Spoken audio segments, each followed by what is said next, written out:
lot of technical issues and which we are still sorting out, but tumepata kuanza kwa hivi sasa, so tunaomba mtuwie radhi and hoping that you're going to have a good next 4 days starting today. So asanteni sana, karibuni sana. I'll be your host Stephanie Maseki together with my co-host Esther Ingolo. So in case of anything, we will be running the program. If you don't know where to go or if you have issues, kindly we have volunteers in white t-shirts or in reflectors. You can always get in touch with them if you need. Maybe karibisha usivue ingia na vaa yangu naulizwa corona ilibaki kwako peke yako. So anyway, so karibuni sana and thank you for being here. Thank you very much, Stephen. In this country and this region this week. I have not seen someone not having a conversation about the Pwani Innovation Week, which means that third year running, if we look at that. Of course. So I think I must say a big congratulations to the entire team that has done this and made sure that everything is working so well. And when I say that, have a strong team from Safaricom, led by the leader in innovation within Safaricom, who is with us here. We have the county government of Mombasa. I spoke with the governor. He was actually, in fact, when we were planning that he passes by today, that time was in Dubai, but he was not feeling well. So he came into Kenya and now he's actually, it's still being hospitalized, because if you are at home but you are under all that medication, so he's not feeling well. But there's a strong team from the county government of Mombasa that we've been partnering with, led by the chief of ICT, Anwar, who is also here. I know you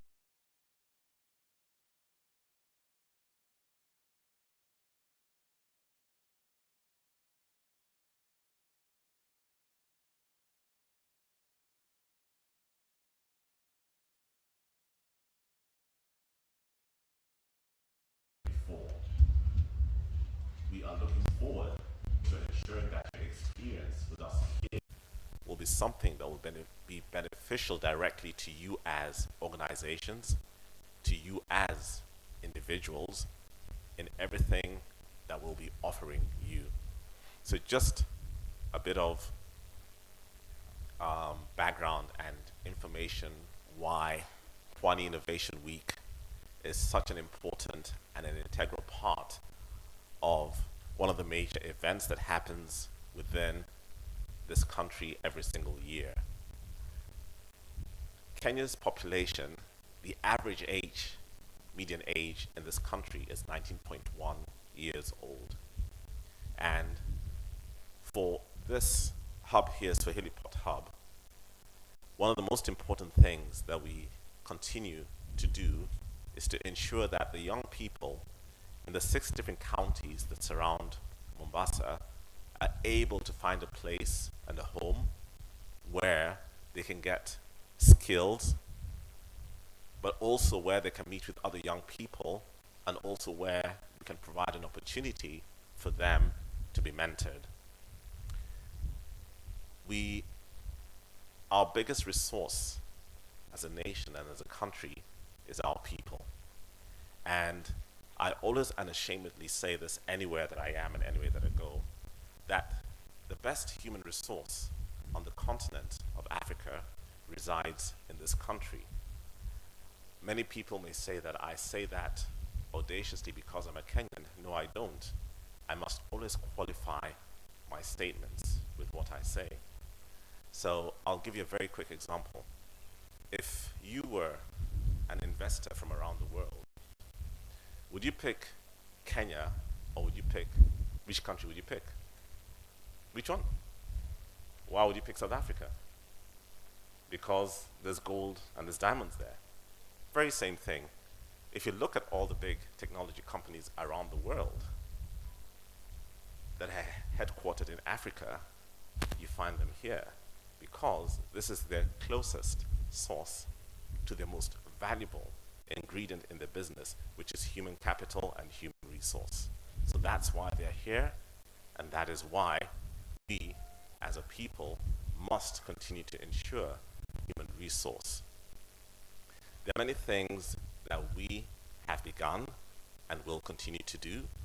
You heard Mahmoud mentioning that I also run an organization called Forgotten Bottom Millions.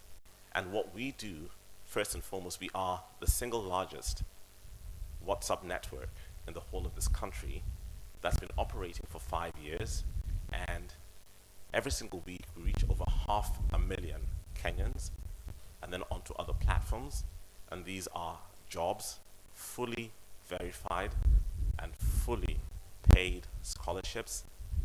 I can proudly stand here this morning and say that we've got people all over the world studying from bachelor's degrees to master's degrees, right up to PhDs, and also people in vocational training colleges on fully paid programs that nobody pays you. That if you're here today, find some time, find where we're at. We're on site here, and we also have groups which are based here in Mombasa and around the coast in Kilifi, Tana River, Taita Taveta, who also continue to share the very same opportunities that we speak about.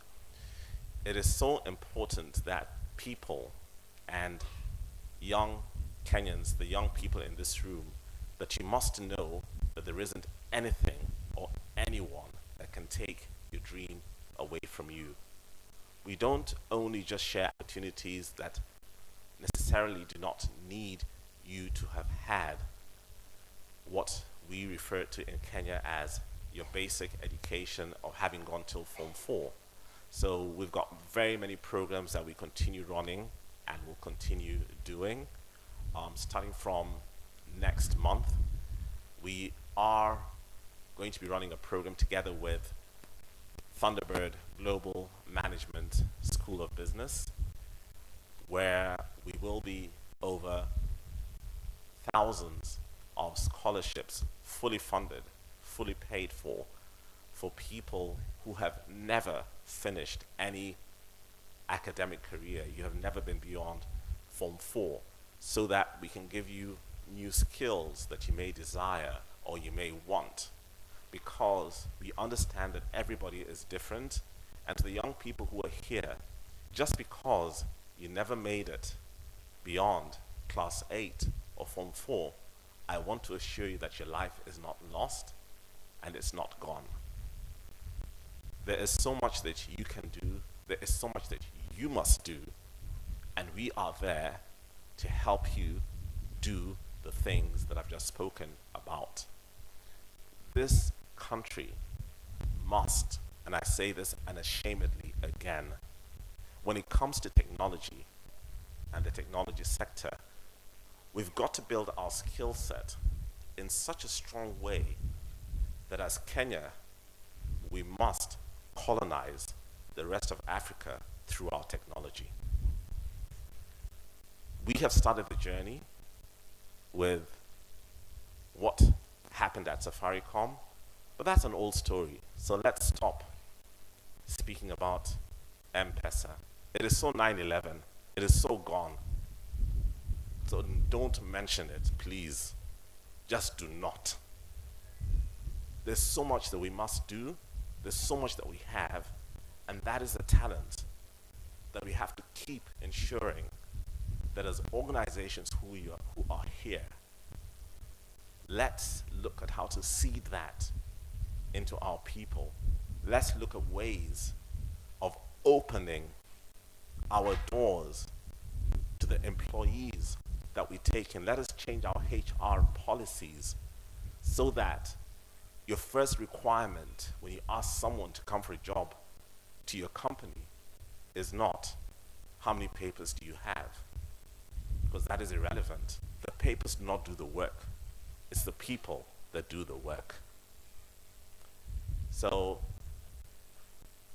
as we continue to engage with you this week, and to all the corporates who are here, please, I beg and I ask you, speak to the young people. Give them time. I know it's beautiful to be in Mombasa. When you're finished here, please don't run away back to your hotels. Stay around. Let the young people talk to you. Give them your time. Because, and I kid you not, the young person that you may be ignoring and not talking to is the person who's going to form that company that will end up employing your children in the future. So keep that in mind.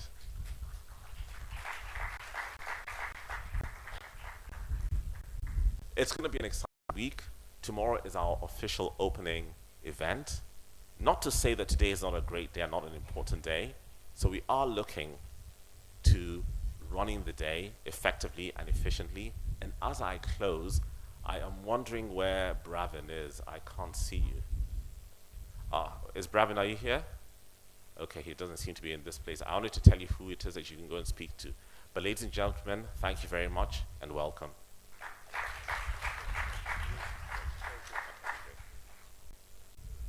So Mukhtar Ogle, tafadhali. And then you can invite the Director General of the museum.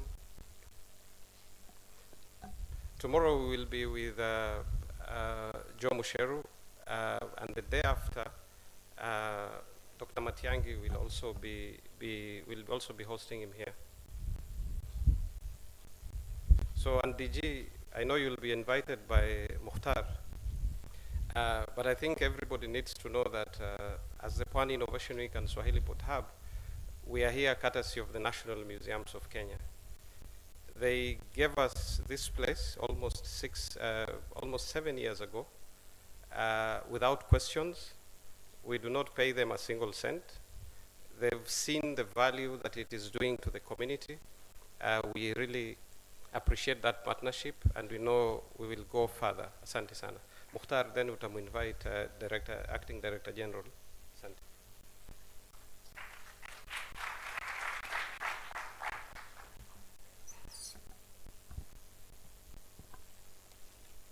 Bismillahirrahmanirrahim.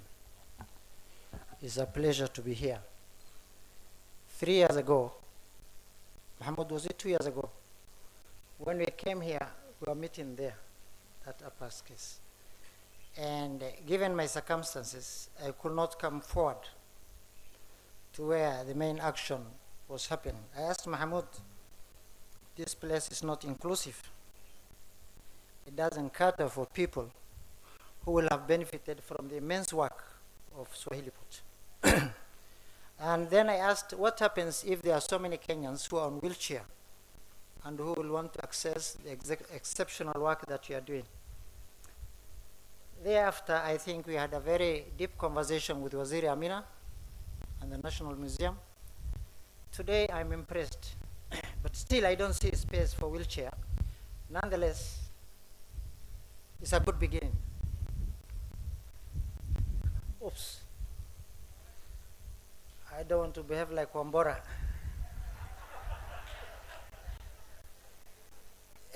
Bismillah. My name is Mukhtar Abdogli. I'm Secretary for Strategic Initiatives in the Office of the President. Part of the great work I do is in peace building, especially engaging with young people, crafting a hopeful future, and also create an ideal Kenya that we want, particularly in the areas of peace building, youth mentorship, and building of leadership skills. And for youth agenda, we found it critical to explore spaces for science, technology, and innovation to create a more robust youth cadre in the country, especially in the spaces for science, technology, and innovation. And as my friend said, we are also here to listen and learn. I don't give long government lectures, but here is to acknowledge the effort of the industry and the significant stakeholders and the leadership deployed, the sacrifices made, the connections developed and sustained and enhanced by our brother Mahmoud and his team of Swahili Port. In 2015, when I joined, I think I was 1 year old in the Office of the President. I joined every year young people were coming with new ideas, but nothing moved forward. But after coming to the national innovation ecosystem, where young people were to develop ideas, generate them to meaningful ends for entrepreneurship, and make money, for that matter, out of it, we realized it is very important for young. You don't have to be a graduate to innovate, right? There's a lot of wisdom that resides in our young people, whom I will not call school dropouts, but who are victims of a malfunctioning education, and now we have CBC, right? In engaging so, I find it's important. I have only 2 messages for young people here who will help us craft and develop a very strong future for this country, who will secure the future themselves through the engagement of science, technology, and innovation. And my message is to each of us here: disrupt you. Is that too much English? To reflect and say, you need to disrupt yourself. Because we all agree the future is digital. The future is rooted in science, technology, and innovation. To disrupt that, we must master our personal transformation. People have talked about human resource development, human capital. Seize the opportunity that is inherent in such forums and make meaningful use of them, and thereby thrive in this era of endless innovation. The beauty about scientists and the beauty about people who are based in science, technology, and innovation, they are usually very silent, right? And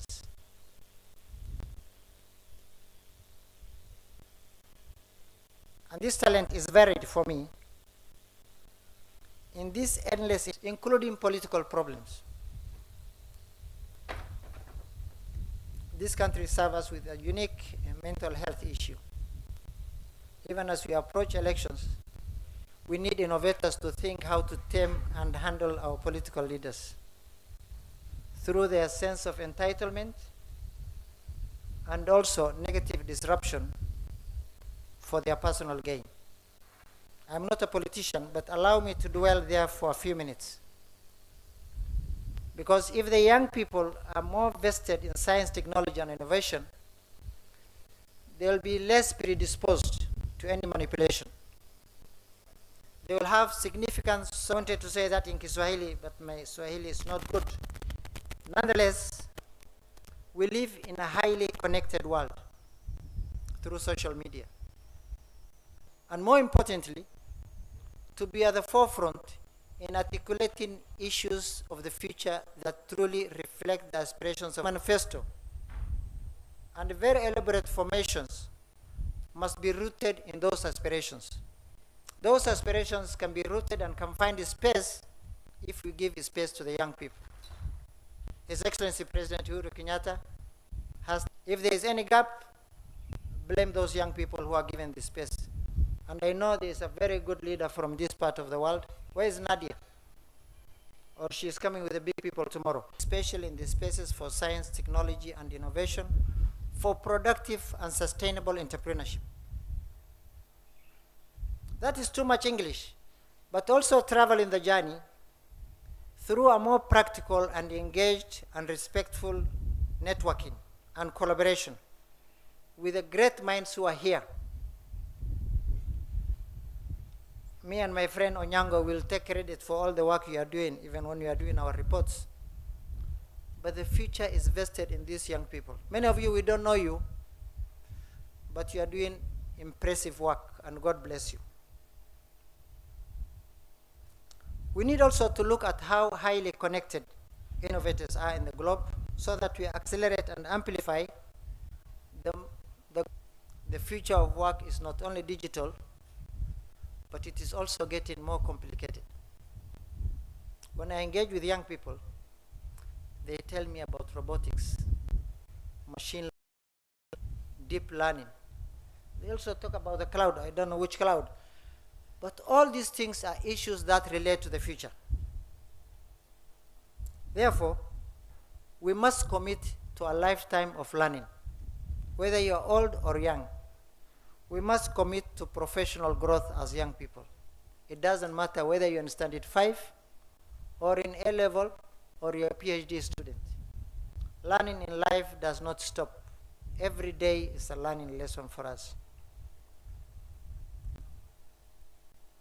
In my private life, my young children ask me, one of them, they ask me, why is it that you're always reading and making notes? Which exam are you doing?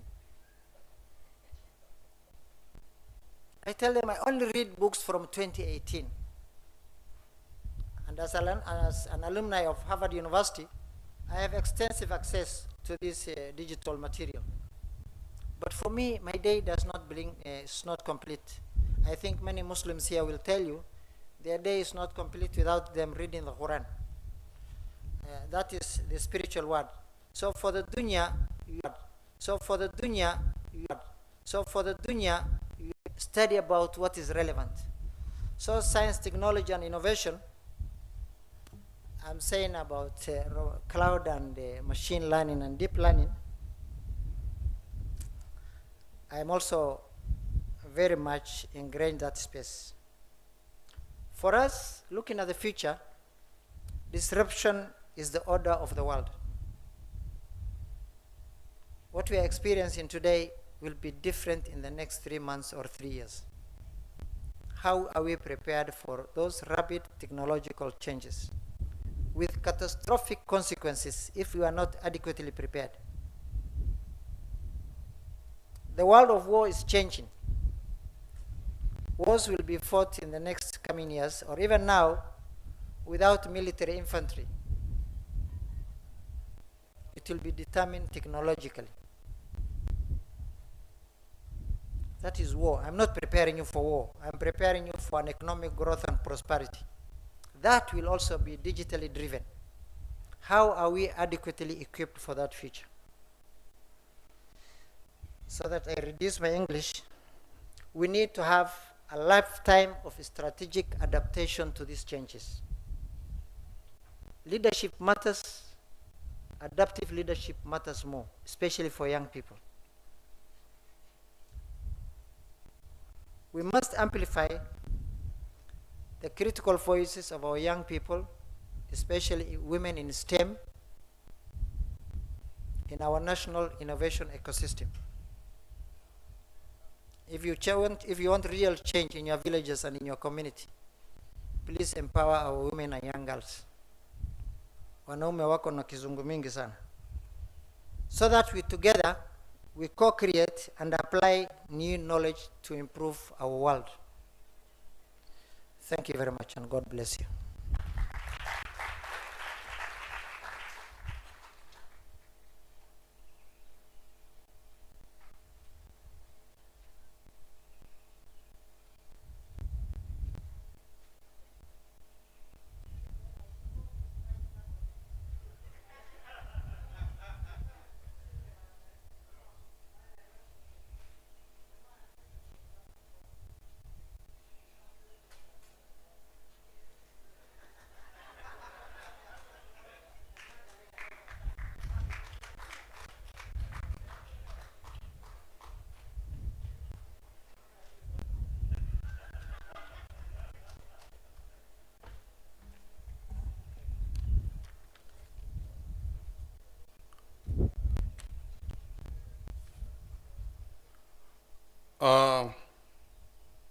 Our key stakeholders, that is the government agencies and the private sectors and youth, good morning.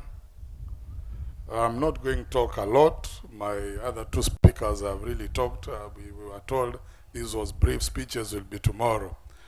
Stan Vazongalo, Acting Director for National Museums of Kenya. It is a great honor for me being given this position. First, to welcome you to this venue at National Museums, and also to welcome you to Pwani Innovation Week. I want to thank the Swahili Port Foundation for organizing this, and we've had good relations with them, and they requested that they are going to host youths here, and we accepted.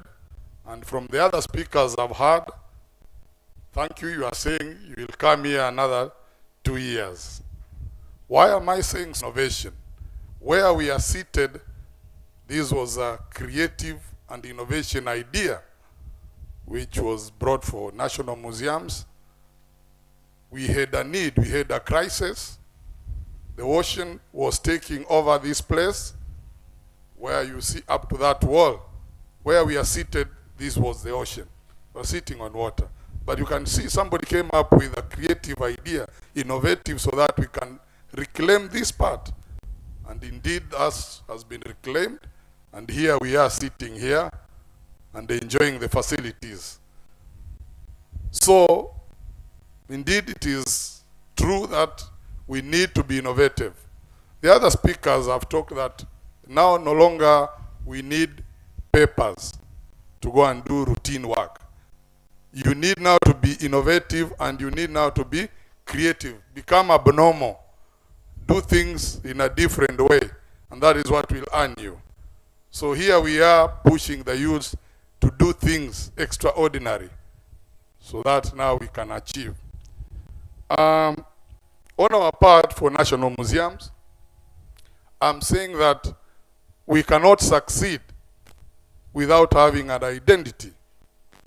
A nation has to have an identity, and which this identity, your uniqueness, in terms of what we have, our rich heritage, the different values we are having. Let us leverage on that, because I'm seeing there is a theme we leverage on COVID. I'm saying, I'm challenging, let us leverage on our heritage, our rich heritage, both natural and cultural.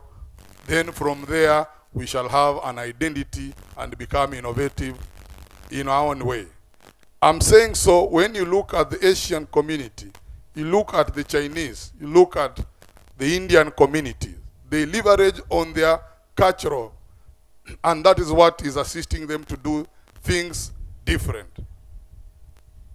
My speakers have talked about human resource, technology, but I'm also saying, let us look at our rich heritage, which identifies us. And then from there, we can cap a way of doing things differently. Differently.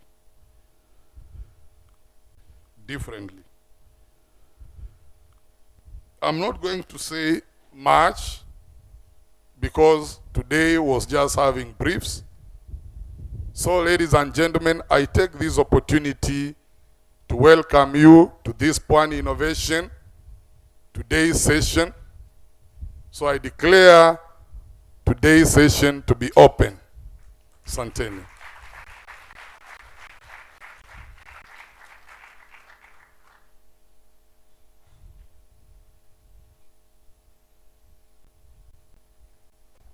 So as I hand it back to Esther and Stephanie, I just wanted to do a recap of some of the things that we've been doing. As you came in, but those who have gone through for Jesus, you will see a huge truck. It's called a DigiTruck. It's walking. It's not walking. It's actually a lab, on a mobile lab with 20 computers and internet access. In fact, it won an award during the Mobile World Congress in Barcelona 3-4 weeks ago.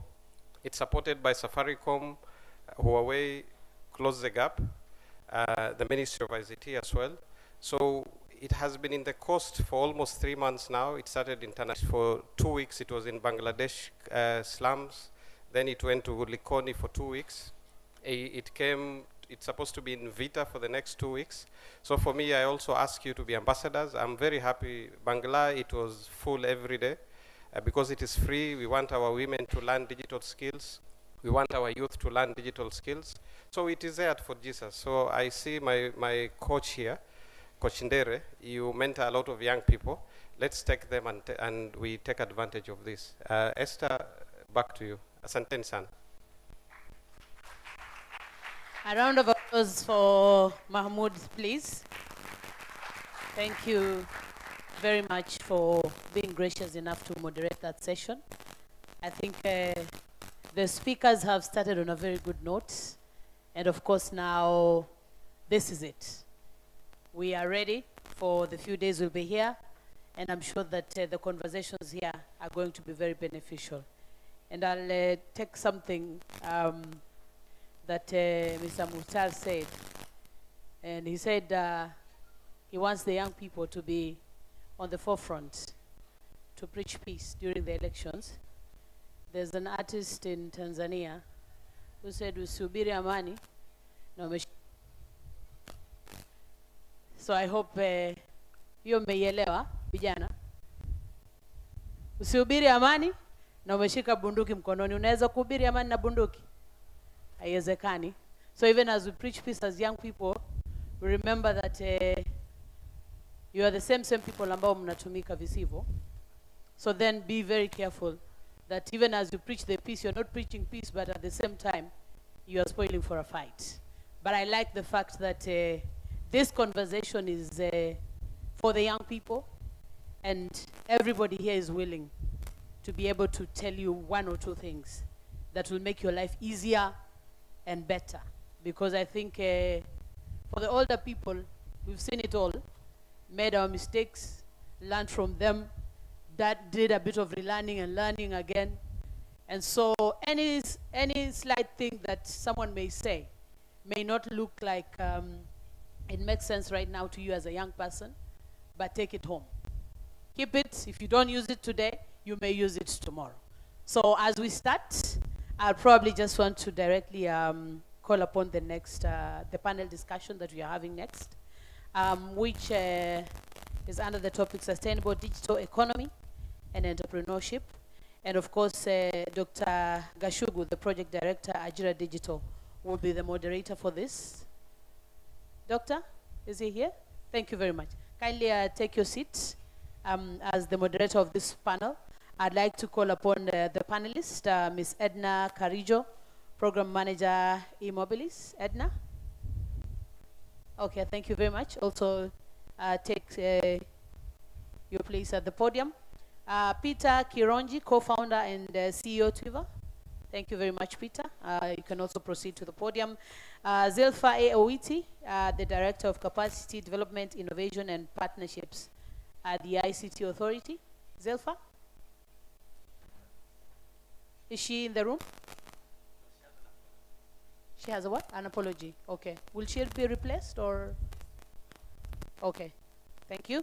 Mr. Matereke, founder at Active. Kindly you can proceed on stage. Youth serving businesses in innovation, technology, and enhancing productivity. In this country, last year we conducted a survey just to establish the size of digital economy and what it is actually doing in the youth employment space.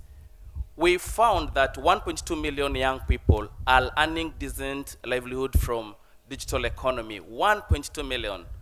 Those numbers are way above what we report every single year through the Kenya National Bureau of Statistics survey that points to around 800. These people who are working in the digital space are not known, and in most cases do not appear in our national service. Yet, you can see the significant opportunity that it's presented by the digital economy.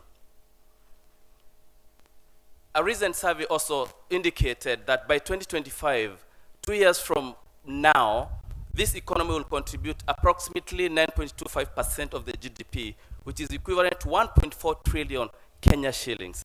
This is the size of the opportunity that we are sitting in. So today, we are really very privileged to have a panel that's going to unpack to us what this means, especially for our young people seated here, for the businesses seated here, and how we can meaningfully engage each other so that we can be able to fast track and realize these dividends that are coming in as a result of this thriving digital economy. And now, without further ado, I would like to invite Rachel Gadu. Rachel Gadu works at Ajira Digital Project as the private sector lead, and she's going to give a quick fire starter on this conversation, and then we'll zoom straight into panel discussion. So Rachel, kindly take the floor.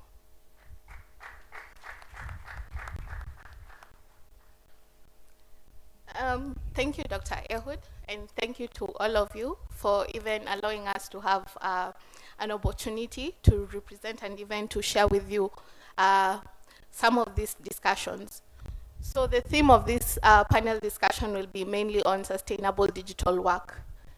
And what brought about the need for this discussion is mainly about what has already been discussed by the key speakers, the issue of youth unemployment. So the statistics have been shared about how young the population of Kenya is.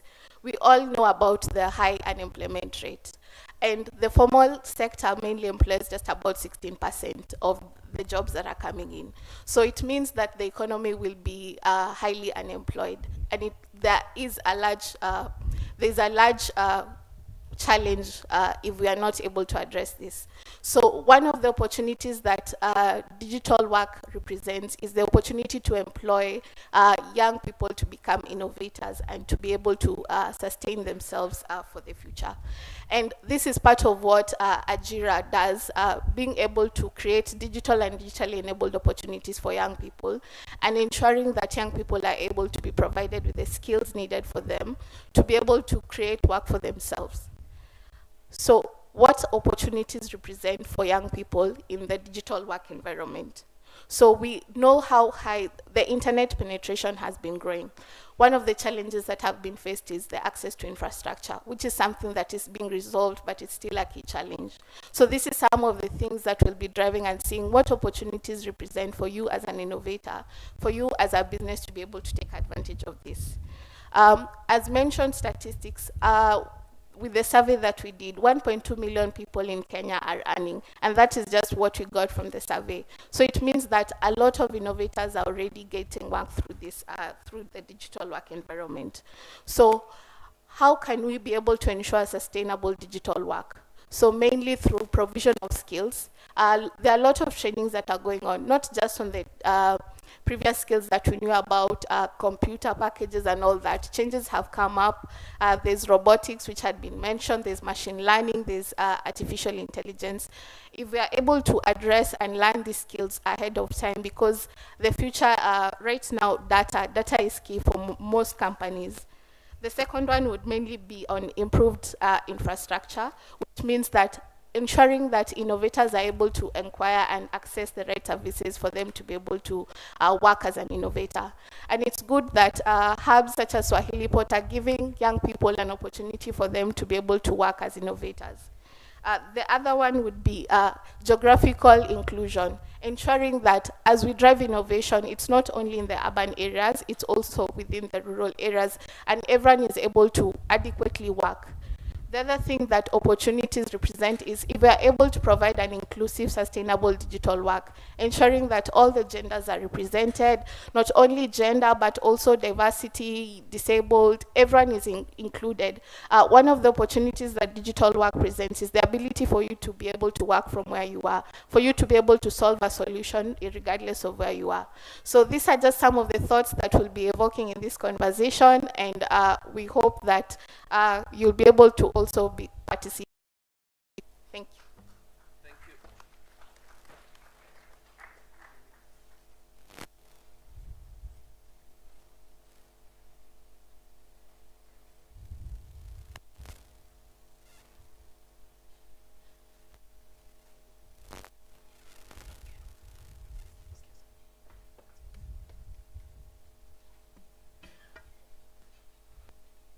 Thank you very much, Rachel, for that great introduction to the topic. Allow me now then to switch quickly to this other side and introduce my very distinguished, accomplished, and capable panel. And start right from here. With me is Edna Karijo. Edna Karijo is the program manager for Emoblis.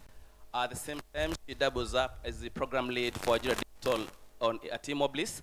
And Edna is an accomplished development expert, as well as long-term experience in digital and ICT work.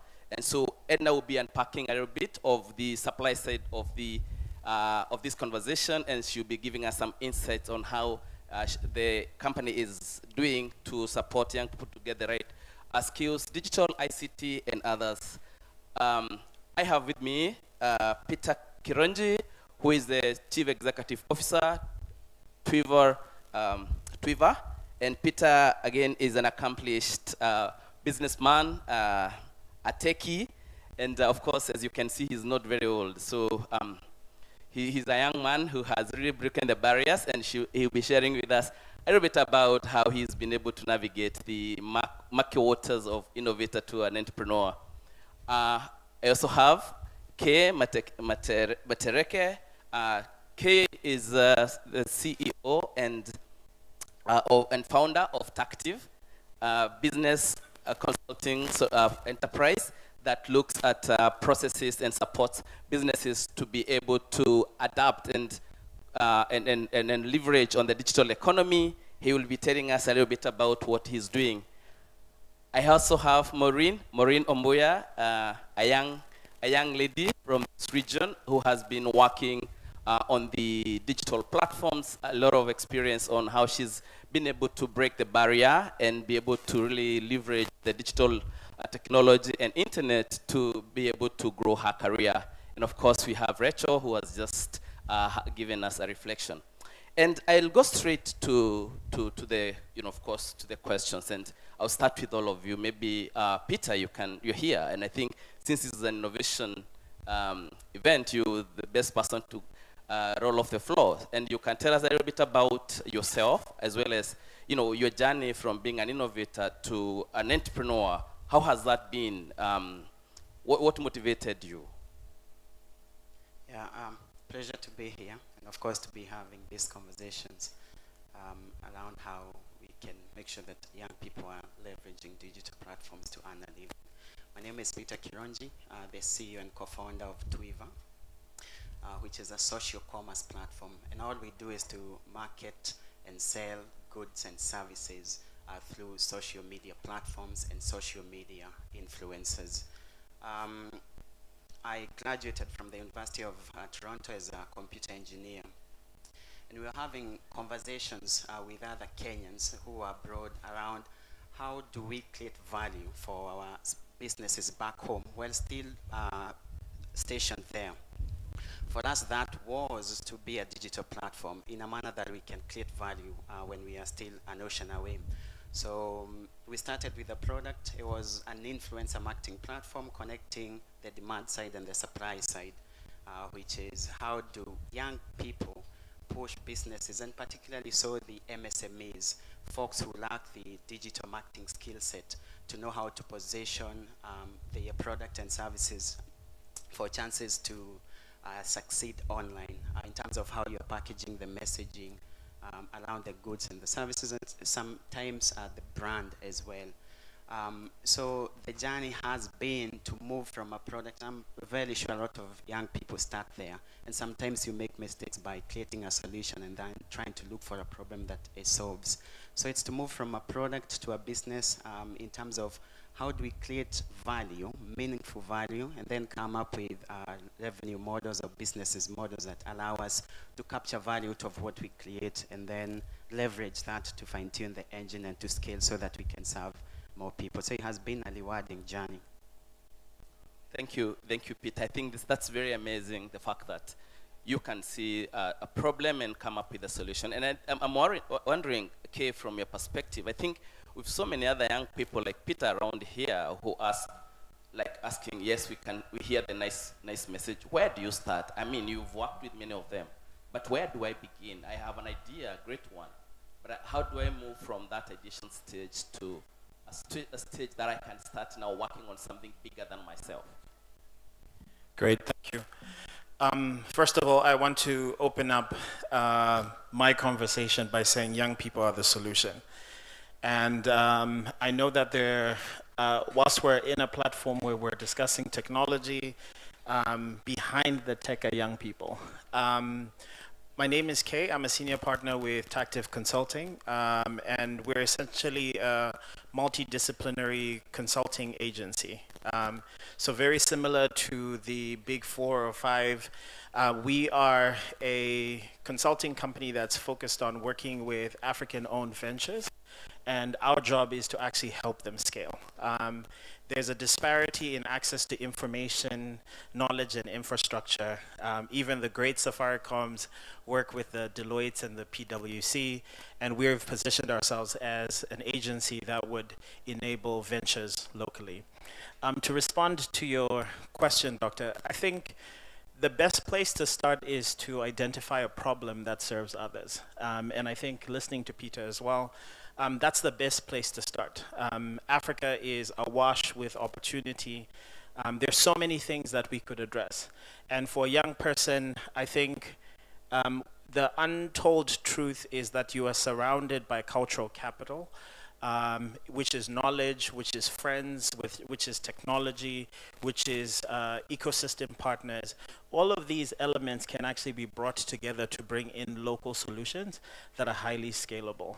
And we do our best to support them across different value chains.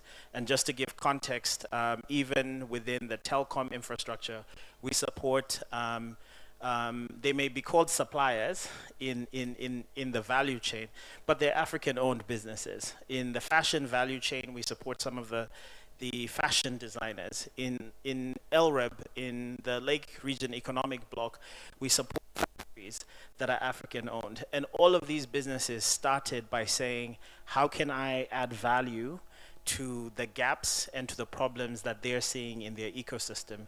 And with a little support, they are now enterprises today. Great, and I think that's a great point, Kay, around, our structures as a country in terms of where I see the largest opportunity. And I really want to direct this to Rachel, who is working in the private sector. And I think the question is, are we ready as a country? I mean, we've talked about big companies here. How do we include these small micro enterprises? How is the private sector seeing the size of the opportunity within the digital economy? Which role can innovators play to catalyze and accelerate the penetration of digital economy, especially to small, medium enterprises? What are you seeing as you implement the digital project?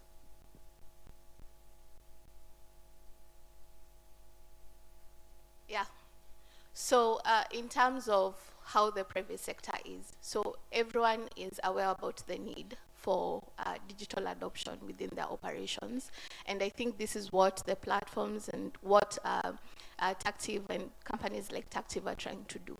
So they understand that there's this need for them to be able to improve the efficiency within their business operations. So it represents, once the need is there, then it means that there is an opportunity for innovators to develop solutions that can be able to address these needs. And these needs cut across all the sectors. So you find within agriculture sector, within the tourism sector, within the health sector, there is a need for innovations which can be adopted. So I think my challenge for innovators would be understand the need for these organizations and being able to solve them. But in terms of reception, it is there. Yeah, I think that's a great remark, that as a country we are ready.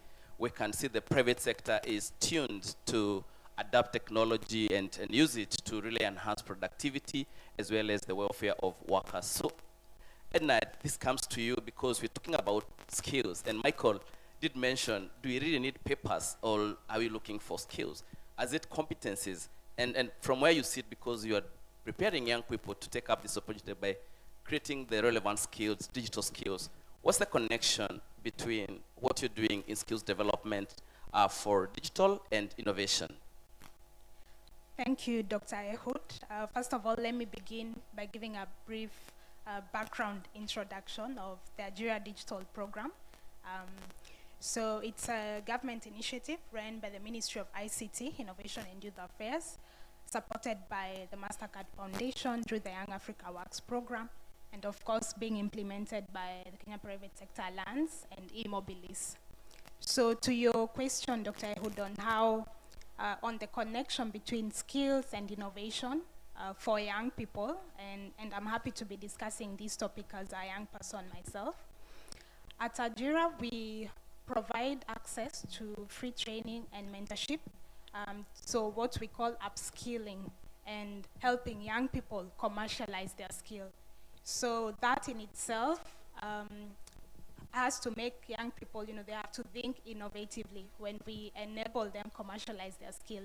So we commonly call it showing them how to fish. So we help you with your hard skill succeed online in the digital space and as an online worker. So that's the first point of innovativeness. As a young person, if you want to succeed online, as a digital worker, as an online worker, you have to be innovative. And that's what we do at Ajira. We help you commercialize that skill. We help you navigate online work platforms by providing the free training and mentorship and upskilling opportunities. The second point that we normally enable young people to access is communities.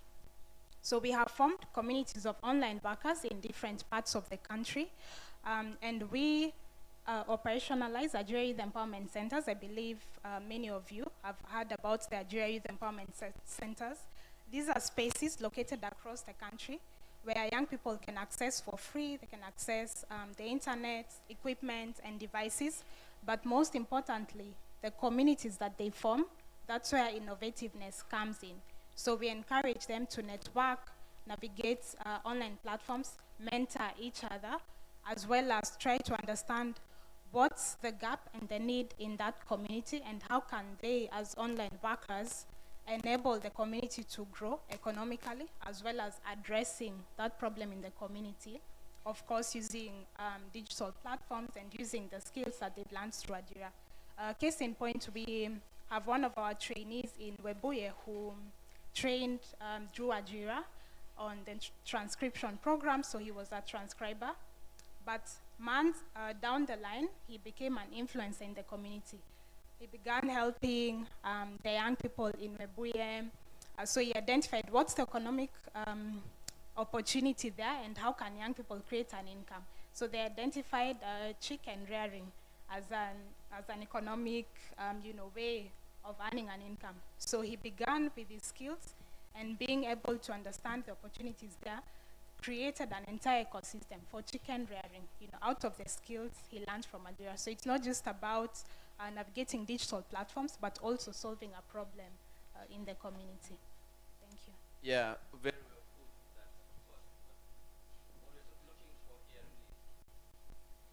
What you're looking for here really is not just your technical ICT skills, but just is the opportunity and how digital skills in general can help you to become better and do more. And I think, Maureen, you can be able to tell us a little bit about yourself, because your story is very inspiring. A teacher to a digital worker. Maureen. Watu wa Mombasa hamjambo. Wale wa ndugu zetu wa Kristo, habari zenu. Waislamu, assalamu alaikum. I'm very much humbled to be here. Munacheka kwa sababu ni mwalimu. Okay, my name is Maureen Obuya. I'm the secretary to Honorable Mishimboko. I'm a teacher by profession. I'm also a virtual assistant, an online worker. And I can say thank you to Ajira for kufungua macho. Tunasema kutoa ushamba. Sindio.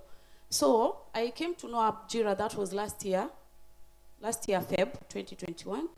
And I got trained on virtual assistant. But at the beginning, it wasn't that very easy for me. It was very difficult because for me, I work on the Upwork platform. Working with the international platforms, it's very difficult. Very, very difficult to get clients.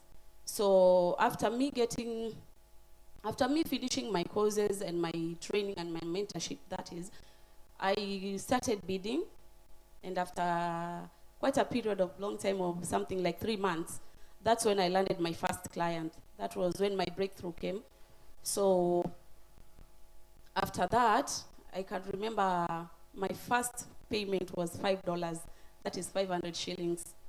So in Upwork, in any breakthrough, because after you getting paid, your client must write you a recommendation. And from there, continuously, the whole of last year, I grew from getting paid $5 to 30,000. Also coming from a very humble background, me being the firstborn and my 2 other siblings. So I had to take my other sister to school, that is at Utali College, with the same money that I gave from Upwork. So after that, I managed to her graduation. She also graduated from Utali, and right now she's working at a very known tourism company. I wouldn't want to mention the name though. So after that, I also introduced her to Ajira. Right now, she enrolled for digital marketing. She enrolled for digital marketing. And right now we have our own company. We started our own company at Wakanda Expeditions. You can follow us on Instagram. Thank you. Thank you. Thank you. I'm also having a brother, my younger brother, who is in Form 2 right now. I'm already introducing him because he's really good at networking at his age, and he also is already earning from, how do we call the PlayStation thing? He's already earning too. So I want to say thank you very much to Ajira. You've opened doors for me, and I think there are so many opportunities more for me. Thank you. Yeah. Thank you, Maureen, for that really very powerful testimony of what's really happening. And I think, Kay, you've really been working with businesses.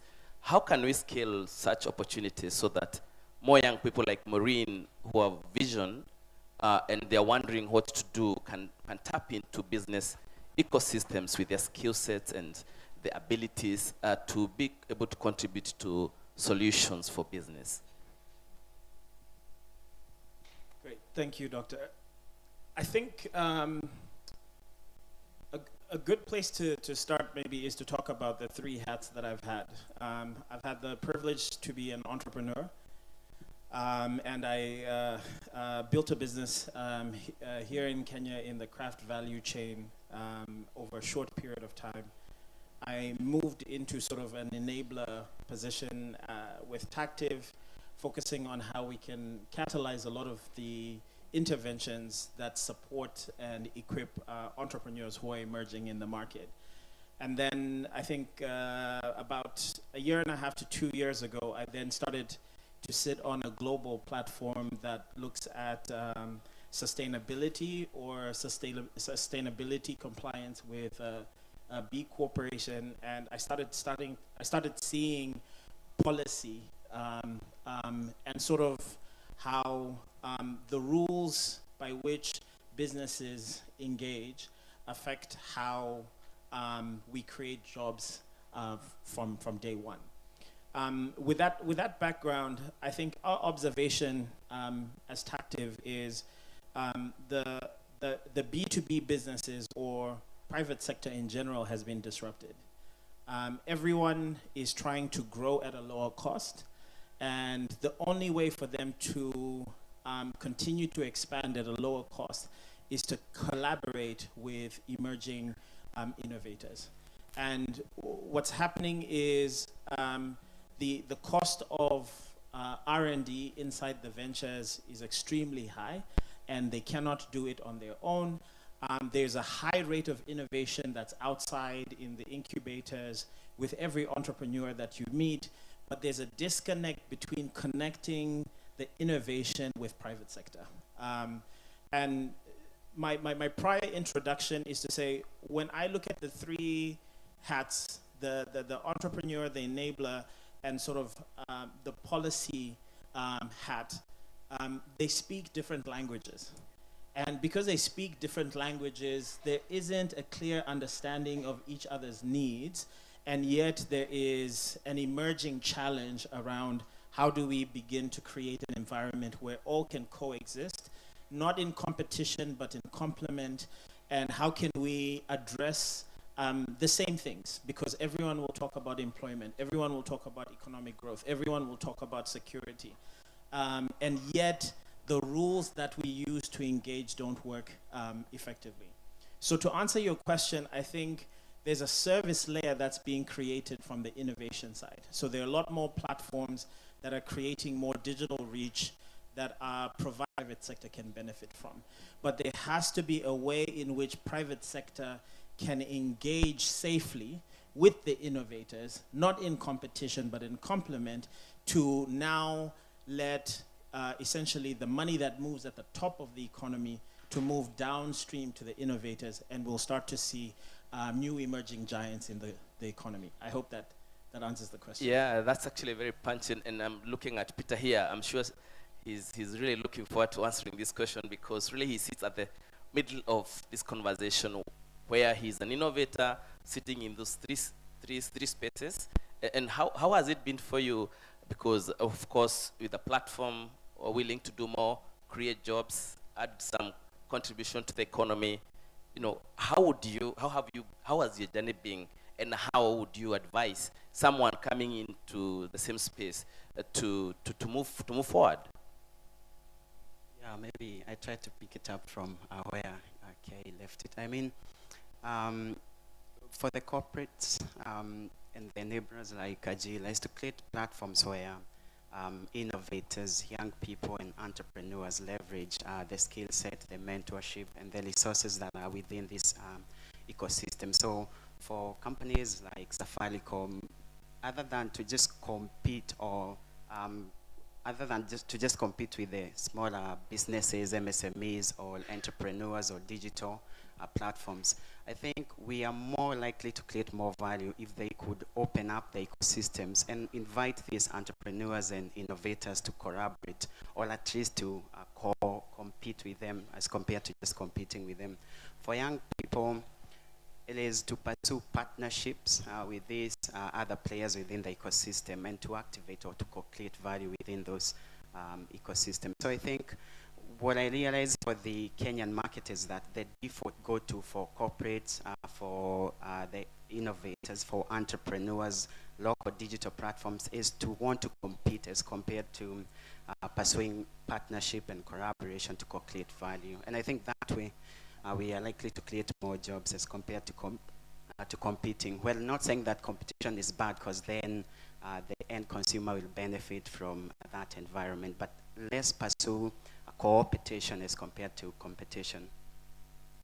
Perfect. And I think the question that then that begs is whether the aspect of policy and practice are moving in tandem to be able to make sure that there is level play field where people can cooperate and not compete. And I think, Rachel, you sit right at the heart of seeing many things from policy side to practice side. What's your view of that? So for most organizations, they are held with the policy restrictions, whereby if there's a need for a certain, there's a service that is needed that can easily be provided by an innovator, there's a lot of red tape that a lot of organizations have to go through for them to be able to even outsource these services to the innovators. So one of the ways in which would be more, to help them be more open, is to create forums whereby they can be able to see the need for this. So through having an enabler in place and having the platform and the solution providers in place and having the private sector organizations in place. So bringing them all together to the table and showing them an enabler showing them the need and the platform providing this need. We're seeing that would help them see the value.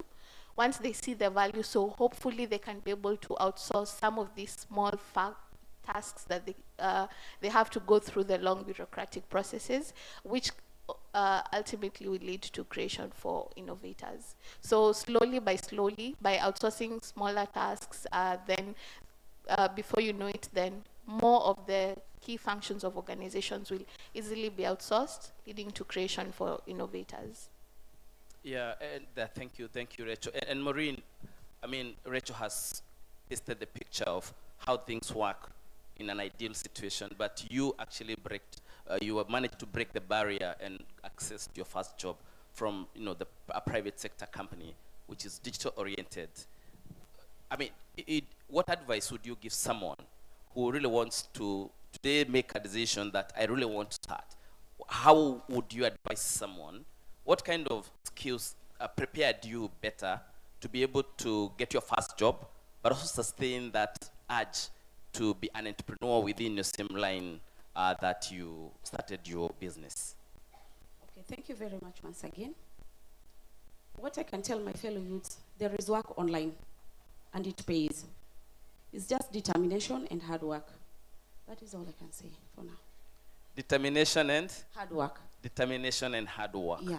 Then the rest will follow. It will follow. Fantastic.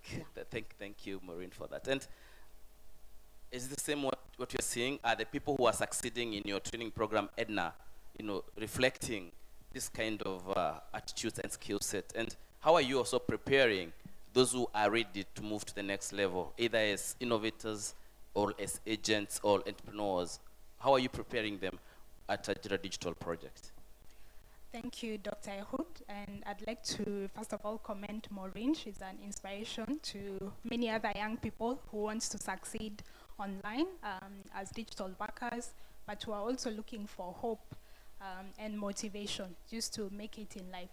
So yes, at the Nigeria Digital Program, we provide access to free training and mentorship, but most importantly, we enable young people access dignified work. That's the first pillar for Nigeria Digital Program, enabling young people access dignified work. And I'd like to encourage all the young people to visit the Nigeria Digital Portal. So that's the bridge, after the training and the free mentorship, they can access networking opportunities and many other opportunities on the Nigeria Digital Portal, ajiradigital.go.ke, ajiradigital.go.ke. So there you will find opportunities from private sector companies that are linking young people to work, free training as well from private sector companies that are enabling young people commercialize that skill. So in addition to the virtual learning that we provide. The second thing is I'd like to encourage young people to visit the communities in the Nigeria Youth Empowerment Centers. They are located across the country, but you can find your location on the Nigeria portal. There you will find other young people like Maureen who can network with you and show you how to navigate online work platforms and succeed online and also be innovative. Thank you, Doctor. Yeah, thank you. I think as we plan now to open up, please prepare your questions. Maybe Peter, innovation 10 years from now, how would the ecosystem look like? Yeah, I think that's a packed one. So allow me to maybe just dive into it, and my colleagues can also contribute to that. I think, well, it'll again be around collaboration in terms of how all the players within the ecosystem will navigate the future. And I think we're starting to see that now. As compared to folks pursuing to innovate in silos, they'll come together and actually co-create solutions. So you have startups working with other enablers like accelerator or incubators, and you have the corporates, the government, to facilitate the co-creation and collaboration. So I think it'll head more towards folks coming and contributing to the bigger equation, not in silos, but working collaboratively to do so. Wow, that's fantastic. Kay, how do you see this also interfacing with business? A speed and, of course, the aggressive culture of innovation. Great. I think that's a great question. I think I would start by looking 20 years backwards, and I would start by looking at Fortune 500 companies in the last 20 years. The top 100 companies that are leading the world today were not there 20 years ago. They were not the giants. So when we start to think about the African landscape and we start to see what fintech is doing, we're starting to see higher valuations, companies that are 2 to 3 years old, raising millions of dollars literally overnight. To think 10 years from now is a little bit scary. It does talk about disruption of general industry. And I think Kenya has positioned itself strategically to be that Silicon Savannah. So I see a high-tech emerging giant from Africa that actually is leading across multiple innovations from aerospace all the way to value chain technology. What it also means is that the needs for the ecosystem will also evolve. The millennial and Gen Z consumer will start to shape what service looks like. And they're very particular about what they want. They want choice, they want variety, they want speed. And all of these elements are not built into the current infrastructure that you see in private sector today. And so you can see displacement. And I think the work that has to be done is thinking through, if the average age consumer is 19 today and they're 30 10 years from now, if we are the biggest free trade economy as Africa, and we will have the largest emerging middle class population. There is a huge shift that Africa is on in terms of horizon, and Kenya is strategically positioned to rethink and re-collaborate and retool to be able to play better and faster. Very excited, it's also very scary, but I will reiterate what I started with. The young people are the solution. I know that we see the value of tech as a tool, but the innovators are young people who are waking up with new ideas, who don't have the same old rules to play by.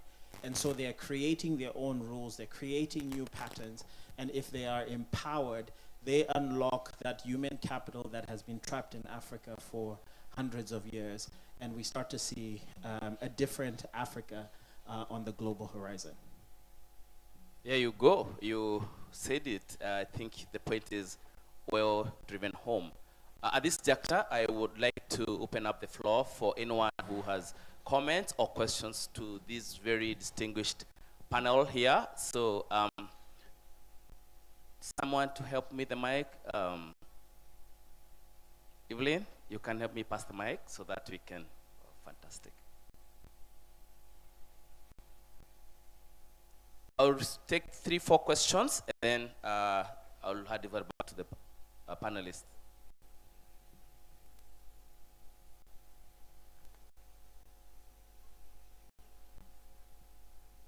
Hello. Hello. Hi.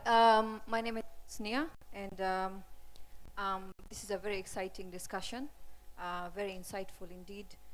We have, from policy making to team to the enablers and the recipients. I think my question is maybe to the Ajira team. What is Ajira doing in ensuring the SDGs are actually aligned to the Kenya country strategy, and especially for the youth to be able to maximize on government support? Thank you.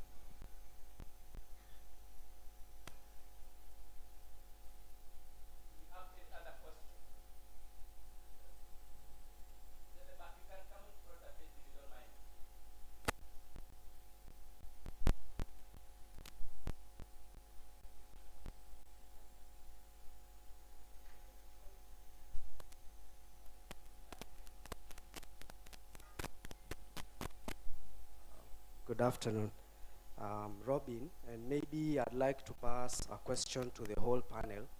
Speaking as, let's say, a young innovator who wants to get into the market and needs technical IT skills, or maybe needs to implement a bit more of technical skills, can you give maybe a sort of map which we can use before we start implementing these technologies? Because most of the things we as innovators tend to bring about are very new in the market, and we find that the skills required to implement them are very costly in the same market. So it brings the cost of starting quite high. Is there any way maybe we can go around this, in your own opinion?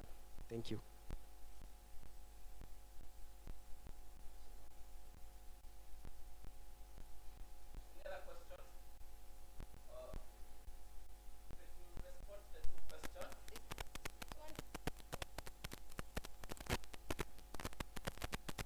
Habari zenu.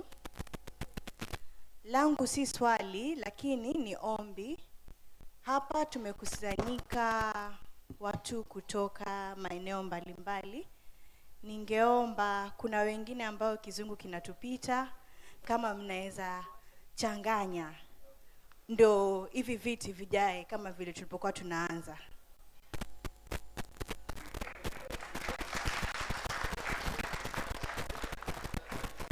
Mmeifeel nyote, kumbe mlikuwa mnaumia ndani ndani. Wewe ni wapole jamani.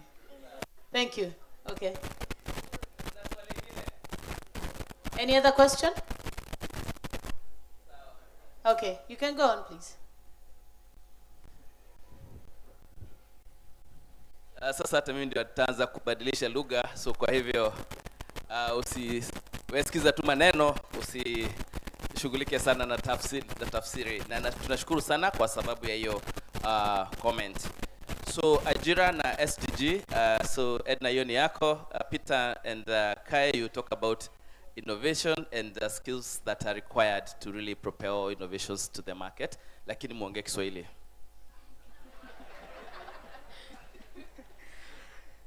Asante sana. Doctor, was a really good question from you. Nitajaribu ku-explain kwa Kiswahili. So, Ajira Digital, yes, inaambatana na the policies in Kenya. Very closely guided by the digital economy blueprint. So, kuna the policy framework and policy documents, it was launched in 2019. So that was the Kenya Digital Economy Blueprint. Kwa hiyo blueprint kuna 5 pillars. Pillar number 4 na number 5 ni digital skills and values. Pillar number 5 ni digital inclusion. Ajira Digital is closely guided by this policy. Kwa hivyo, the program itself, it's really ingrained, in the policies in the country. But also speaking about SDGs, SDG 8 ni decent work. So Ajira Digital pia inasaidia kwa hiyo SDG to enable young people access dignified work. Na kupata kazi kwa mtandao is also, dignified work. Kwa hivyo the program is closely aligned with the frameworks and the policies and the SDGs. Thank you. Na Edna, hiyo jibu ni salama ni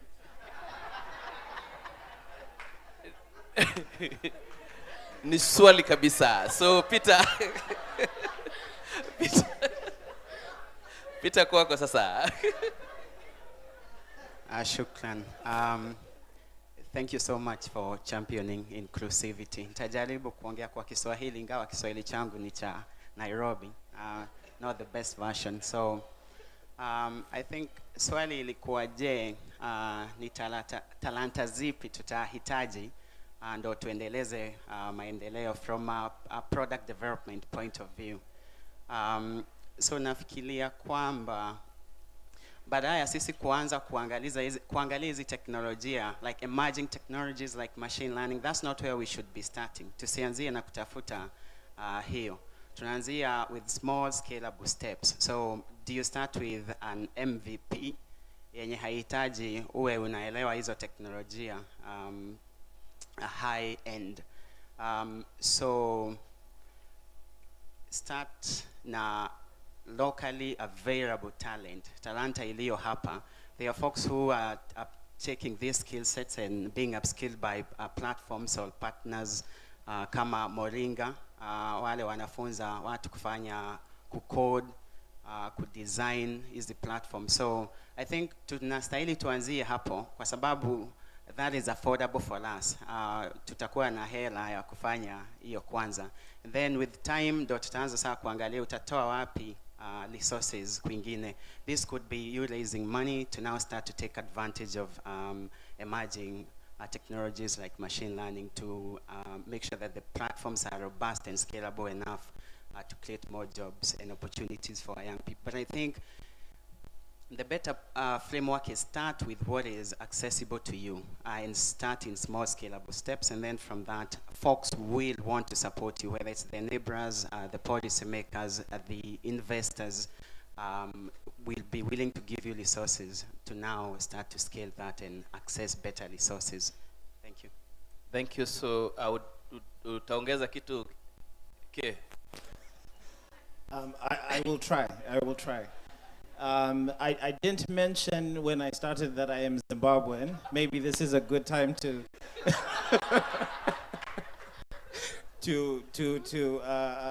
to call on the inclusivity card.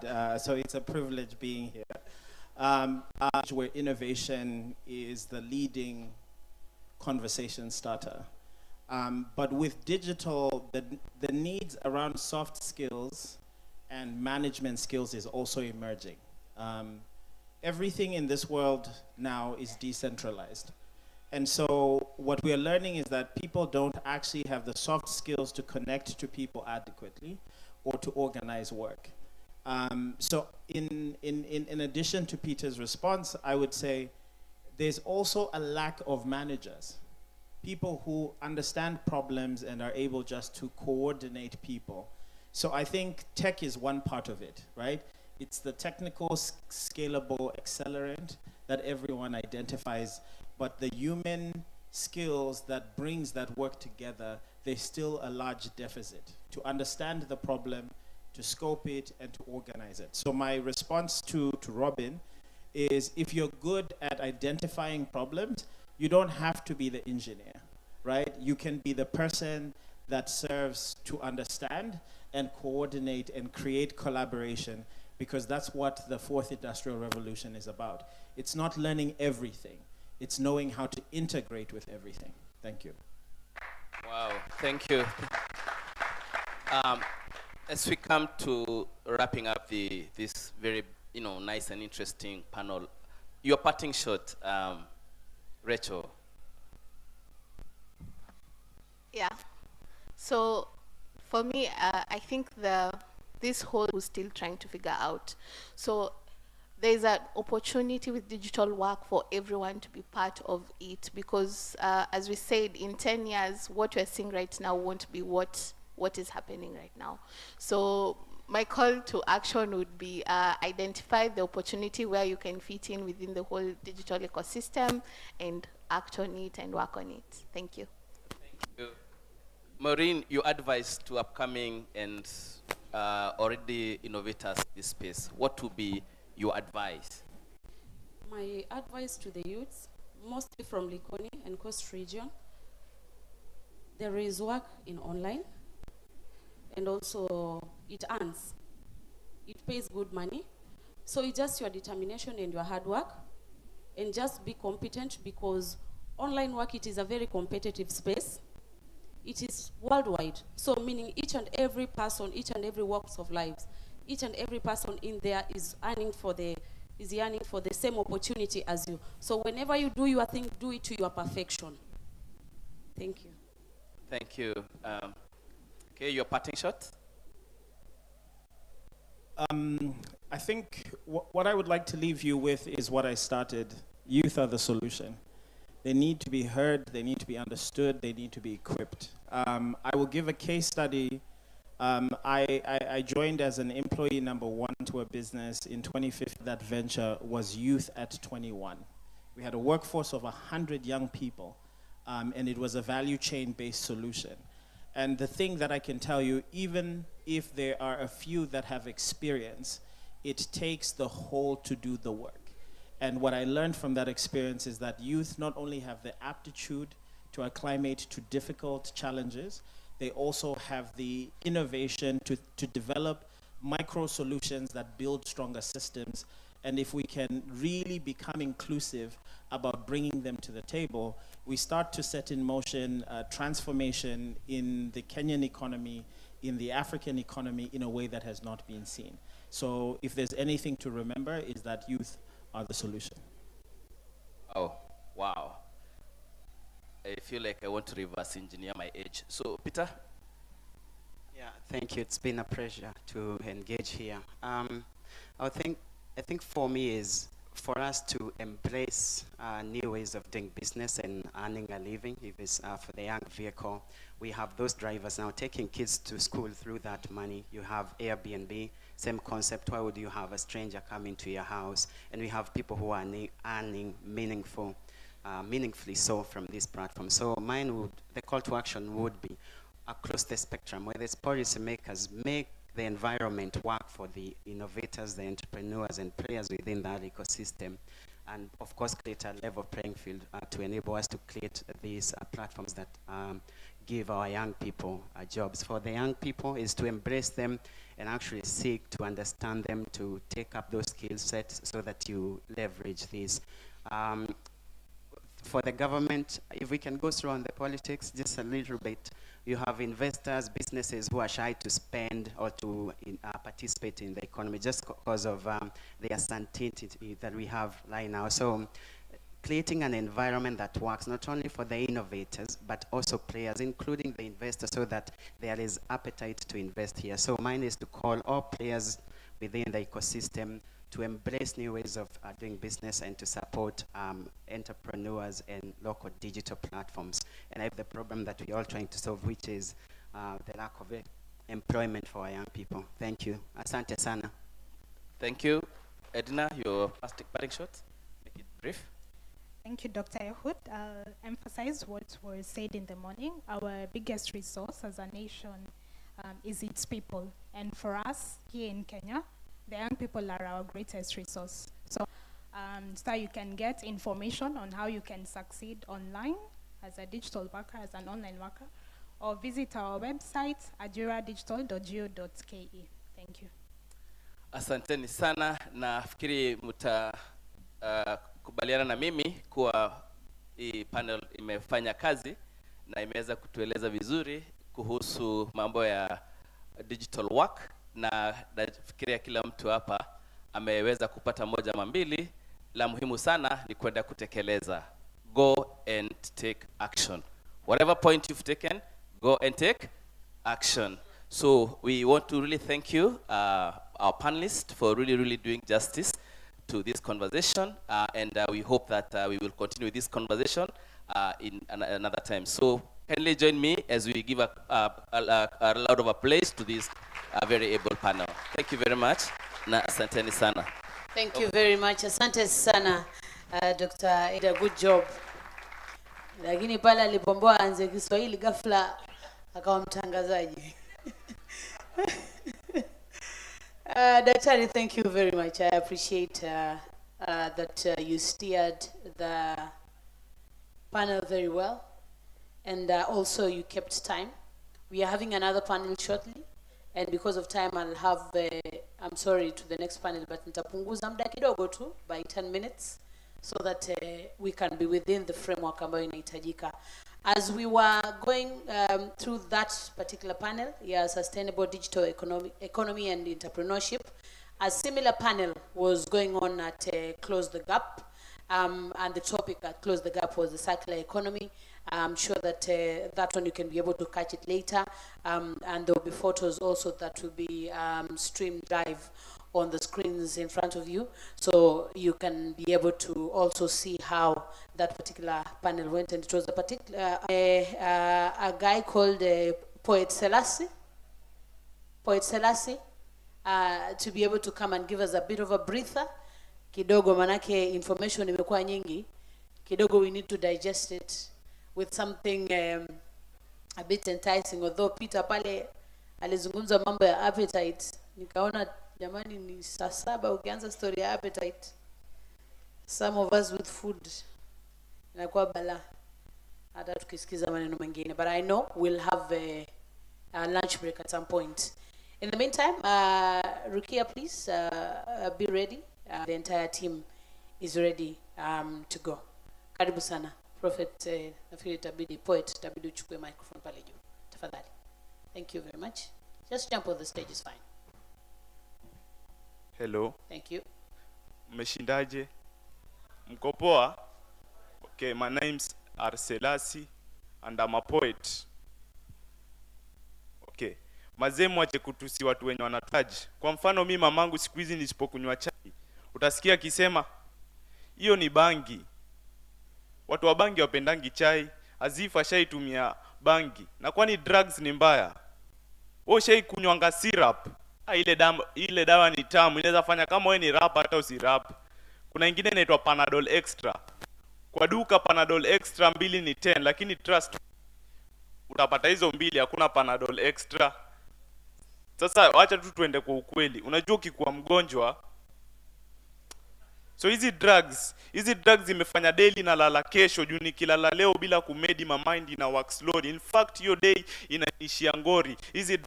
Hizi drugs iliingiza Brayo into ngori. Brayo aliibiwa kila kitu. Polisi kuja kufanya investigation wakapata bangi. Sasa hii Brayo ndo analala ndani. Hizi drugs ilifanya nitafute picha daktari niweke kwa ukuta. Ndo anytime ni maumivu ikizidi ni muone. Hizi drugs. Niambia drugs haitaki kupeleka mbali. Ndiyo, lakini si kwa ubaya, lakini hizi drugs zishanipeleka Nairobi Kariobangi, lakini nilikuwa nimekario hiyo bangi. Hizi drugs zilifanya nikosane na demu yangu. Demu yangu aliniambia, Selasi usipoacha bangi Mimi naona hata tutajenga nyumba. Nikamuuliza kwani nyumba inajengwa na bangi? Tangu hiyo siku sijai kumuona na sina hata tips. Hizi drugs zilifanya nifungue zip nikojoe. After kumaliza kukojoa kwenda kufunga nikapata kumbe ilikuwa zip ya sweta. Hizi drugs zilifanya niache kutenda wema. Nilisaidia kipofu na 10 bob kufika mbele, napata niko na 10 sina thou. I know that thou shall not steal, but that day thou stole. So hizi drugs si kama Panadol. Unajua Panadol ikianguka chini yenye imetoka kwa soko ati ndio tamu. So hizi drugs mazee zina ruin very many.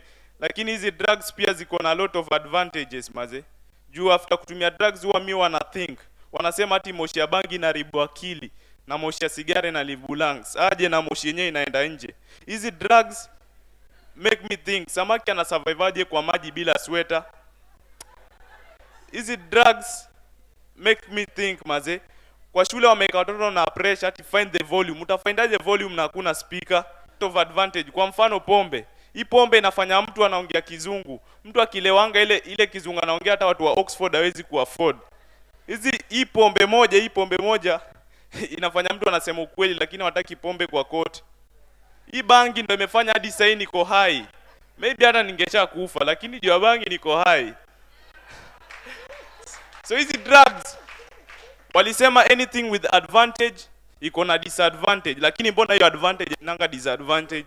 Lakini ni sawa. So hizi drugs iko na a lot of disadvantage maze. Drugs can make 1 week ukitumia for 7 days. Hizi drugs makes one lazy. Kwa mfano mimi nikishatumianga drugs huwa nashindwa kujituma kwa maisha. Jua najiuliza nitajitumaje na sina fare. Kachukua jaba. Ndo mwili chague cha kufanya. So hizi drugs iko na lot of disadvantage. Hii sigara ina affect lungs. Alafu hii pombe apart from liver cirrhosis maze ilifanya nireziwe na single parent, which it's a long story which I won't narrate. But before you use any drugs, know that it has a lot of disadvantage than advantage. Thank you. Asante. You have to go there.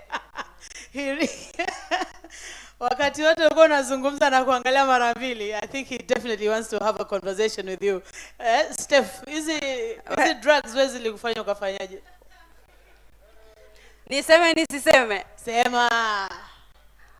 Okay, ngoja nikwambie kitu moja kabla hatujasema. Did you know that the laws regarding weed possession zimekuwa reviewed? Did we know that? Nijibu ama nisijibu? Wajibu wao. I'm safe. Uko safe. Wacha wajibu. Aye. Do we know that the laws have been reviewed? We don't. Who does?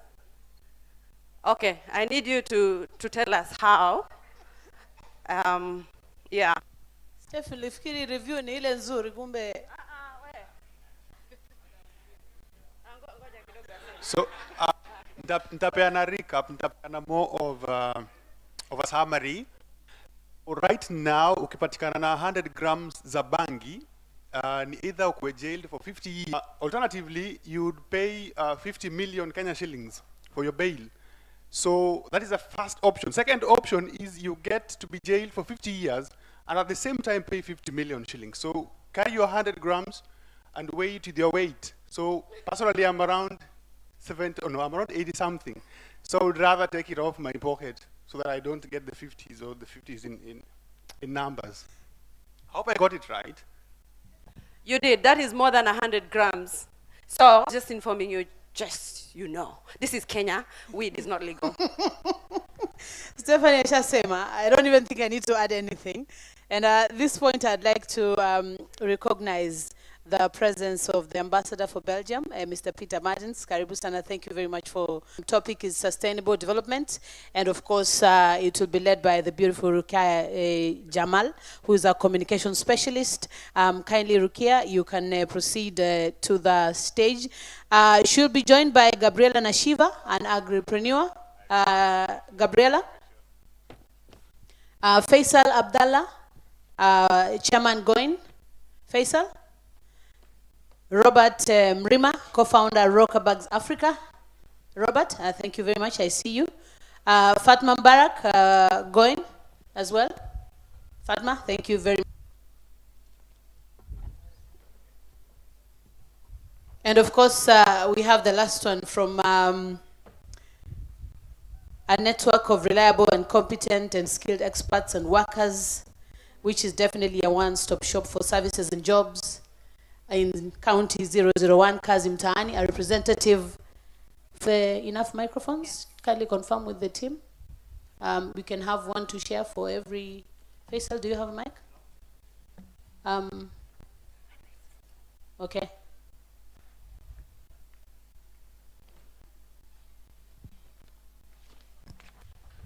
Sour, okay, thank you. Thank you very much. Ladies and gentlemen, my name is Rukia Janwala. I would like to welcome you to the youth panel discussion, whose topic has already been announced, that is sustainable development, our role as the youth. Now today when we talk about all the roles in relations to it, before I get to it precisely, I hope each and every person is able to hear me clearly. Asante nitachanganya huko mbele mbele. I'm not able to do that fluently in Kiswahili, but I can definitely mix it up. That has also already been communicated to my panelists. Msijali vijana, we are going to be able to do that. So once again, ladies and gentlemen, my name is Rukia Janwala. I am a communication professional and a personal development coach. By profession, that's what I do, and I'm an entrepreneur. I do today, we have young people from various sectors. We have Gabriela, who is representing the young people in agribusiness. We have Hamida, who is a representative from Kazi Mtaani, which is a portal that is providing opportunities and access to those opportunities for most of the young people around here. We have Fatma, who is a business woman, and she's going to tell us exactly what she is doing in that business sector. We have Robert, who is in innovation, and he'll actually tell us the other aspect of innovation, probably in relations or opposite from what we're basically used to. We have Chris, who is representing the people from the tech industry. This is Pwani Innovation Week. We cannot have innovation, we cannot talk about Pwani Innovation Week when we do not contribute to every discussion that is in relations to innovation and technology, and that's what we have Chris here for. And lastly, we have a change maker, who is Faisal, that's going to talk about the role of youth in enhancing the sustainable development in the community. Now, in our panel discussion, we're actually going to do it differently. We'd rather call it a fire chat conversation of the young people rather than a panel discussion. This is a conversation as the young people. Most of these people, actually each and every single person that is on stage, including me, are struggling youth that are trying to make ends meet. We do not have a representation, because most of the times I feel like we sit on stage and we let the youth that have struggled for some time establish themselves, then come share their stories. Today we're doing it differently to actually reflect the actual people who are ground in how exactly things are. And at the same time, rather than just having conversation, I have people sitting in the correspondence team that will also enable and support in how we can be able to access some of the opportunities that are here. I'm aware we have Bravin from Forgotten from Generations Kenya. These are our key people that will be able to respond to some of the youth opportunities that we can be able to maximize on now.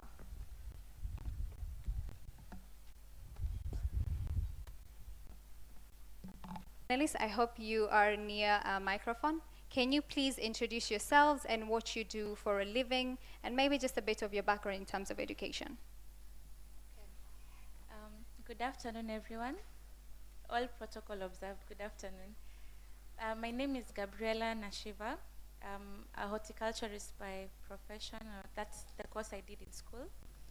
And it was quite eye-opening when I was doing this course, because I did not know much about agriculture. I was born and raised in Mombasa. We don't do much of that here. And once I went to school, and that's where my desire, because I was like, if I'm one person who did not understand this field at all, how many of my fellow young people who were both raised maybe in the cities do not know about agriculture and the opportunities that are there, and we can actually tap into them and not really completely rely on them. And also at the same time, you can still be in the office and be in the agribusiness sector, you know? So I saw there's a need to see how fellow young people can know about these opportunities and tap into them. And that's why I use my social media space to try and demystify various myths and misconceptions about agriculture and agribusiness. You do not have to touch and lab work. We have agripreneurs developing seeds that are better and that can, you know, maybe they can, when there's drought, they're drought resistant. That's the word I was looking for. They're drought resistant. We have a but yes, generally that's what I do. That's what I focus on, or rather, that's what I desire to do. Apart from that, I also learned a lot of skills in the media space and in the digital marketing. Thank you. Thank you very much, Hamida. We can just introduce ourselves and what we do, and then the follow-up conversation we'll probe in what exactly we need to tap onto. Good afternoon, everyone. Thank you for representative of Kazi Mtaani, which is a one-stop shop for all handyman services, and I'm also a lawyer by profession. Good afternoon, everyone. I'm very glad to be here in this panel, and I'm a businesswoman. I implemented it in the ground. Thank you. Hi, everyone. My name is Robert Mrima. I'm a co-founder of Rock John Kamau, who is just in the vicinity here. And what we do is we recycle redundant billboards and banners to create trendy, stylish, and eco-friendly bags. We'll talk more. Thank you. Hi, naitwa Chris. Chris is a representation of the people in the tech industry. Very few words. Yes, hi. My name is Faisal Okech Abdallah, and for today, I will not tell you the caps that I wear in this county. And number one, I'm the president for people with disability within Mombasa County, and for today, I'm the chair, Global Opportunity Youth Network. Thank you. Thank you very much. Gabriela, the first question goes on to you. Now, when they were to nyumbani, si ndio? Ushambani huko, we're not used to we're not used to having people, young people taking up spaces in agriculture or anything in relations to agribusiness, because that is something that we associate with the old people, right? Now today we have Gabriela, who happens to be a very pretty lady, and it's kind of not matching up to the tradition. Now you've told us that that's what you've actually done in relations to agribusiness. That's what you did in your undergraduate. Would you tell us your experience in your business, in actually doing business in the agribusiness sector? Okay. First of all, I got a lot of criticism when I decided to do it as it's even involved, because it's horticulture. I did horticulture. I did not know what to expect when I got to school, and a lot of people were like, why wouldn't you be in finance or do a business degree or, you know, any other degree? But first of all, for me it was fascinating because I never grew up in the farm. Can you imagine I was seeing skuma wiki grow in the farm for the first time in college? You know, such experience it was. Girl. It's not even okay. It could be a good thing, but I don't think it's a good thing. So after that, I didn't really want to listen to what people would say, because before I went to school, I decided this is what I want to go and do. Yeah. When I get there, whether it's good, it's bad, I will do it till I finish. If I want something else, I'll go for something else. And then now, when I finished, the other challenge actually with agriculture is something that was passed in the legislation of our country, that if you study in agriculture, maybe you go start your own venture, but employment, little to no employment, which is a disadvantage, and that's why many people do not prefer to do agricultural courses, because there are no jobs in the field. Another challenge is the fact that our education, the education of agriculture, starting with high school and primary, they used to be examinable back in the 90s, but they're no longer being examined. So again, a lot of frustration around. Okay, now you are in business, and what you're doing in agribusiness is educating people on the opportunities that are in that sector. Would you like to highlight how exactly you're able to do that, and what opportunities are currently available that able to tap onto it? Okay, when I started with, we were one media, I would say that. So when you said you wanted to tell positive stories, and I was like, is there any agriculture happening in Mombasa specifically? And yes, there is, but I would say not largely. Mombasa is not largely known for that. So for the start, it was how can, whether it's you have your own garden of mboga, you know, and in 2020, you know, we were all home. How can you use the space in your balcony to grow some mboga, or how can you contribute into the food security? Because honestly, where we're headed is quite scary. Climate change the day, and then there is no one time we can say the food we produce is enough to feed every one of us. There's always a deficit. That's why we are always importing food from neighboring countries, from abroad, you know. And I'm like, we can actually produce this food, you know. Countries like Israel are deserts completely, and they still produce food, and they are even in the world map in production of food. Why not as a county in Mombasa, or as a country? So that's why I felt the urge to start sharing information about agriculture and this aspect. If you're good with IT, you could develop a system that makes maybe farmers, make it easy for farmers with maybe a chunks of land to irrigate their crops. That's for example. If you're maybe good at lab work, you can be able to develop farmers. So how can that also be helped? So I was thinking there are many opportunities, and I'll give an example of a friend of mine who does beekeeping, and he developed a small gadget that helps farmers know that, because bees are very sensitive. They're sensitive to sound, they're sensitive to the environment, and also it helps them monitor. You said like the way babies have a monitor when they're asleep, when they're awake, so it helps farmers monitor their bees. And it's really helping farmers in farm work. And you could actually like the farm work, you know? There is snail keeping. You can grow snails and sell the, you know, the milk. Agriculture, you could research in whatever it is that interests you and actually earn from it. Gabriela has said it. There is opportunity in the snails. Your business approach is very interesting. Mara nyingi tukiongelea kuhusu biashara, tunadhani biashara inafaa ikuwe labda umesomea jambo fulani. Kama vile Gabriela hapa, biashara yake is in relations to agriculture communication.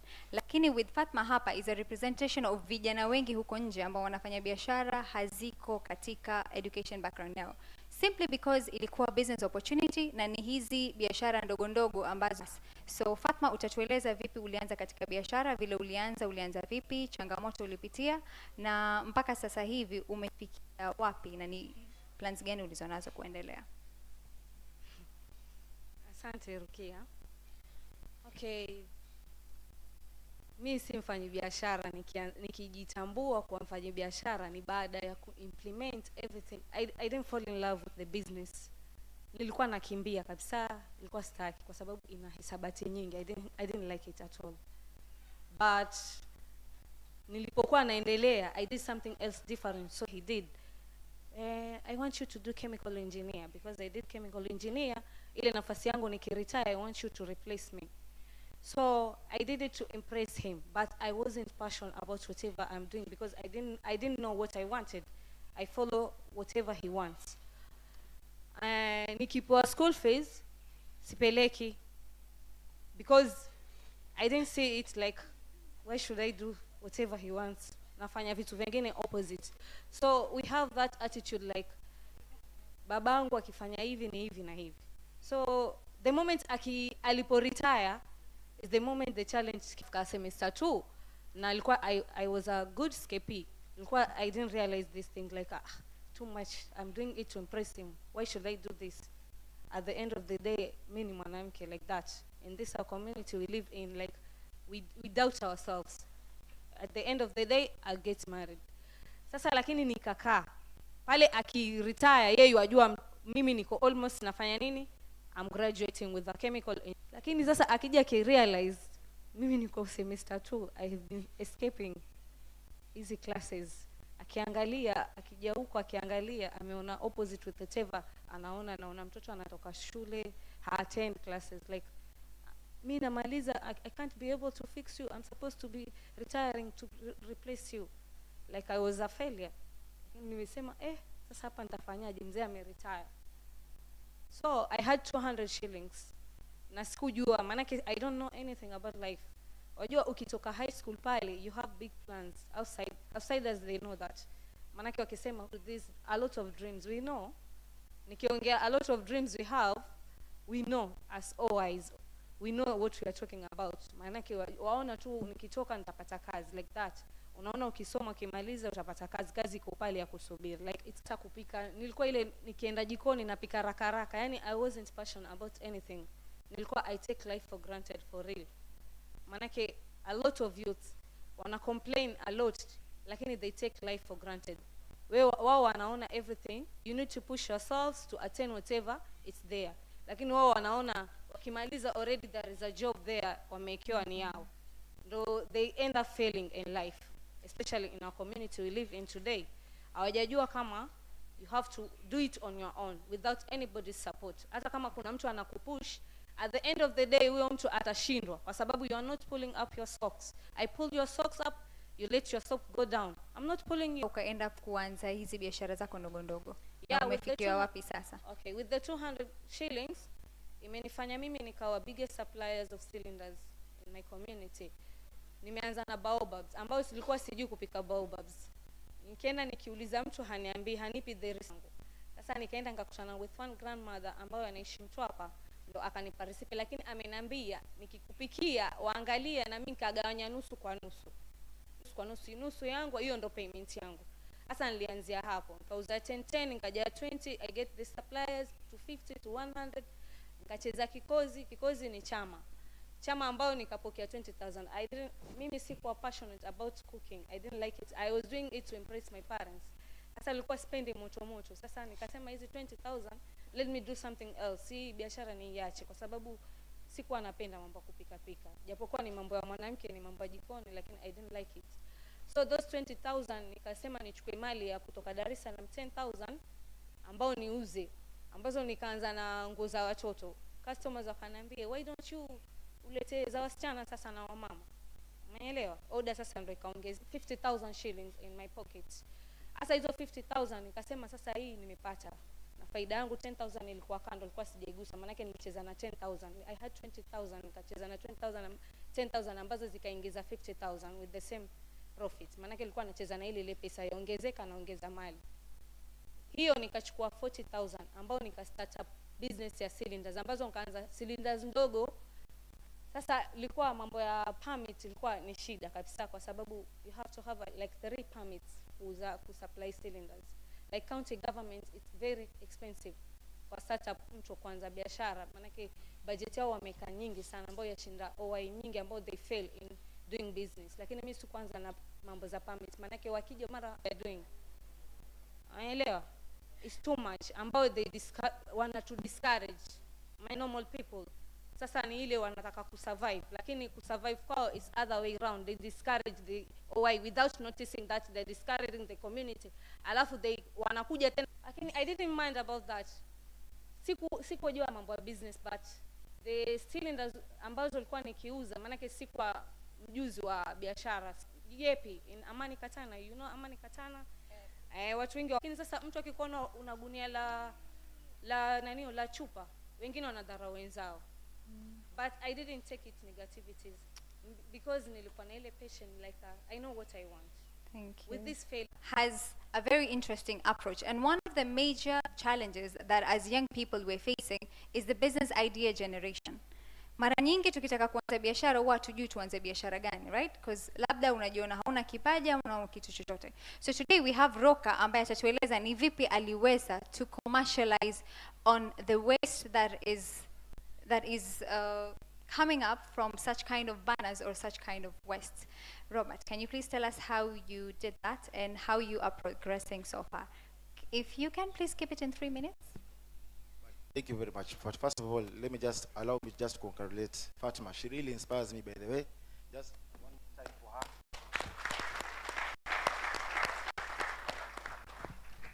Yes, thank you very much. Very hard talking about that. So, friends, anaitwa K. So, growing up together, tulisoma same primary, same high school. Tulikuwa tunakaa same neighborhood kule Kiembeni. So, but kila siku tunajiuliza kuna kitu lazima tufanye, but tulikuwa tujui tutafanya nini. So, we were always keeping in touch akaenda Nairobi, mimi nikabaki Mombasa, but towards 2016, 2017, we came back here. We were brought here actually by Swahili Pot, because that is when it was being started here, and there were a lot of exciting innovations happening there. And tukasema, let us come there and see what else we can learn. My background is in economics and finance, but I also wanted to get more knowledge on technology and how I can improve my skills in research to do what I do on a daily basis. So that is where we also got more inspirations from the businesses that have been done at Swahili Pot. And Pwani Innovation Week ilianza ya kwanza 2018, then ikakuja ya pili 2019. So kama umekuwa katika hii business ya marketing, digital, mimi nafanya mambo na research. One time tukakaa mkahawa mahali, tulikuwa tunadiscuss, mazee, tulikuwa tukiongea biashara tutafanya, but ni gani? Tukakaa chini tukaangalia, mazee, kule Swahili Pot kuna kuanga na banners. Na tukafanya research, hizi banners zinakuanga very strong, na ni very durable, na pia zinaweza withstand the weather, unaona zinasimama kwa mabango, kwa barabara. Na tukasema hebu tujaribu tuone kama inaweza tengeneza bagi. Hiyo idea ya bagi tulikaa tu hapo, tulifikia ideas nyingi before to come up to that hiyo idea ya bag. Almost 50. We had like 50 things to do with a banner. But tukasema let us start with a bag. So immediately tukuja hapa HTI Institute. Thanks wakakuwa wakishonea mabagi, so tulikuwa tunapatia pesa kidogo, tunapatia pesa kidogo. Ilikuwa ni 2020, corona ikaingia, so actually we were confused. By March we didn't know what to do. We were excited about this business, then tukaona our hopes like zimeenda hivyo. For 2 months tulikaa ndani, not knowing what to do next. Hatuwezi enda collect banners nje, na pia tunaona like hatuwezi endelea na biashara. Watu wanatuuliza kwani sasa mtafanya aje? Everyone was just confused by the. But towards the end of June, July, there's another training program we saw at Close the Gap, Boost Your Business, whereby during that time tulipatia time ya kurelax na kufanya research. Tukasema wacha tuende PA training. They do training for incubation for businesses. From that training, we also got more skills on how now we can be able to understand this business, because my background is in research. Na yeye anafanya mambo marketing. Kushona sisi ni wapi? Hatujui kushona kanyaga machine. But tukasema let us understand the business, na tunaona this is an opportunity, because first of all, our clients walitoka tu hapa Swahili Pot. Tulikuwa tunashona tu bags. Let me say, let us boast. Our first client ni Steph, amekaa pale. Alichukua bag yetu ya kwanza. Yeye ndio wa kwanza actually kubuy our bag. So alitupatia pia mawaidha on what to do or not to do. So we got to experience, to learn more on how to set up now our business, na tukaanza our first workshop. So I can say the journey has been not so easy. Baadaye. Na tunapata ya kwamba vijana wengi, 80% hawajijui. Wanaambiwa fanya hivi, fanya vile. Ndio maana unapata ya kwamba baada ya mwezi, miaka, anawacha ile kazi amepewa kwa sababu ilikuwa si yake. Sasa tukiwa vijana, naomba kwanza tujitambue. Nguvu yako iko wapi? MC Mlachake analifanya pale, unasema mimi pia naweza. You can't do what I can do, because the kind of idea I have is not the same idea you have. And even though if you take my idea, you will never do it the way I wanted to do it. You like it or not.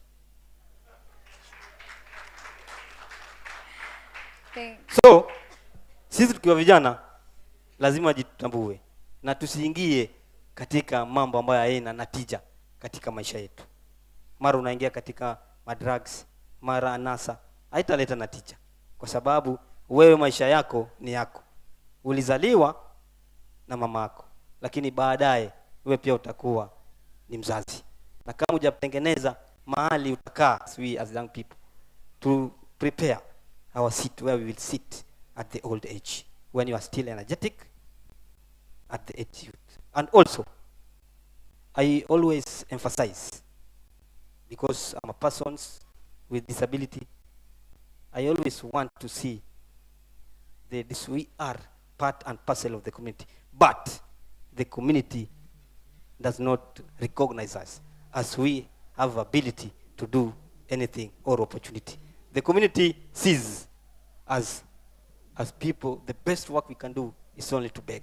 That's why I'm called MC Mlachake. I want to challenge the community that people with disability does not need any sympathy from them, because you will never change my status. Only God can do that. What I wanted to know from me is only empathy. Understand what is disability. What do I need? How should I do what they want in the right way at the right time? But sisi tunasema walemavu wanaweza nini? Kazi yao kuomba. Ukimwona mlemavu njiani wampa pesa. Afanyaje? Amefanya kazi gani? Badala umuulize wewe unaweza kufanya nini? Unaweza kufanya biashara. Basi njoo tukusaidie. Hiyo ndio tutakuwa sisi tunaleta maendeleo katika maisha yetu. That are already available for young people that we can be able to maximize on. Kazi Mtaani is one of the initiatives that provides these opportunities and linkages from young people to the various short job opportunities that are available. We have a representative from Kazi Mtaani, Hamida.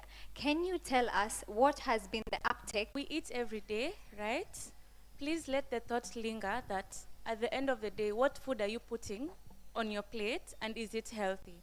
Our parents are getting old. It's us to take up those responsibilities, that the food we're eating is healthy and that our country has food security. Thank you. You mentioned 30 minutes. I'm just going to keep it pretty... 30 seconds, sorry. The structure you find for your services at no cost. Okay, this is to my fellow youths. Don't give up. Don't make failure as your role model or anything. Make failure as the startup of the game. Yes, there's a lot of opportunities in the circular economy. Like today we are here, tutakuwa na waste kibao, chakula kama naona wengine wametupa. So think about the opportunities that you can tap out of that.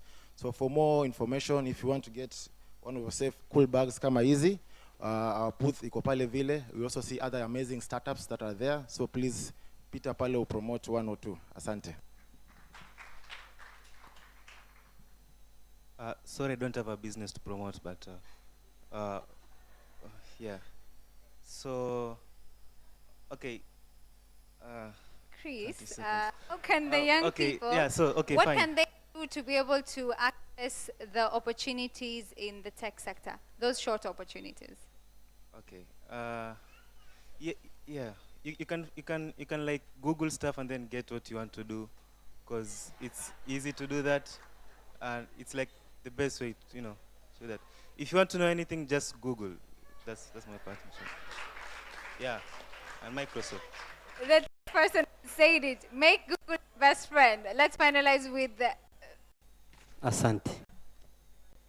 Wanasema mla ni mla leo, mla jana kala nini. Tafakari ya babu. My name is Catherine. I come from Nairobi. I work for Afralty in partnership with Cisco. I would like to recognize the presence of Hital, Muraj.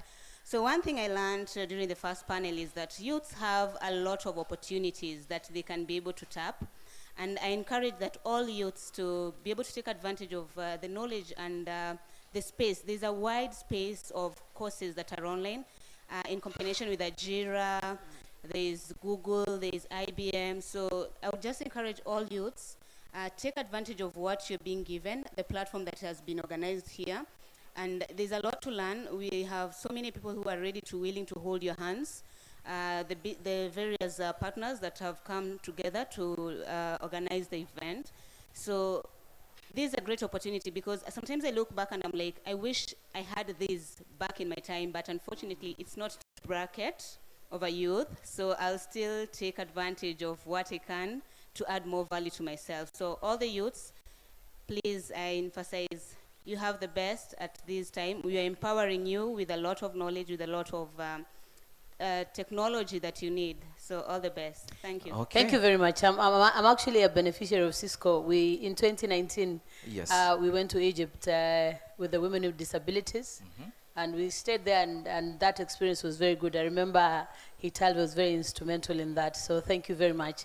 And I must attest to that fact that after that, a lot of the young women who went to Egypt to get skills are actually doing something very helpful with the knowledge that they got from there. Mlachake, you want to say something?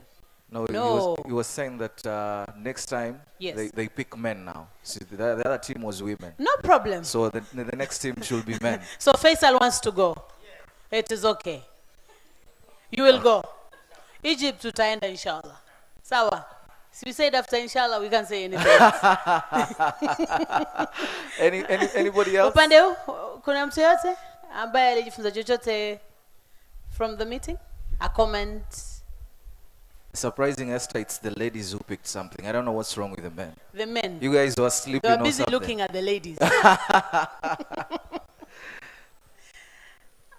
Alice, nice to see you. Assalamu alaikum. Actually, I didn't know about this thing. That's why I found out yesterday. My mom was telling me you should sign up. It's so good because I just finished my KCSE and I didn't know what to do. Actually, I just came blank here. But now, alhamdulillah, I think I will cherish this moment and I want to pursue ICT because I've seen there is a lot to learn with this. Thank you very much. Anwar, I can see you nodding, eh? I saw you nodding when you said I want to take up ICT. Anwar is actually one of the guys so passionate about ICT. I don't even think kama kungekuwa na chakula inaliwa ki ICT. Chief Anwar will definitely eat that because he dreams about it all the time. So I can see the happiness on his face just knowing that someone amemaza KCSE. There's a man there. There's a man. Yeah, Nice. we can't pass that opportunity. The only man standing. Big makofi. Wanapaka vile amesoma. He has understood the assignment. Ata to represent Esther. Kabisa. The only bald man in the room. Good afternoon. Yes, good afternoon. Good afternoon. Bro, nachoma. So, in English, I will. Yani mimi nitachanganya kiufupi. Sawa. Hiyo kuchanganya ndo utataka. Kitu ambacho mimi nimejifunza ni kwa huyu bradangu hapa huyu Mlachake wala chako sio? So nimejifunza kwamba hata kama uko na disability, hujamani ameniinspire sana kiasi cha kwamba ninatamani hata wale ambao wako huko mabarabarani pia watoke wamuige huyu amejifunza leo. Thank you very much. Hujatuambia jina? Mimi kwa majina naitwa Abdalla Mohamed. Abdalla Mohamed. Sawa, thank you very much. Abdalla amechanganya lakini point yake is noted, eh? Because you see, they say naturally a person with disability would use more strength, more energy, more everything to achieve what everybody else is achieving. So that is no mean feat, Faisal. So congratulations. We are cheering you on. Yes, Esther. Thank you. Another man? Else here? Yes, another man. Gaflat Binvo. Hi. Good afternoon. Good afternoon. Kwa majina anaitwa Abdullah Salim. Kulingana nitachanganya pia mimi. Kulingana na chenye nimeona na nimejifunza kitu kimoja ambacho ni kizuri sana. If you want to succeed in your things, you just focus. If you focus, think about sahau fear. Don't fear anything, eh? Kabisa. Be stable. Changanya. Nakuchanganyia. Changanya bro. Shona. Sasa be stable, focus, have ambition. Na inshallah utafanikiwa kwenye umeflow bro. Mpigeni makofi ameflow. Ameflow. Bro, uko vizuri. Hiyo fear ndio uko nayo lakini una flow. Ako sawa, ako vizuri. Inshallah nasema tutafanikiwa. Kabisa. On this side, anyone? Jamani nawaomba sana. Yes, there's a lady there, a beautiful lady, yeah. Now, Esther, as we go to hear what she has to say. Yes. Is there one of KCA 100S here? KCA 100S. Yuko hapa? There's an emergency, so tafadhali KCA 100S. In the meantime, I would just probably want to know, is Donna here? Donna? From Safaricom? No, okay. Stella Mohoro?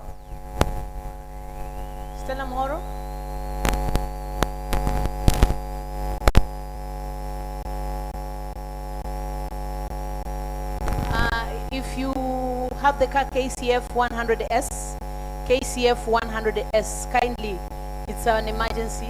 Please see this gentleman. KCF 100S. It's an emergency. Kindly see the gentleman very, very fast. Asante.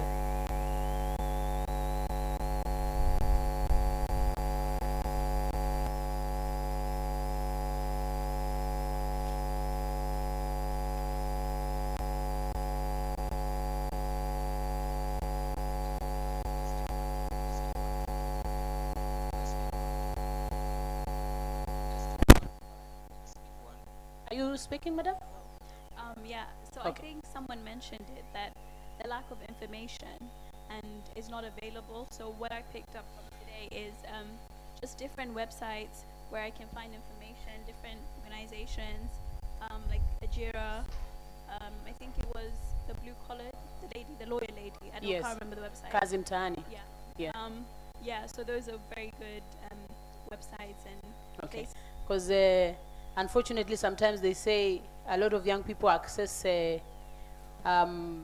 phone wanataka Wi-Fi nini, but we are always either on TikTok or WhatsApp or Facebook or any other, but not where information is. So please, I think the lady has said that there's so much information out here which we can benefit from. So at this point, we go straight to the panel. Innovation, commercialization, and regulatory sandboxing. I am aware that there's a team watching from Geneva, and they would really want to be part of this.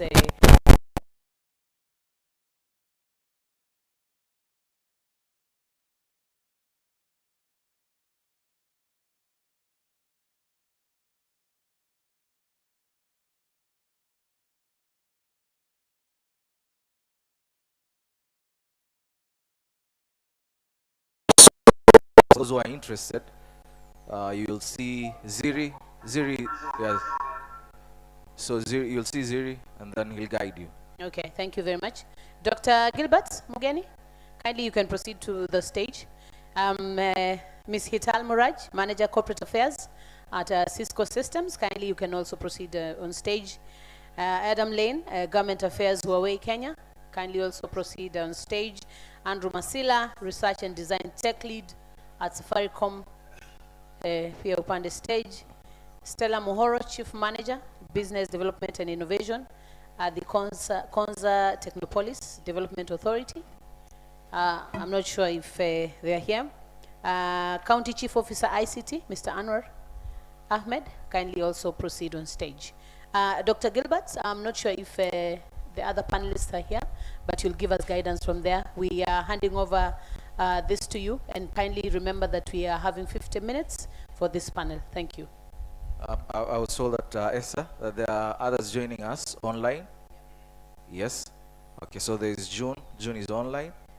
And Engineer. Thank you very much.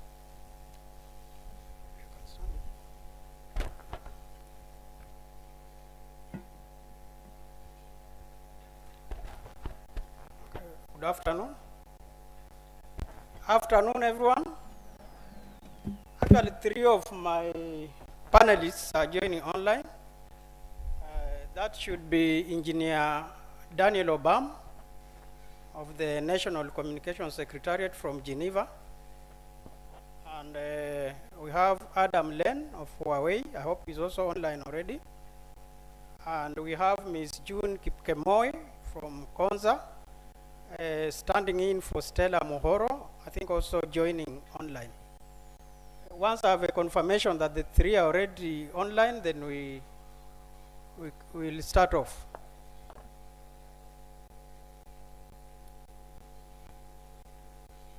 Technical team, can we get a confirmation, sorry? Technical team, can we get a confirmation if the 2 are online already, so that Dr. can be able to proceed with the panel? Well, the Dr. 3. I can, fine, I 3. suggest that you can proceed. At the point that I see them on the screen, I'll alert you kindly. Okay, thank you very much. I hope you enjoyed your lunch and you are alert this time as we start with more discussions that we started this morning. So with the panel before you of distinguished members that you can see here is going to discuss on innovation, commercialization, and regulatory sandboxing. This topic might appear familiar to some people.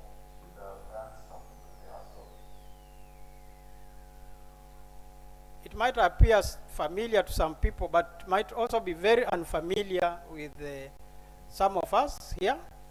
What I believe is that at the end of the session, each one of us is either going to have learned something or reminded ourselves of something or come up with a resolution of something to do going forward.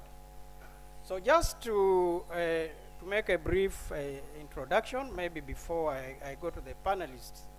The topic on innovation and commercialization is not new. It's something that we discuss very often. We discuss in workshops, we discuss in meetings. But the brief of it is, take for example, what we are having this week. Secretary, kindly I can see Mr. Daniel Obama is on standby. So we just wait for the other two and then we proceed kindly. So you can just go on. Thank you very much. So basically we are going to be asking ourselves, where do our innovations go after launch? And that's a large percentage of them, more than 3/4, about 75%.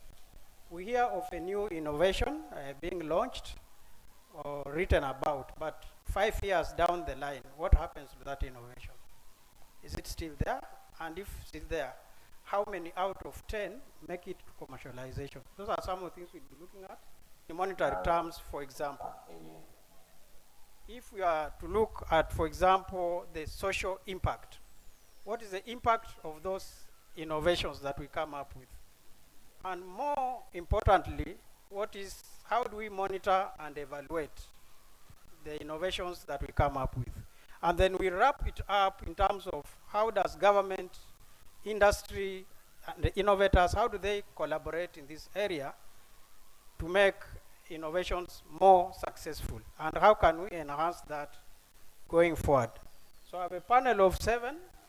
We have 4 of us are here, and 3 of us are joining online.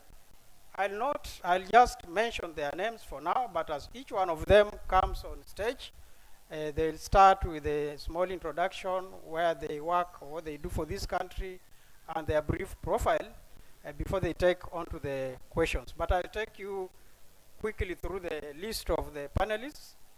I'm the coordinator, or I am Dr. Mugeni Gilbert, as you have been told. I'm head of innovation and research at the Communications Authority of Kenya. We also have Ms. Hital Muraj, right behind me here, and Hital is the manager corporate affairs in Cisco Systems. We have Adam Len, who is going to join online. Mr. Adam Len is in charge of government affairs at Huawei, Kenya. We have Andrew Musila is in charge of research and design tech, the lead actually at Safaricom. And right at the end, we have Anwar Ahmed, and we have been told that if you are to cut his blood, he would bleed ICT. Yes. We are told shortly. Anwar is the county chief officer, ICT, Mombasa County, and is representing the coastal counties, a number of them, in this discussion. So the other person who is joining online, and I'm told is already online, is yes. Engineer Daniel Obam, who is the chief executive officer of the National Communications Secretariat, which is the advisory arm to the Ministry of ICT. And then I have Ms. June Kipkemoy, who is, I think she's the manager in charge of marketing and corporate communications at Konza Techno Police. So I've briefly introduced my team, and if Engineer Daniel Obam is online, I think I'll call upon him at this stage just to make a brief. Kindly bear with us. We probably just need to fix a few things, and then Daniel can be able to respond.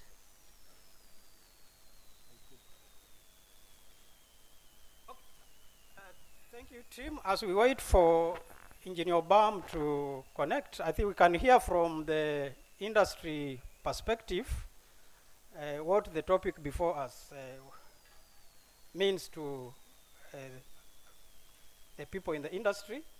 And on behalf of the team from the private sector and the industry, I'll ask Andrew Masila from Safaricom just to give an overview. Thank you.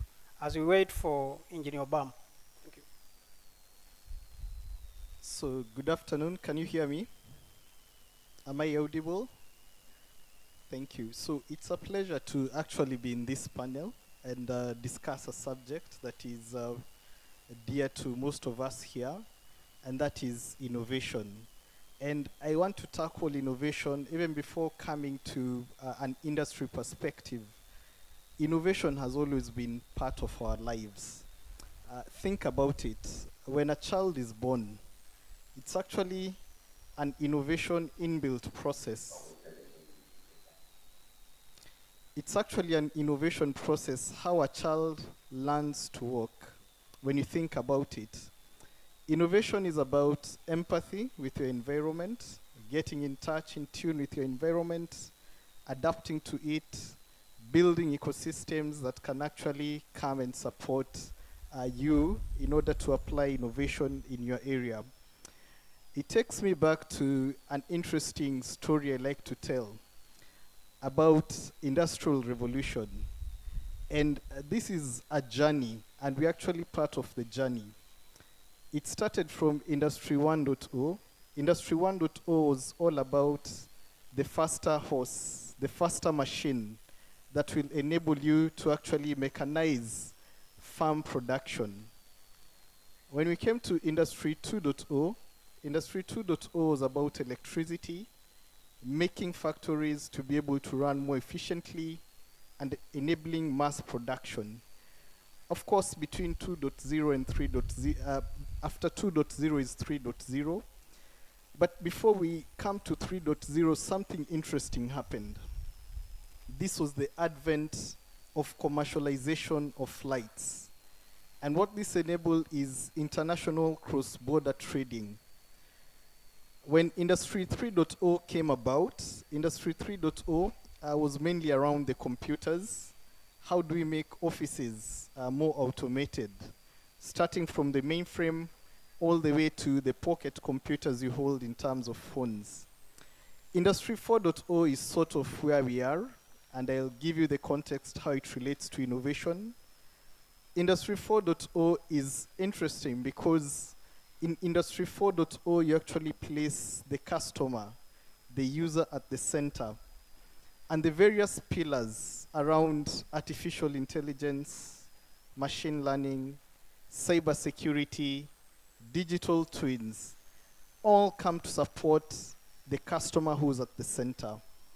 When you think about the evolution, previously it was about doing things faster, producing more things within a shorter space of time, productivity, but now we are coming to the era where technology is actually human-centric.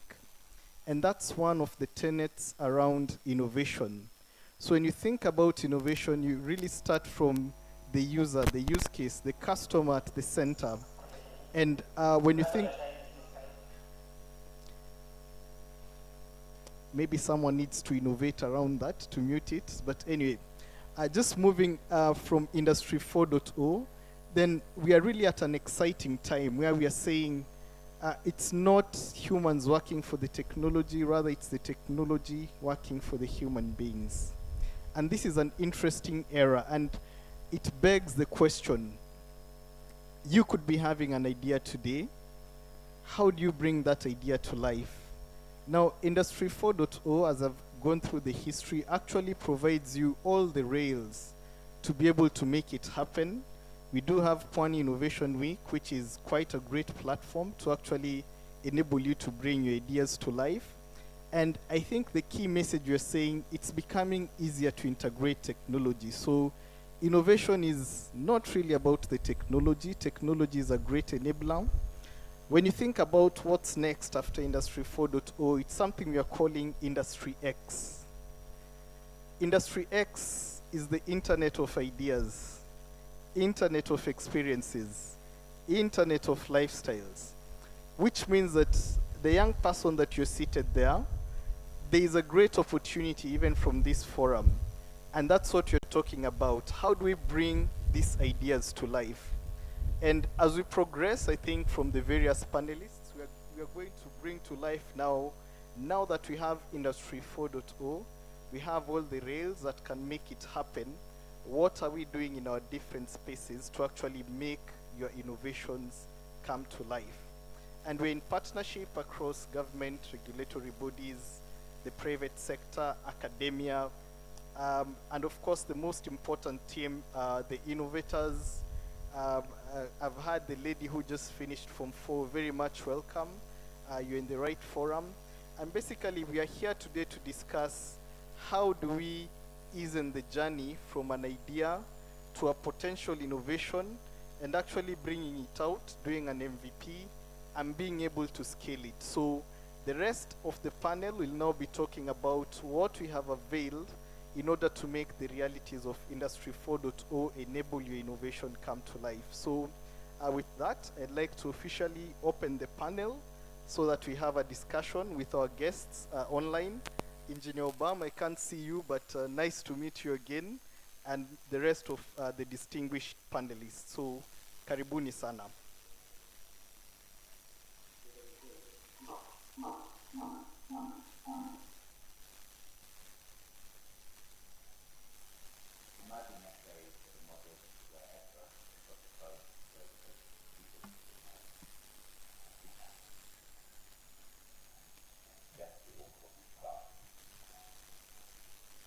Okay, I think I can see Adam there.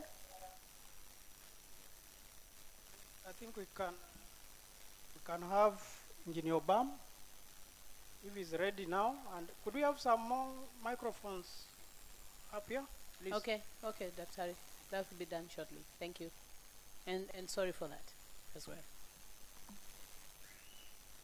Technical team, if Adam is ready, I think we could probably start. I can see Daniel is online as well. Daniel, can you hear us?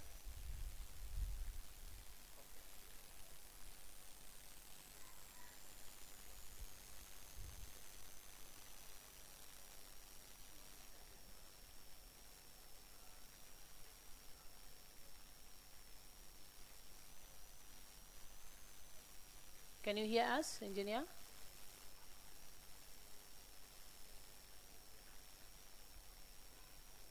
I don't think he can. Test. Can someone probably side chat him to see if he needs to unmute on his side?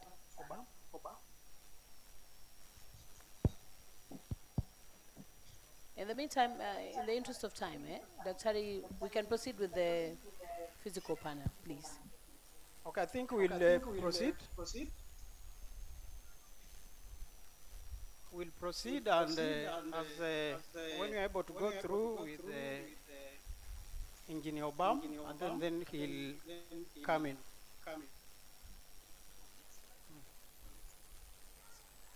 Hello, Engineer Obam. Engineer Obam? Yes, I can hear you. All right, could you please go on? Go on with what? Daktari, I think engineer is ready. Engineer Obama, I think before you are fully connected, I had asked that as part of the introduction you give from government perspective, if it were your understanding of the topic under discussion. Thank you. Thank you, Dr. Mugeni. Perhaps what I can do, first of all, let me thank you and the organizers of Pwani Innovation Week for this opportunity to talk about innovation and what it entails.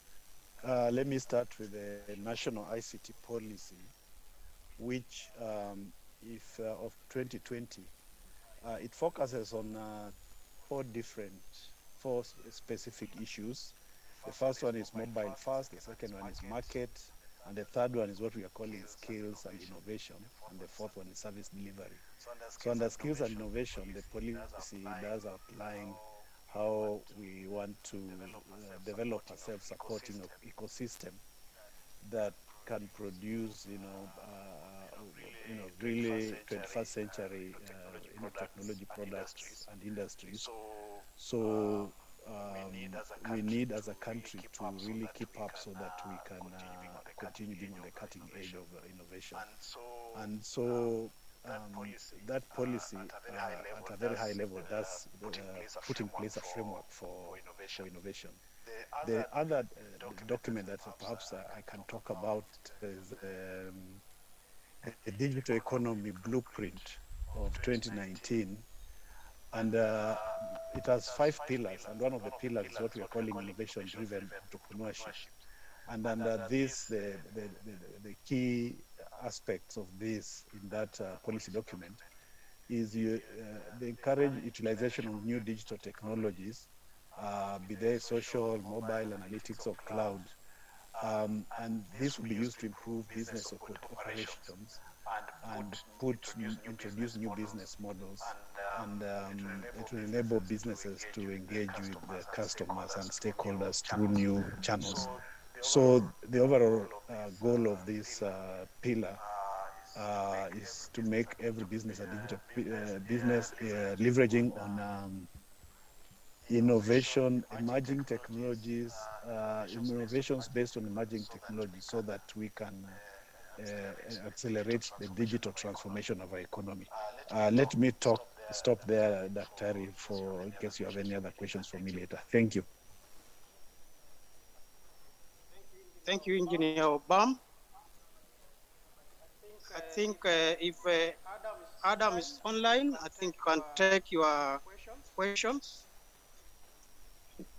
Yes, good afternoon, everyone. Can you hear me okay, Dr. Mugeni? Yes, we can hear you very well. Thank you.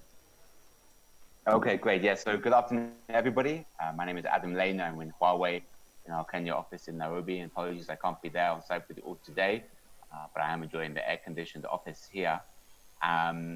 So I think the question was more around what Huawei has done around enhancing the innovation ecosystem in Kenya. I think, as many of you will know, as well as the smartphones that we're maybe famous for, most of our business in Kenya and around the world is the infrastructure for connectivity, whether it's building the mobile networks that people like Safaricom or Telcom use, whether it's building the fixed networks, whether it's building enterprise government solutions and data centers and so on.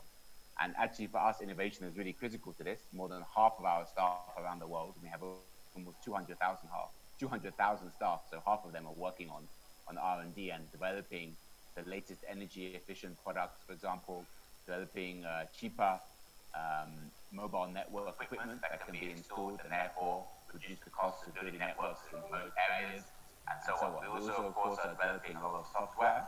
And I think if you look at M-Pesa and other aspects that we work with our partners on developing, those kind of software services also provide real benefits to not only the users, but also to the innovators, who are now, through APIs, tapping into things like mobile money to themselves, provide e-commerce services, e-commerce products, and many other aspects as well. On our end, in Kenya specifically, as well as providing, of course, innovative solutions, and we do have a team of developers in Kenya working on mobile money and other software products, we also focus a lot on training and skills development. As I think you'll hear from some of my colleagues in the next few days, we have and you may have seen on site, the DigiTruck, a mobile training classroom that provides digital skills to those in remote areas and also underserved areas. And we've launched an innovation competition on that. We'll have the winning announcement tomorrow to support digital skills and innovation amongst the very grassroots youth, not just those with bachelor's or master's degrees. We, of course, also do a lot of work with those at university and TVETs. We have training programs. We work closely with the DigiTalent initiative under the ICT Authority, who I believe are also participating in Innovation Week this week. And we sponsor the Innovation Award there to enable the undergraduate students and graduate students of DCP to also set up and commercialize some of their innovations. And we did something similar last year and the year before with the National Youth Council, also part of the Ministry of ICT. They have something called the Fursa versus Virus or Fursathon initiative, where we also support innovation activities. So for us, it's very important to support innovation not only at graduates, but also at the rural youth and the more basic, those without such advanced digital skills levels too. Finally, I just want to mention two other very quick aspects, one of which, of course, is the use of technology to enable innovation. So we provide broadband networks that, of course, are enabling people to innovate, to develop software. We also provide cloud services, we provide Huawei App Gallery, similar to the Google Play Store, where many local Kenyan apps are there, and we're helping promote them and help them get users and help them grow and also be productive, as well as Huawei Cloud. So I just want to mention those couple of things, and maybe we'll come to the other questions later. Thank you very much. Thank you very much, Adam. I think now we can go straight to the panelists who are with us here. And then we can then go back to our panelists online. And I'll go straight to Hital of Cisco. I'll just ask her briefly how important this topic is to her and to the organizations and to us who are here. And in particular, I'll be asking Hital to tell us what Cisco is doing to enhance the innovation ecosystem in Kenya. And we all remember, some of us remember the Cisco Edge Incubation Center, which was launched in Nairobi a couple of years back. Maybe she'll be telling us something about this project and how far it has gone. And then I'll also be asking her probably to look at the risks that are involved in the innovation ecosystem and which interventions or safeguards can be put in place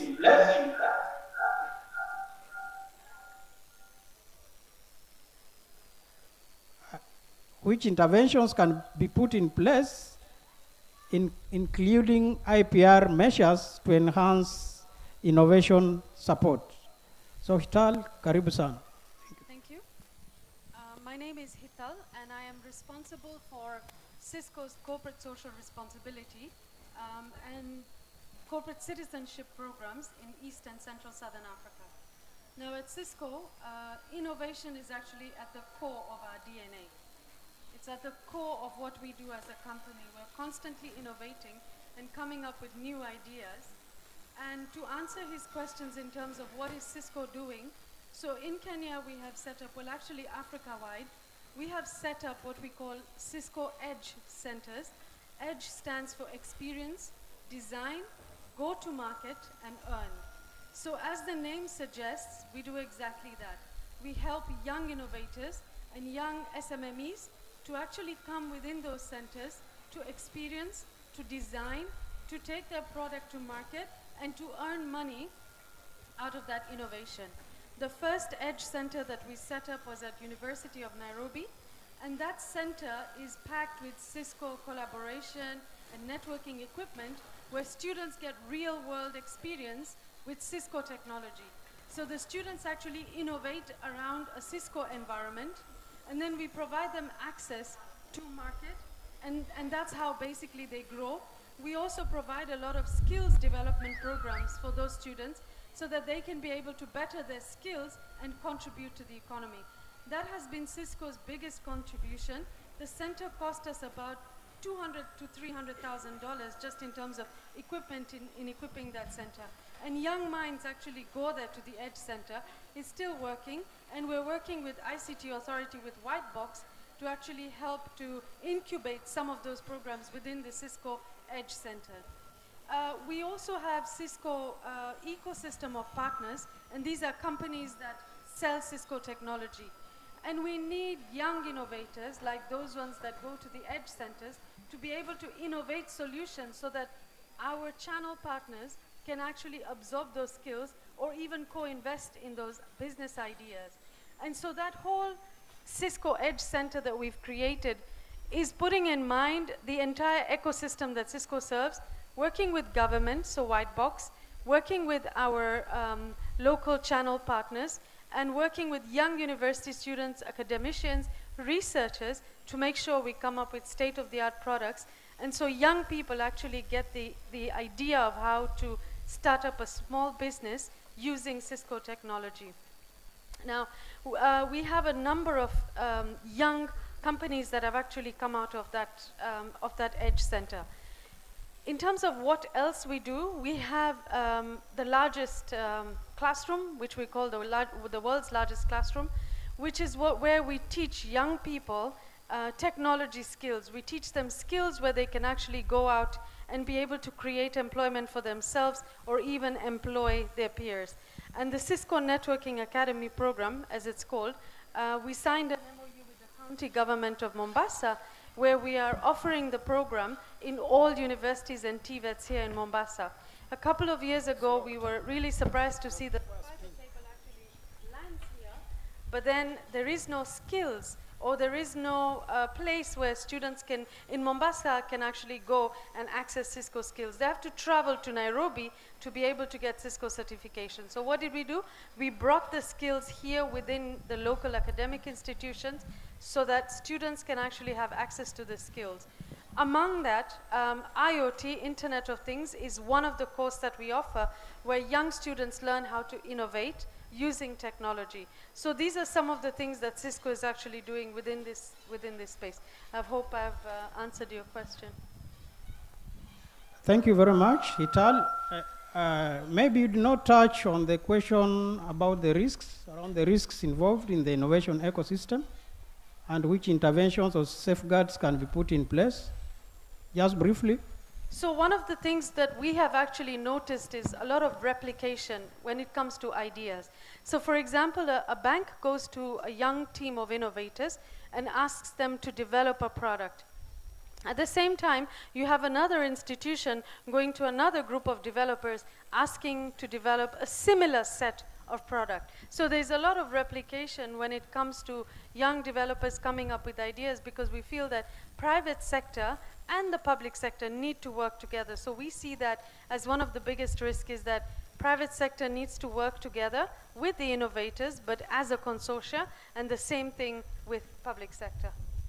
Thank you very much for that. And probably this issue to do with replication could be one of the reasons why many of the innovations that are launched never progress to commercialization. Because at one stage you find that what you are doing has been done by somebody. And I think that's why she has also talked of collaboration. Because if there was greater collaboration, then I would be able to know that what I've done, somebody who has worked on it and it's at a certain point, and it's better picking it up from there onwards, instead of, as it were, trying to reinvent the wheel.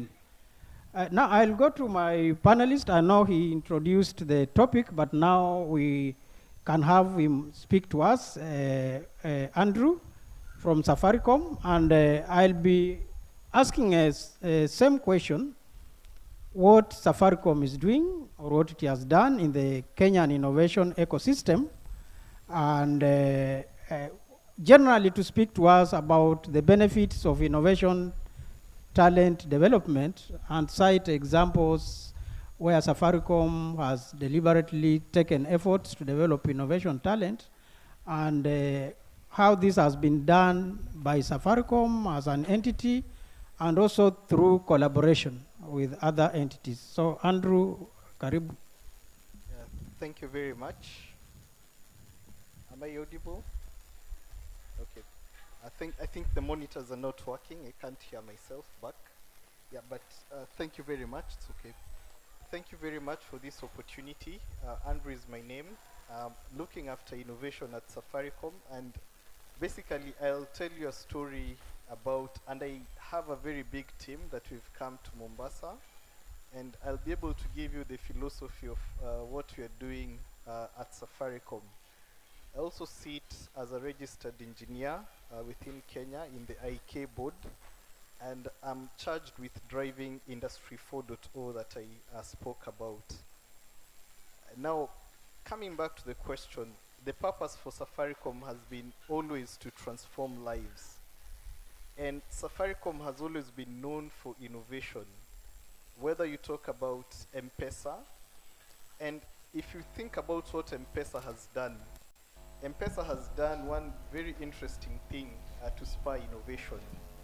One is to increase the velocity of money and the frequency of money. So, and the very initial use case was around previously when you wanted to send money up country or anything in cash equivalent, you used to use a bus.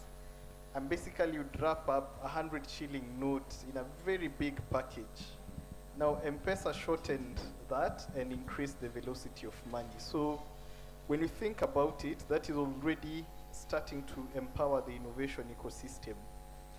When you think about 4G, and now by the end of this workshop, you'll be able to experience 5G services here.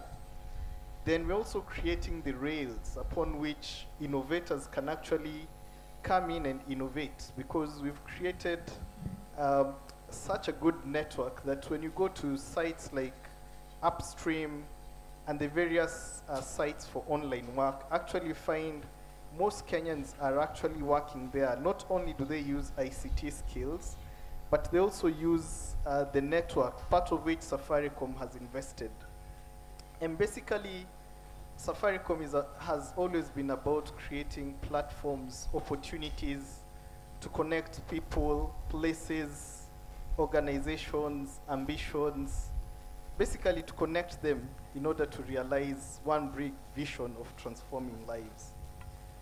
So you'll ask a question.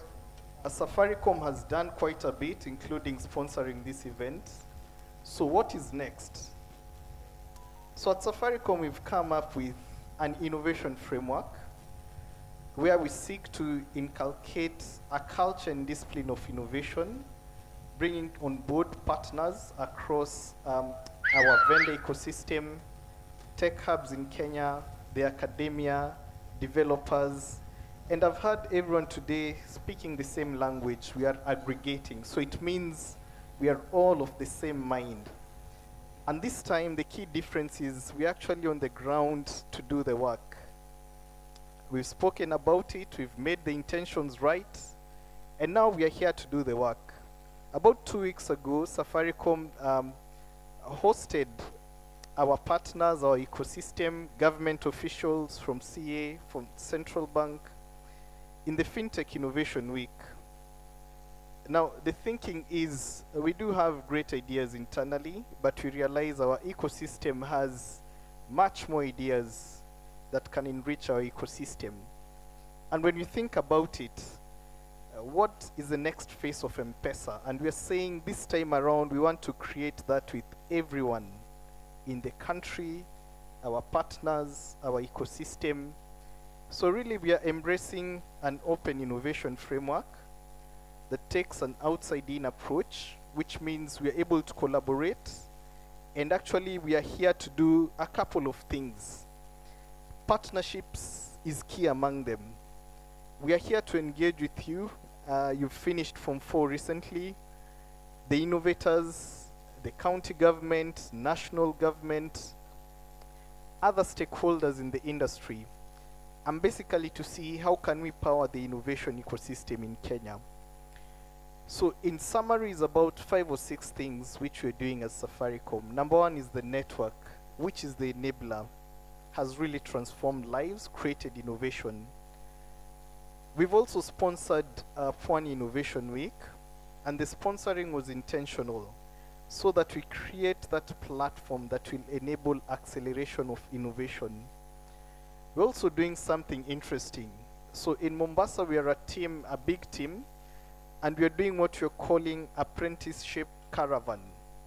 So we have part of the team running the hackathon at Pwani Innovation Week, part of our innovation team. We also have another army, a battalion going around universities in Mombasa, where we're actually looking to grow technology talent, impart skills across. And then ile plan ambayo tunaweza kuja nayo tukasema sisi kama coastal counties ni muhimu sana tuwe na ino plan. Tukitaka kuanza kitu ni lazima tuwe na plan. Ino plan kwa sasa haiko. Nimeinteract na coastal counties nyingi sana, wale wenzangu wakaniambia kuwa innovation huko kwao hakuna mpangilio wote, hakuna plan. Sasa na wengi wanasikia tu hii neno innovation, wanasema Anwar, hii innovation ni nini? Is it an ICT hub ama a cyber cafe? Ma youth wanakuja wanatumia internet, free internet, what is it? So one of the biggest challenge is the lack of existing of the innovation roadmap. So kwa sababu mimi nitachanganya hiyo problem na solution. Moderator ndio nakwambia kabisa kwa sababu wakati. So ile solution ya problem ni kuandikisha MOUs ama kusign MOUs nyingi na private sectors na national government na parastatals. Kama leo mwenzangu nimemsikia sana akitaja very good initiative za Safaricom. I would really like to sign an MOU with them, even if it's tomorrow or today, so that my citizens of Mombasa can be able to benefit that. So we already have an existing MOU with Cisco. It is actually amazing. One of my colleagues got an opportunity to go to Egypt. We are doing very well in that, and we like to keep on doing similar things. So another challenge we have is the linkages. In case, for example, in Mombasa, the ecosystem is there, but we lack linkages. Like today, our county government, our role in the ecosystem is not felt, isn't it? Tuongeni ile ukweli. So we are policy makers. Our job is to try to create linkages with universities, with civil society, with the ICT hubs. At the moment in Mombasa, and even the entire coastal region, there are no linkages. I will come up with an idea. I don't know where to go with it. I don't know how to start. Nitaketi nayo after 1 year. Look, Safaricom have stolen my idea. It's because we miss linkages. We miss mentorship structure and models on the community level. So what we are doing in Mombasa, if you look on the right side where I'm sitting, very soon we are launching Mombasa County ICT and Innovation Policy. That is a very, very crucial document. And the aim of that document is to able to come up with different models which you can be able to improve on the ecosystem. Number one is the sorting out or promoting linkages, coming up with County Innovation Board. We are planning to come up with an innovation board. In case you have an idea, where do you take this idea? Some of them cannot access internet. Some of them do not have, or they are not aware of digital ajira online. So we need to establish offices at community levels. So those offices will be the ICT hubs. They will also be the incubation hubs. You'll visit and you'll be guided. From the time of registering your idea, patenting, from the time to do some research until into the commercial level. So in that county ICT and innovation roadmap, we have also mentioned about forming a county innovation fund. We know that there is a great challenge that today our youth do not have access to even 5,000 just to go to a cyber cafe. Some of them we have been able to interact with some. They cannot even raise 50,000. So us as a county government, with other partners, we shall reach out to Safaricom. I've had some very good stories about it. Plus all organization will come up with a county innovation fund, county innovation club at each ward. And ile kitu nataka kusema kwa county government normally hatufanyi peke yetu. Ile budget tuko nayo huwa tunahitaji partners kama CAK yuko hapa, Dr. MJ, Cisco na Safaricom. Tunakuja pamoja, tuna form hiyo policy ama kuna plan na tuna roll out. So that is what I like to briefly say as challenges, but there are more challenges. But you gave me 3 minutes. I don't know if I have more minutes. Niendele. Zimemalizika. Oh. But Asante sana. you'll have a chance, Yes. maybe just to wrap up. Yeah. Do you have June on the line? Daktari, I'm here. Please, because of the time limit, I'll just allow you 2 minutes to tell us. Of course, I know that you are a partner in the Pwani Innovation Week. So, can you hear me? I guess I'll proceed. Can you hear me, June? What are we doing as Konza Technopolis to support the innovation ecosystem? Allow me to take you back to the year 2018 when we started the Konza Innovation Ecosystem Initiative, and the idea was to really ensure that we are rallying all the players, that is the government, the private sector, academia, and that's the non-state actors, champion aspect of innovation in the country, even as we seek to position Konza as a global innovation hub. Now, based on that, we started working with innovators from different aspects or other spaces in the country to plug into the ecosystem that we had created. And around 2020, when we were at the heart of Corona pandemic, that is when the players came together and we hosted the first virtual innovation challenge. Innovations from the country. We had Huawei on board. We had UK Tech Hub. We had a countrywide innovation hub, really being the link between ourselves and the innovation hubs that sits outside Nairobi. We had UNDP. We had, other key players within the innovation ecosystem, and we drove the conversation. And out of that, we are proud to say that about 25, a majority of those are hosted at Konza through the. We are hosting them for free. We provided them with training and the support. And now we have a desk officer in Konza who is supposed to respond to any inquiries related to innovations and innovators, touching on the innovators that have gone through our pipeline. And as a result of that, we continue to receive partnerships requests on matters innovation. And last year, we hosted the Israeli-sponsored Innovation Challenge, again, focusing more on commercialization. And some of the innovations that emerged top 10, we have been able to now provide them with market access through linkages and providing test beds for them to test their products as they build their sustainability model around that. Now, beyond that, what have we continued to do? Now, we have gone beyond picking conversations around innovation from the national platform, and we've gone down to mashinani. This year, we launched a program called the Innovation for Prosperity. The idea is to take the innovation conversation beyond tech. Most often than not, we talk innovation as technology, and we can see the players even in this panel. All of us seem to represent the ICTs.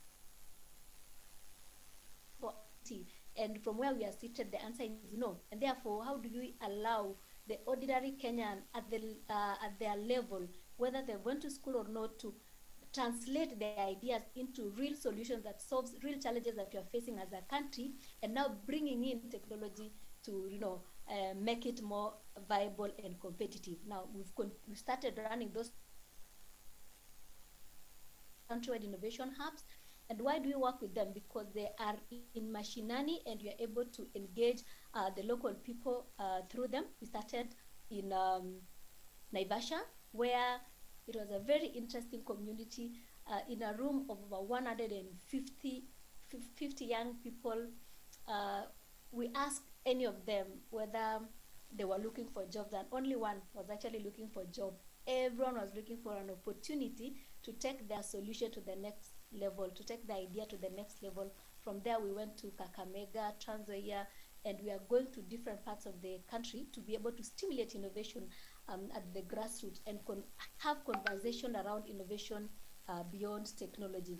Other than that, we are keen to continue to grow the innovation ecosystem where, as Kwanza, we're just providing a platform, the convening power, and allowing the different players to, plug in into the government convening power to just champion their ideas, because we want to see a thriving economy and, of course, future tenants for Konza Technopolis. We want to see the first buildings being owned by Kenyans who have actually started their solutions that are thriving.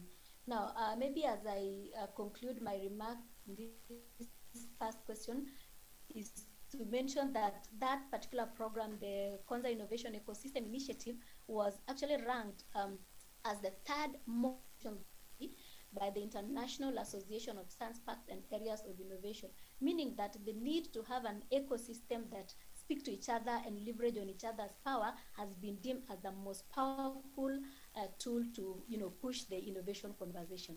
Over to you, moderator.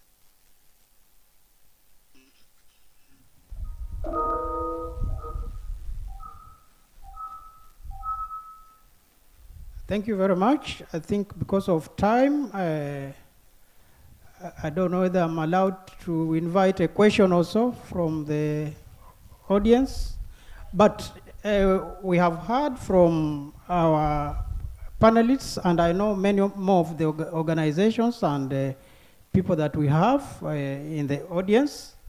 And what I want to say, and I think Anwar summarized, of course, together with the other panelists, the idea is to have a strategy so that we are coming from here and we are going here. And I think that solves most of the questions that were raised at the beginning, even questions to do with why we never commercialize most of the innovations that we launch. One is really the strategy. What is our plan? And secondly is then the linkages, because we can see that everybody is trying to do something. But if we are to do it together in the same direction, like what we are doing today here, I think we would move much further. I would just request if there's a burning question, maybe one or two to be taken by the panelists, then we'll conclude this panel maybe the next few minutes. Any question for the panelists here? Any comment? By show of hands?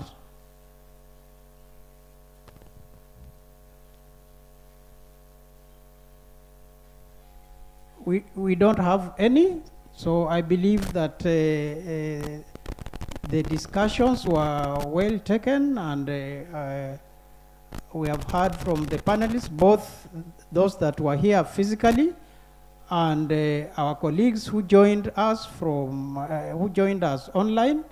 And at this juncture, I just want to collectively appreciate my team of distinguished panelists here. They have very much articulated the subject of innovation commercialization.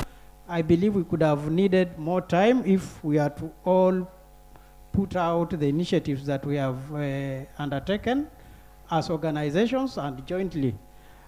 However, because of time, I believe we are still on the same discussion path here, the whole of the next few days, and the panelists here are still with us here, so you could side chat them, raise up questions at any given opportunity, or here or even after, and I think they'll be addressed. And so, please, on behalf of my team, I just want us to put our hands together. Kilo ya makofi. Inaitwa makofi ya kilo, ama? Okay, let's prepare to appreciate them. And we'll do it like this. So I'll count one and then we'll clap.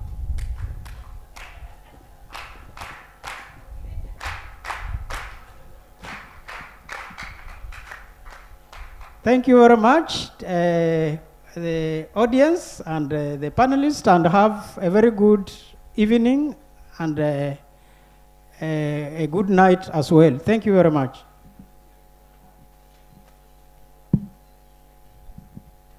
Thank you, Doctor. It is still very early to wish us a good night. Thank you anyway. Asante sana, Daktari, together with the team. Thank you. Tuwapigie makofi mpaka wakae. Mpaka wakae. Tuwapigie mpaka wakae. Aya, asante. Thank you. Muko sawa? Are you okay? Ha? Mbona mwakani kama mna dozofu? Mbona nkambe mwalala? Ha? Muko sawa? Muko sawa? Ama mwalala? Hebu simameni basi. Tusimame, tusimame. Tusimame.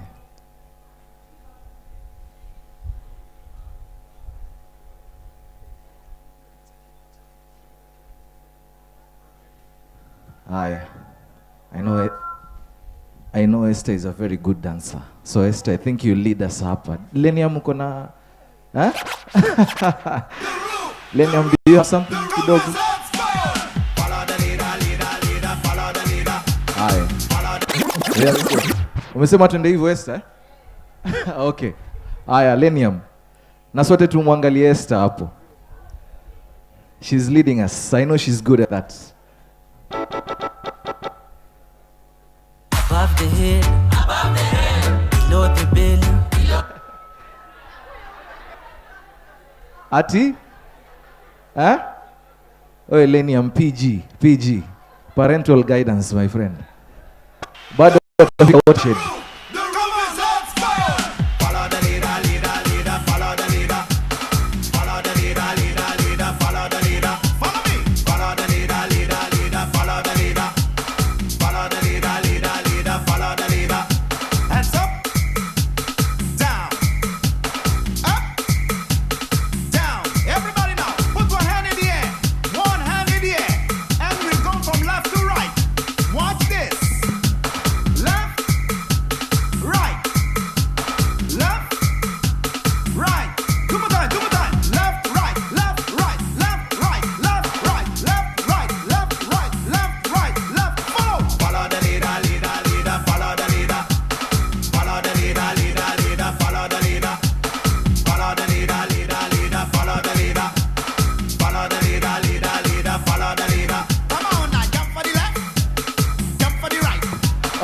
Thank you so much, Esther. Thank you. So, I want to welcome a brother of mine. He's very good at what he does. Atatuchangamsha kidogo. Boy Walei, yako wapi? Boy Walei. Okay, karibu sana. Boy Walei.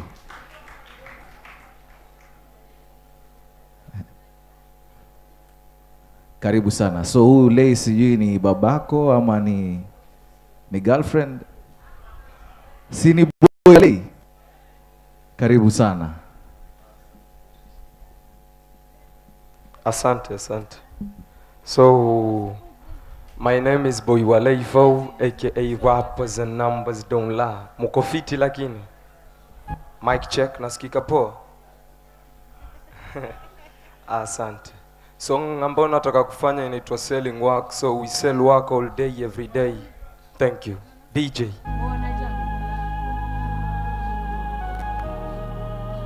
Rappers and Numbers. Selling work all day. DJ, just 1 minute. Sorry, bro, kidogo tu.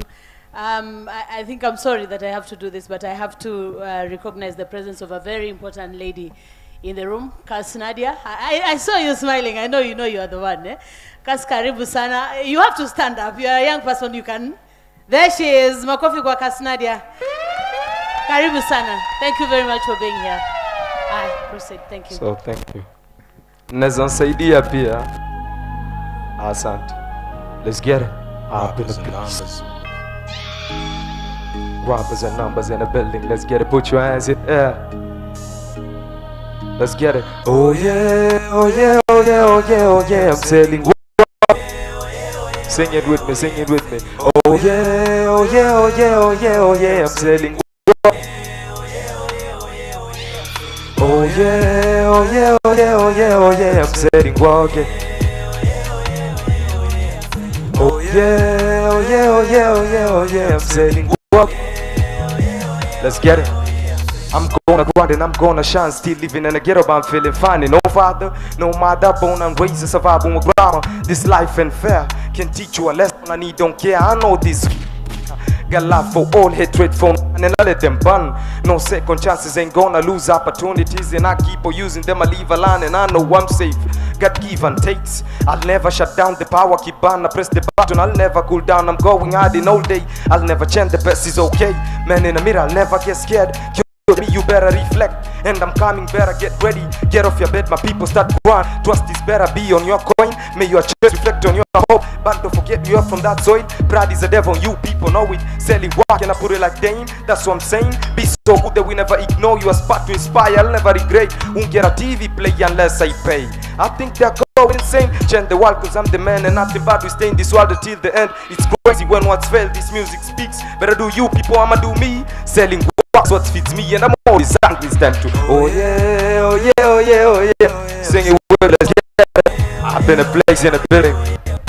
Oh yeah, oh yeah, oh yeah, oh yeah, oh yeah. I'm selling work. Oh yeah, oh yeah, oh yeah, oh yeah, oh yeah. I'm selling work. I've been a place. Oh yeah, oh yeah, oh yeah, oh yeah, oh yeah. I'm selling work. Let's get it. Better turn your wounds into wisdom, gotta stay strong, you need to live long. I'm feeling like time to time, and I ain't done to get what's mine. The clock's still ticking, I'm still thinking when and how and I'm gonna be young and I'm getting, if I'm still feeling money and fame, one day I'm gonna get it, get it, get it. Hope you get it, put it in your brain, one day you're gonna feel it. Goal is to win, not look like winning. To move rock so we can live rich. Every moment is a fresh beginning. You can run but you cannot hide. People they want full of lies, but the truth is gonna be hard. Won't get a TV play unless I pay. I think they're saying change the world, cause I'm the man and nothing but in this world. At the end, it's great when what's best music speaks. But do people selling works what fits me, and I'm always understand to oh yeah, oh yeah, oh yeah. I'm selling work, flesh on my flesh on the ocean, Jesus walks. Oh yeah, oh yeah, oh yeah, oh yeah. I'm selling work, yeah. Robbers and numbers. Oh yeah, oh yeah, oh yeah, oh yeah, oh yeah. I'm selling work. Oh yeah, oh yeah, oh yeah, oh yeah, oh yeah. I'm selling work, yeah. Yeah, oh yeah, oh yeah, oh yeah, oh yeah. I'm selling work. Thank you, that was my time. Wow. Anaweza come boy wale come. He's good. He's good. Esther was telling me Calligraph has nothing on him. Calligraph ni mtoto, sio?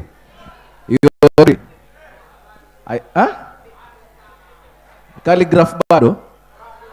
So boy wale, who is Lay? Bado hajanijibu hiyo swali.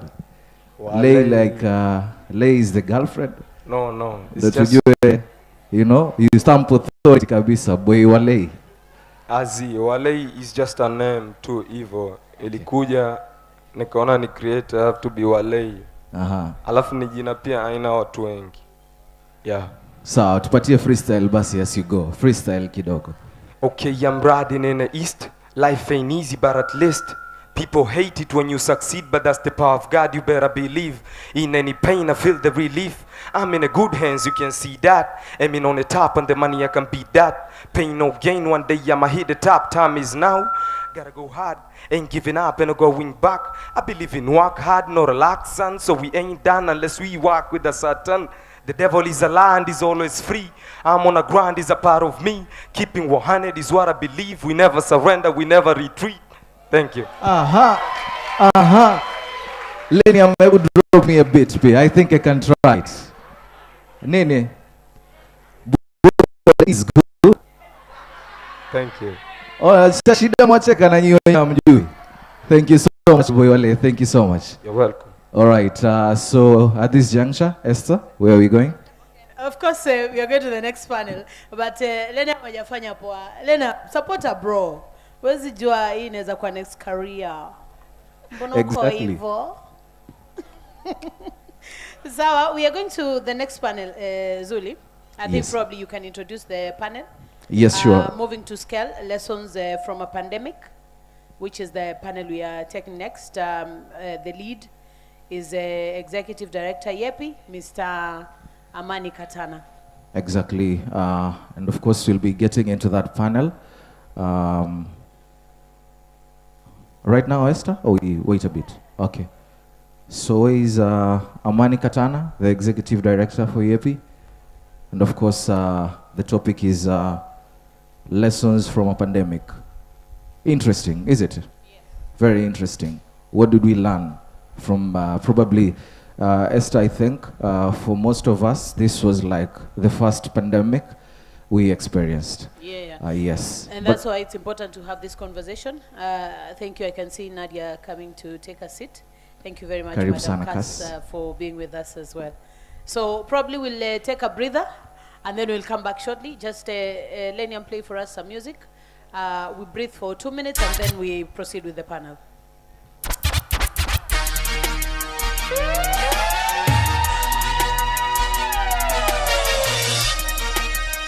DJ Lenium, the music doctor.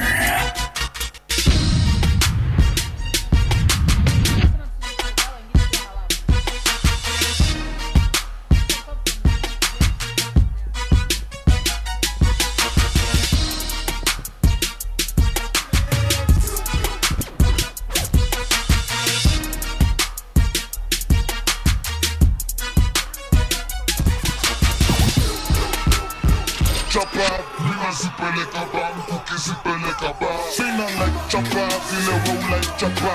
Nigga zipeleka bam, nigga zipeleka bam. Nigga like chopper, feel a roll like chopper. Lyrics and gimmicks, the true story na vyo. Ili haya chopa kutoka Wilson paka Carnival. For that distance nililipa 60,000. Chapaza show me utumia kulo credit. Platinum kwenye grills na carrots ni 24. The same carrots kwenye wrist kwenye shingo. Nani wengine si mwingine bali ni prezo. Jina kubwa tafadhali, act like you know. I'm young, rich, Kenyan and famous. Mikonje kwa wingi, they hanging out my anus. But then with a name like CMB, how can you blame us? Yes.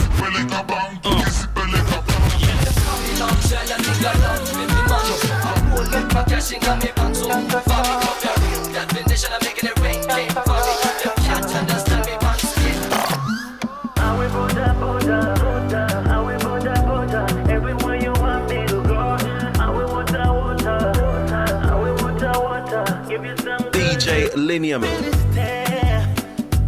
Tell me, is my love gonna be enough time? What you really scared of? Nzakurinde buri munsi, I will protect your heart.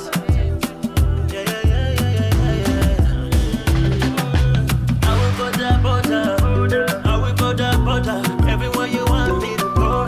I will water, I will water, give you some good. Me amor, come on, oh baby, mon amor, hakuna mwingine wa kumsikia kwenye masikio yangu, hakuna mwingine wa kumuona kwenye macho yangu. Ni bebe, hani nishushe mahaba, nigege, ni kwako tabani. Hey, mi amor, Hapo tu. jina gani baby? Hapo tu.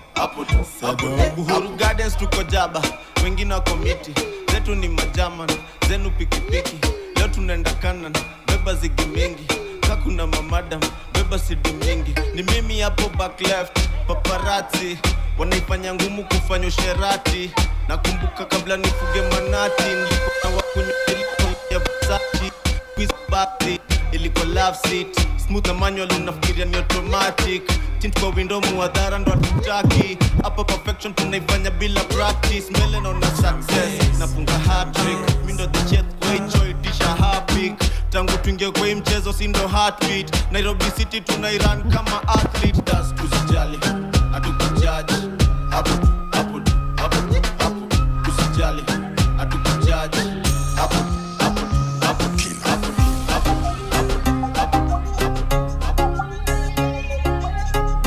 All right, thank you so much. DJ Lenium, thank you. Asante Daktari wa Muziki, thank you so much. So we get into the next panel. And of course, as I've told you earlier on, we are discussing lessons from a pandemic. And it's going to be moderated by Amani Katana, the Executive Director for YEPI. So is Amani Katana here? Alternatively, probably we'll want to know if the panelists are here as well. Yes. Lillian Wambua, Operations Manager, Crosswise Works. Is Lillian here? Yes, Lillian is here. Kindly just So step karibu up sana, Lillian. on the podium. Alice Gugelev, of course, CEO GDI Africa. Kindly, Alice, you can proceed on stage. Thank you very much. Ashura Babi, co-founder GigSpace Tanzania. Ashura? Oh, thank you very much for being here. Please proceed on stage. Thank you. Chepkomoy Magdalene, Chairperson, Association of Countrywide Hubs. Magdalene?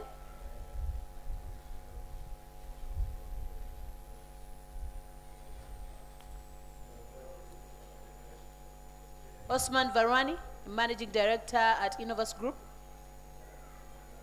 I don't think he's not around, seen Esther. him. Yeah, Yes. I haven't seen him as well.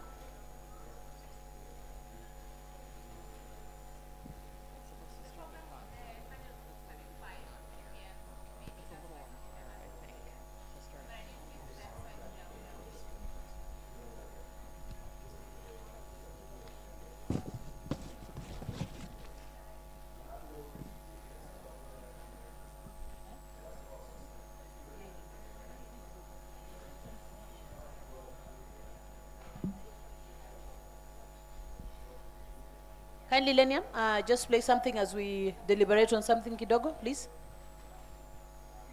Please, panelists, I urge you to be patient kidogo. Naweza wacha bila kung'ang'ana, lakini hawa wasichana vile nawapenda ni kama laana. Mix.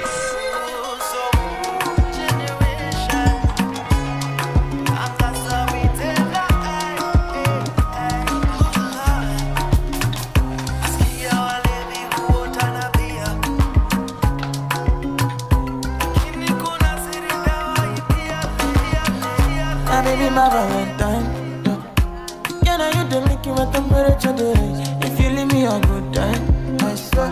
You are like the oxygen I need to survive. I'll be honest. Love it, the thought in me. I am so obsessed. I want to chop your heart. I'm a little back at this shit. But now make us feel love. Yeah, my love wanting to make a bad man feel more.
I do the same thing I told you that I never would. I told you I changed, even when I knew I never could. Know that I can't find nobody else as good as you. I need you to stay, need you to stay. I get drunk, wake up, I'm wasted still. I realize the time that I wasted here. I feel like you can't feel the way I feel. I'll be f***ed up if you can be right here. Oh, oh, oh, oh, oh,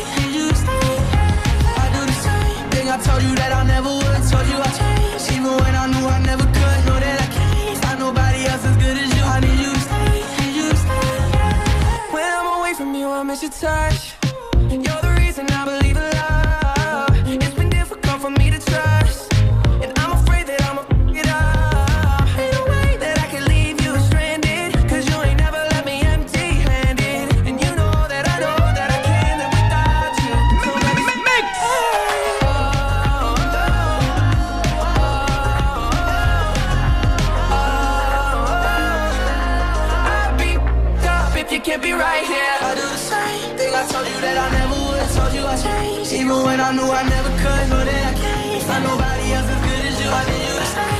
Tell me what you really like. Baby, I can take my time. We don't ever have to fight. Just take it step by step. I can see it in your eyes, cause they never tell me lies. I can feel that body shake and the heat between your legs. You've been scared of love and what it did to you. You'd have to run, I know what you've been through. Just a simple touch and it can set you free.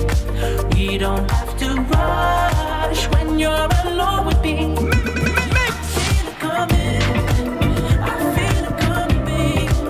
I feel it coming, I feel it coming, babe. I feel it coming, I feel it coming, babe. I feel it coming. We all sip the Henny for the day, baby. Bad man, we no stray, baby. Oops, I done fell for your way, baby. I know, girl, but and I know from the first time I seen your love, you got me, baby. Even though, girl, I know that I would fall for you, you got to know that everyone falls. Oops, I done fell so deep, baby. Oops, I want you for me, baby. Oops, I want you for me, baby. Oops, I done fell so deep, cause everyone falls in love sometime. I don't know about you, but it ain't a crime. If you let me love you, love you, love you, love you for a long time, baby. If you let me touch and if you let me love you to the morning, if you let me love you, if you let me touch you. Club isn't the best place to find a lover, so the bar is where I go. Me and my friends at the table doing shots, tripping fast, and then we talk slow. And you come over and start up a conversation with just me, and trust me, I'll give it a chance. Now take my hand, stop it, and the man on the jukebox, and then we start to dance. And now I'm singing like, girl, you know I want your love. Your love was handmade for somebody like me. Come on now, follow my lead. I may be crazy, don't mind me. Say, boy, let's not talk too much. Grab on my waist and put that body on me. Come on now, follow my lead. Come on now, follow my lead. I'm in love with the shape of you. We push and pull like a magnet do. Although my heart is falling too. I'm in love with your body. Last night you were in my room. Now my bedsheets smell like you. Every day discovering something brand new. I'm in love with your body. I'm in love with your body. I'm in love with your body. I'm in love with your body. Every day discovering something brand new. You see that girl with the big tic tac, she fi gimme the head to the floor, girl, gimme the bend over, girl, and gimme the spit down to the ground, seismic activity. Spin round me, girl, and gimme the top wine, girl, and gimme the body look fine, girl, gimme the coming out waste some time, girl, gimme the money look good, girl, you ever be winning it. Turn it up right, girl, you never be dimming it. Shake up your body, cause you're in your element. Funny body may take up a permanent residence. Rotate your body, come in over, you're spinning it. Rotate your body, come in over, you're spinning it. Make the trumpets blow.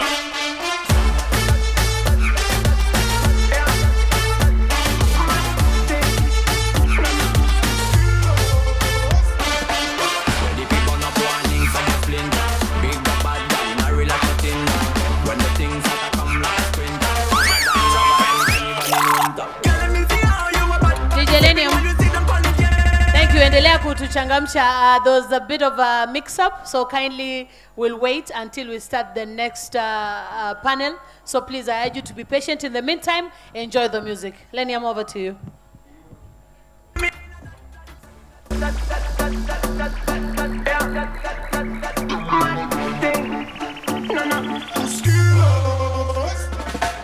Ready people up warning, some boy splinter.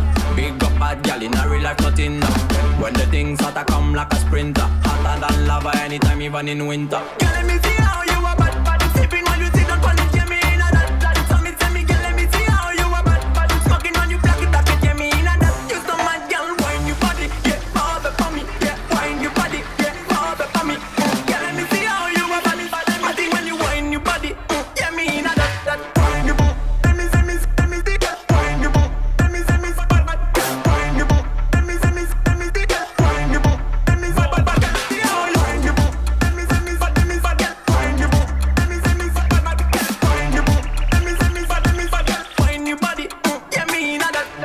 I know she want me and she know the mechanic. Top a top girl tonight you the baddest officially. On the left side I got my cup, on the right got the cali. Girl block it, set it unconditionally. So me say, big man, I leave the things done. Close your eyes, girl, welcome to the Shatter Kingdom. Get technically Gucci, now look for wisdom. Big thing up every girl from Japan to London.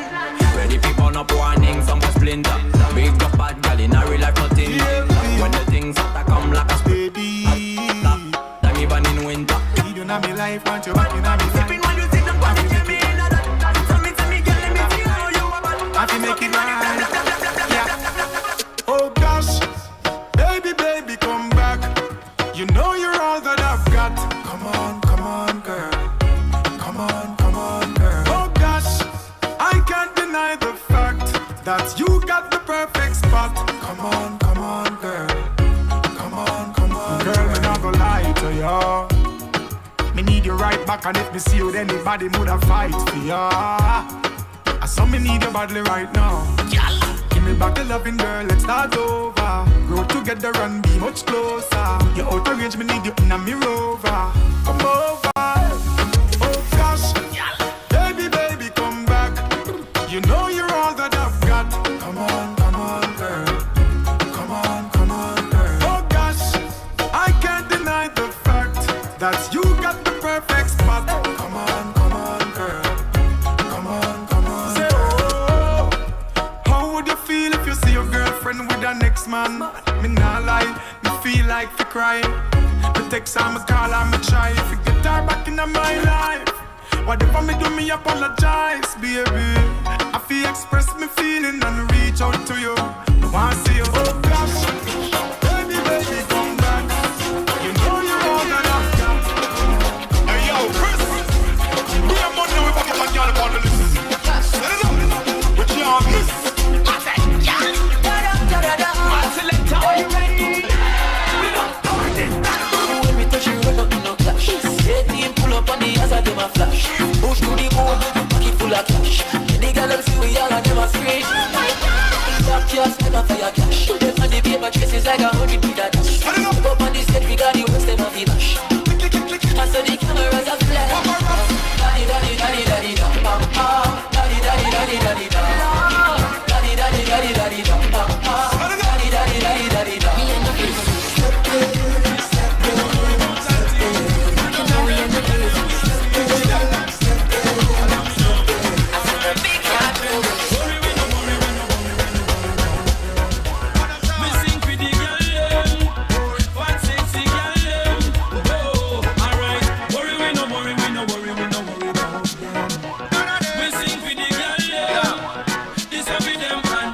DJ Linium.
Mushroom is what she need, yeah, yeah. I tried to let her know that she was the right one for me. Give me the chance and let go. Simply amazing the hold you got on me. Got my attention, boy, I can't believe I'm in love with you. This is one room, Martina knows I can't. Music and combination. Yo, when you see me, you see sound clash. Y'all a bubble pandemic top and you see no cash. Money a dash full of that and you see Marley. Cash money wheeler, Isaac's boat. Jimmy Crick, Bozo, Betty, that fresh ever queen, swag a buck away that. Worldwide, every girl a pray that. And when you say we you see sound clash, Spanish or Ratsman, come on.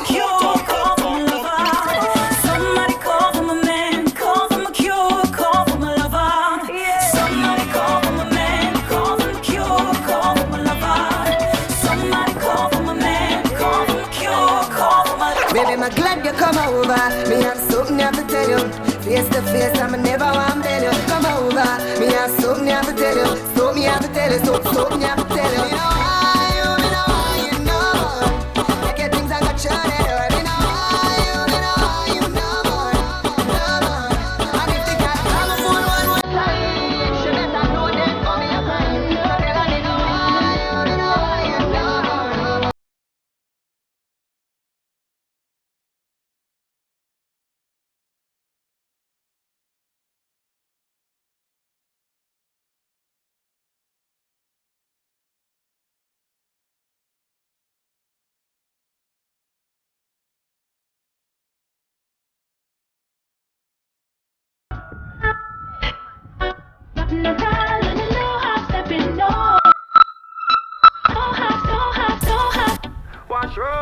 These are the things that happen.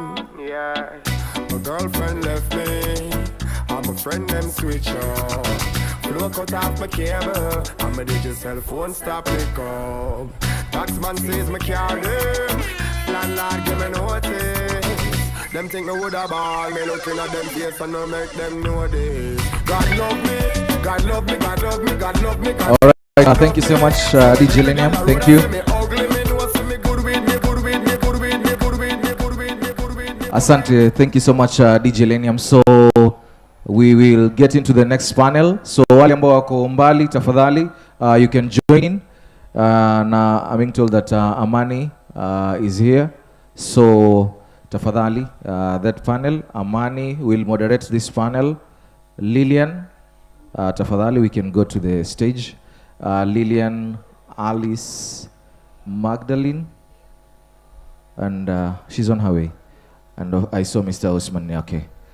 So I think we shall proceed with, yes, we shall proceed. Akija atatupata kama tuendelea. So I think tafadhali, the panelists, we can go to the stage.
Good afternoon. Karibuni sana to the final panel of the day. I hope you've all enjoyed from the different learnings that we've had from the different panels throughout today. So just to set the tone for this panel discussion, this is actually the third Pwani Innovation Week that we are having, but initially it should have been the 5th Pwani Innovation Week gathering. But because of the pandemic, we were not able to convene as an ecosystem. This was because of the restrictions. Not many people were allowed to gather at the same place at the same time. And these implications did not just affect us as a society, it also affected businesses. So what we want to discuss and dive into deeper in this panel discussion is what were the learnings for businesses during that time, and what can we take, because not all of them were bad, what can we take from that period and use it to scale into this season that we are in right now. And to assist me in that conversation, we have an amazing panel with us today. And I'm going to ask them to introduce themselves, starting from my left, all the way to the far left. I'll start with you, Asha. Ashula. I got her name wrong, sorry. Hi, Nansikia. Salam alaikum. My name is Ashura Babi. I'm the founder of GigSpace Tanzania. I'm happy to be here. Can't wait for this discussion. And I'm actually excited. Karibu sana. Just tell us a little bit more what Gig Space is about so that they also get to know you and the work that you're doing with Gig Space. Okay, so GigSpace is a freelance platform that connects businesses to freelancers. Our aim to start the platform was to actually cater to the startups that are having a hard time to, get funds to hire people full time. So instead, they can actually outsource those services online and get professional services. Maana not everyone can do everything. So some things you need help. And if you can't actually pay someone full time to do the work, you can actually outsource it and get it done still. Absolutely. Thank you very much. Next, please. Thank you. My name is Osman Pwani, founder of the Innovus Group and member of the advisory board on Swahili Pot. I'm pretty much home as we speak. Innovus Group does startups, does incubation, acceleration. It does financial services as well as technology services. What would interest you more is I'm a homegrown boy. I'm from Mombasa, studied in Nairobi and the US as well, and I'm a US return. I believe innovation would be the silver bullet for the unemployment issues that our youth faces, and I'm very passionate about that. So thank you for having me. Karibu sana. Good afternoon. Good afternoon. My name is Alice Gugilev. I'm the CEO of Global Development Incubator in Africa. I've had a multifaceted career, and I started off as a banker, then an advisor to businesses, then started my own businesses in the tech space, and most recently working, as most of you know, in Mombasa on youth employment. And employment by definition means entrepreneurship as a big part of the answer. So really passionate about each young person reaching their full potential. And of course, the youth of Mombasa, where my heart is every day. Thank you. Thank you, Alice. And we do see your heart is here from the work that you're doing. Hi, everyone. My name is Amani Katana. I'm the founder and executive director of Youth Empowerment Program Initiative, popularly known as YEPI. And at YEPI, we work with youth and women. We equip them with entrepreneurship and leadership skills. And we do this by bringing together youth from around the coastal region of Kenya. And I'm so happy to be part of this panel. And it shows how Mombasa is growing every day through the entrepreneurship ecosystem. And I look forward to share more about what we do at YEPI and how we are helping young people to innovate and grow their businesses. Thank you very much. My name is Alilian. I just realized I did not introduce myself. And since Amani, you have the mic, I'm going to start with you. Sure. With the businesses that you support, what experiences did they have during the pandemic? And what shifts did you see them employing in their businesses to enable them to survive? Yeah, of course, we all know the challenges that were brought by the COVID-19 pandemic. Everyone was affected in one way or another, both big, but the mostly affected were the SMEs, the people from the bottom of the pyramid. And we could see some of the challenges that they were facing was how to adapt quickly to the rapidly changing economy. No one expected COVID-19 pandemic.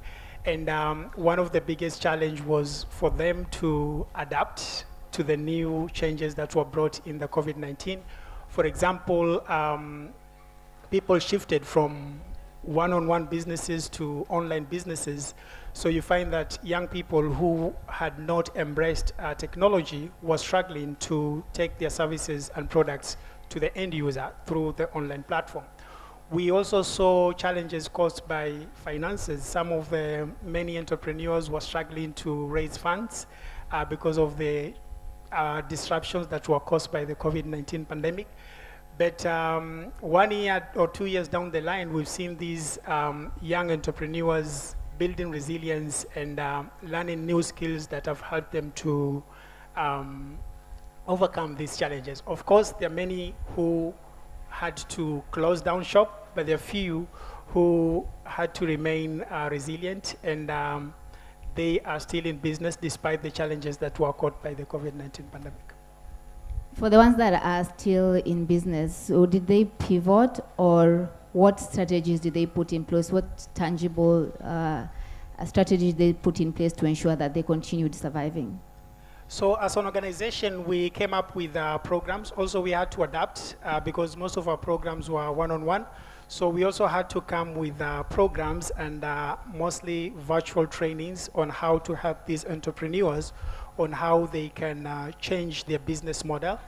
For example, if they were used to having one-on-one businesses, now we were training them on how they can take advantage of the digital market. Because even the customers' perception had changed. People never used to believe online businesses, but because of the COVID-19, customers also had to embrace that, hey, I can buy a product online and have it delivered directly to my doorstep. So some of the trainings that we were training them was how to leverage on the digital market. And also we were training them on how to leverage on the changing needs of the customers, because people were now mostly concerned about their health. So if you are designing products and services, how are they helpful to the end users and also to your employees? Because we also learned that the employees also need to work in a very conducive and healthy environment for them to be able to deliver to the customers, because we know happy customers and happy employees are some of the things that helped businesses to go back and build their businesses further despite the disruption by COVID-19. Mr. Osman, was this the same case for slightly larger businesses?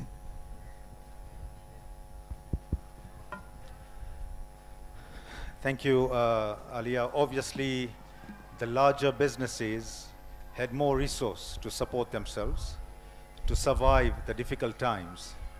But the larger businesses also had issues with dynamic, rapid change in or shift in policy.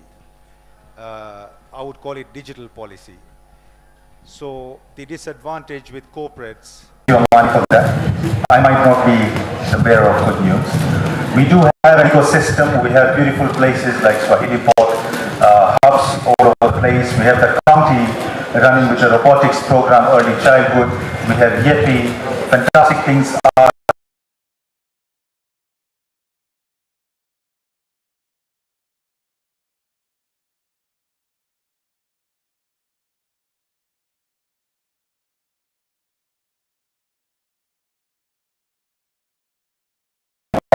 Now being listed as one of the places that businesses would like to invest.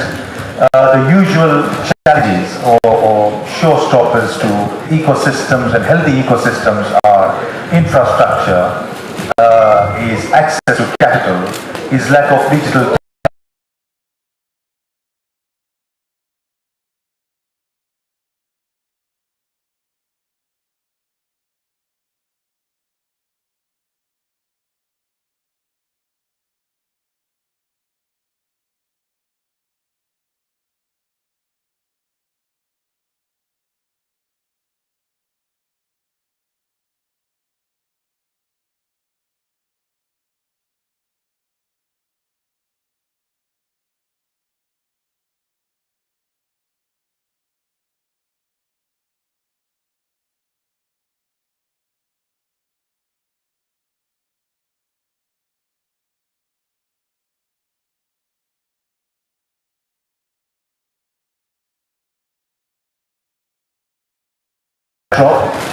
Pwani has very rich heritage, has rich views, as you can see.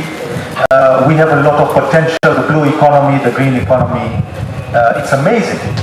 but we are not tapping into that potential. And I would like to ask why, and my answer would be, we are all very fragmented in our thinking at the moment. So again, it brings me back to, it takes a village to raise this child. There are 200,000 youth today in Mombasa, in the coast, who are talented, who would love to be gainfully employed. We've got to do something for them. Thank you. Thank you very, very much. And you've given even an example of Nigeria saying that they have a very fertile ground. If you look at what happened during the pandemic, as Africa, we raised more than I think more than $2 billion in investments. And if you try and locate the businesses in Mombasa that got at least a piece of that money, you probably spend a whole day trying to find one that got at least a fragment of that money that we raise is Africa. So the question is, how then can we build more investable businesses? Yes, we are building businesses, but at the end of the day, a startup is supposed to be invested in. That's the only way it can grow and create jobs for our youth. How can we grow more investable businesses as an ecosystem? Amani. How can we build investor readiness businesses, right? In my experience in business, investors are concerned with only three things. They're interested, number one, in a winning idea. Number two, investors are interested in the right team behind that business idea. And number three, investors are interested in the return of the investment. So if these three things are missing in your business, like your business is not a winning idea, you don't have the right team, and there is no return on investment, so no one is going to invest in your business. So we as stakeholders need to train these businesses. And we've seen the statistics that we've given, we've seen that the businesses that got that investment of $2 billion that you're talking about, if you look at these businesses are into agri-tech, logistics, e-commerce. So do we have such businesses in Mombasa? Because if we look at the trend, those are the businesses that investors want to invest in because they have high return on investment. And it's up to us now to ensure that our entrepreneurs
That's a great question. I think the first thing I want to say is there's different kinds of investors. Even most people think but actually we need investors at all different levels. So one kind of investor we would need to solve problems that are here.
Swahili Pot is map that out.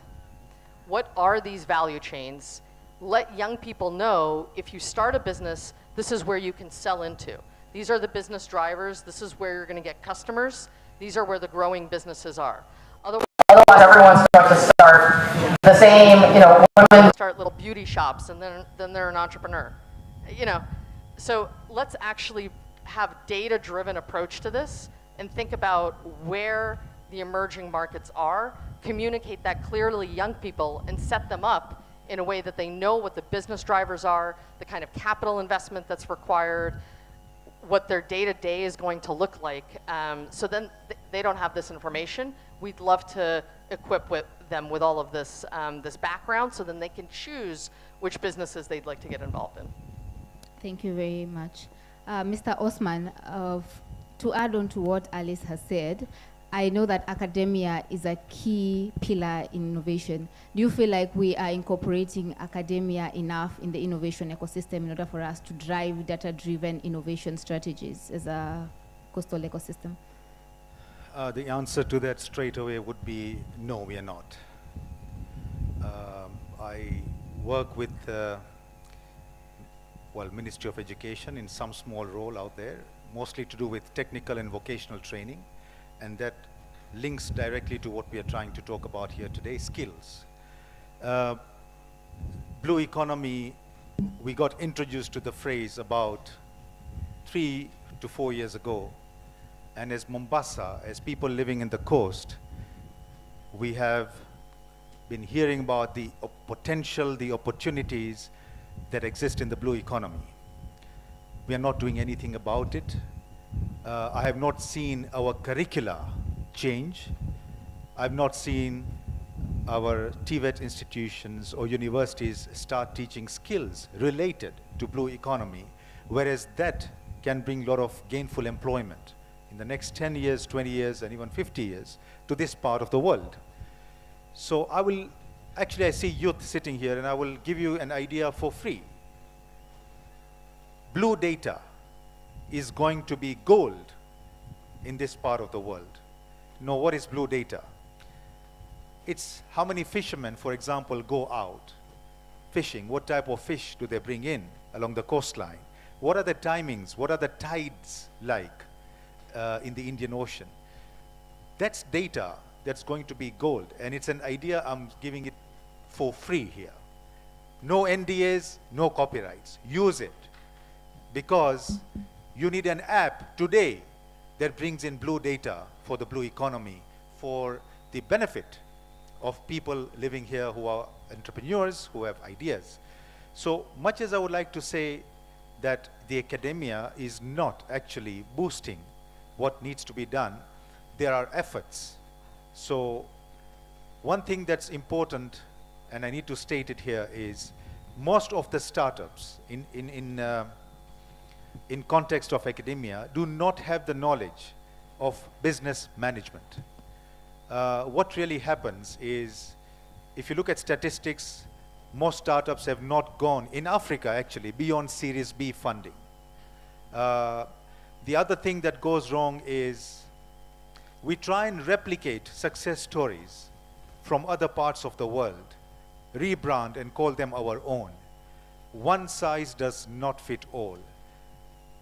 Let's not look outside the window for solutions. The problems are within, the solutions are within. So what I'm trying to say is all the fintech ideas that we borrow from Nigerians, for example, will not work in Kenya. And investors are smart, like Amani said, they have the criteria. They know what works and what doesn't. So I'll add a fourth point to what Amani said. They will look at the team, they will look at the idea, they will look at all the financial returns, but they will also look at the kind of market that exists here. And that is very important. So to answer your question once again, we have to boost efforts to try and link up our content in terms of academia to match what we are trying to bring out in the ecosystem. Thank you very much. Young people, I hope you've had that idea. Hopefully we'll see it being implemented someday soon. Asha, as a business owner, young entrepreneur, how is your thinking around investment? How are you building your business, and what, let's say, support will you require for you to build an investable business? I'm saying, as a young business owner, how are you building your business to make it investor ready?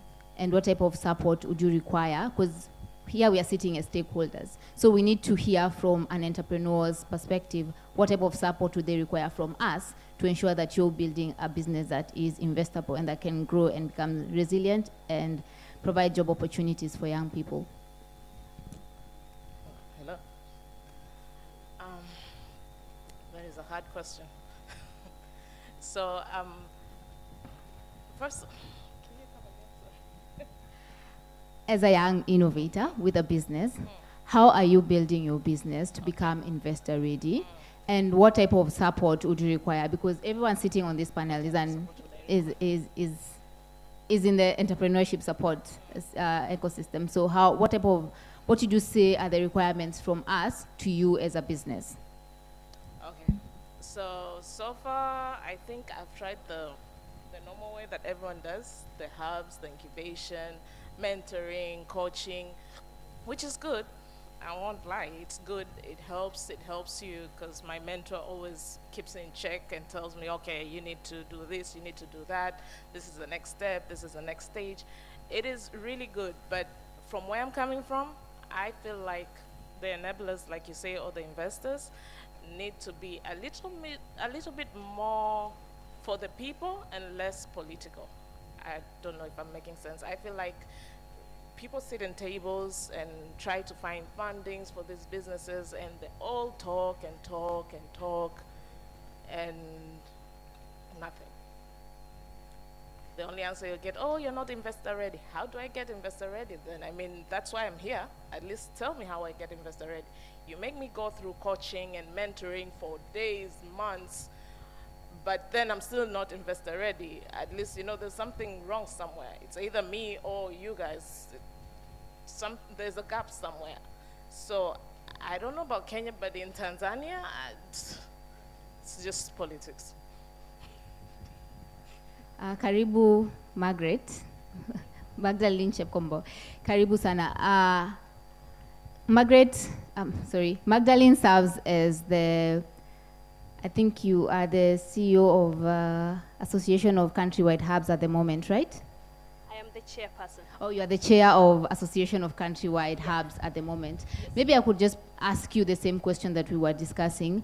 What are we doing from an association perspective to drive more investment to entrepreneurs that are outside of, let me just use Nairobi as an example right now, but outside of the main city, to drive investment outside of the city? What are we doing from an association level?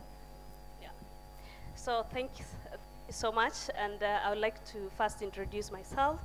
I'm Chepkemoi Magdalene. I'm the founder of Eldo Hub. Eldo Hub is an education, innovation, and technology organization based in Eldoret, in Uasin Gishu County in Kenya. So what we do, we support mainly youth and women with an aim of preparing them to benefit from the opportunities the digital economy offers, as well as also close the skills gap in Africa's job. And that's also as an organization, we are part of the bigger associations of hubs, which is a network of innovation hubs across the country, currently at 53 in number. And how we came together after the realization that innovation also happens outside the major cities. And there was not so much opportunities for young people outside of a major city. And everyone was doing their own things in fragmentation. So we thought, if we could create an umbrella which brings together all these innovation hubs, mostly innovation hubs which are fostering rural and peri-urban centers innovations. And we reached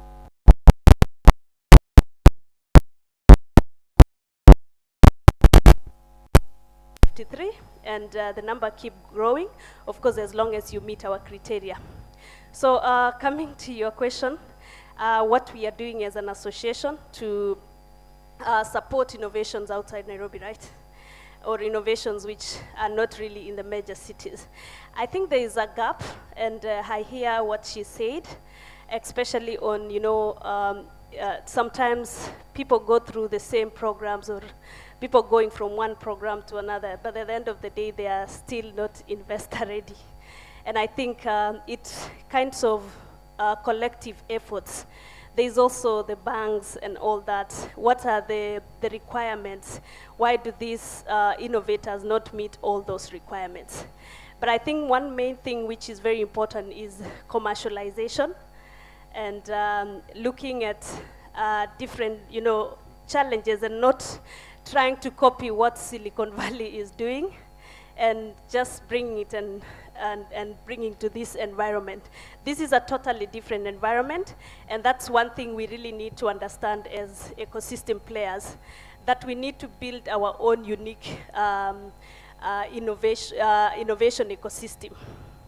First of all, sometimes we confuse innovation being a synonym for technology. There are still things which are totally different. When you go to Eldoret, for example, and you those rural areas, you realize that there are so many innovations which are not necessarily tech, but they are still innovation, and we need to go down, and because they are sorting out issues which are affecting people, and they are limited, they are making money, and maybe they need an extra support like business, mentorship, all that, just for them to realize. Sometimes they don't realize this is actually an innovative idea. They don't move from one pitching program to the next pitching program. But I think now we really need to think about how can we enhance rural innovation. Let me add the peri-urban centers in the Kenyan context. So I think that's something that we need to seek together as players, and it's also something that we are championing as the association. We are not there yet, and we are also trying to bring together all stakeholders to think of ways in which we can really support innovations in Kenya, and mostly enhancing the rural and peri-urban, or fostering rural and peri-urban innovations. Thank you. Thank you very much.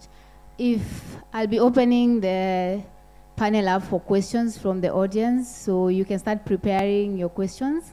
I want to ask everyone from the panel, as we look into the ecosystem in the next 2 to 5 years, what outputs would we all like to work towards together to ensure that businesses scale from human resource, skills, geographically, and also funding? What would we want to work towards together to see businesses scale from funding, human resources, skills, and also geographically?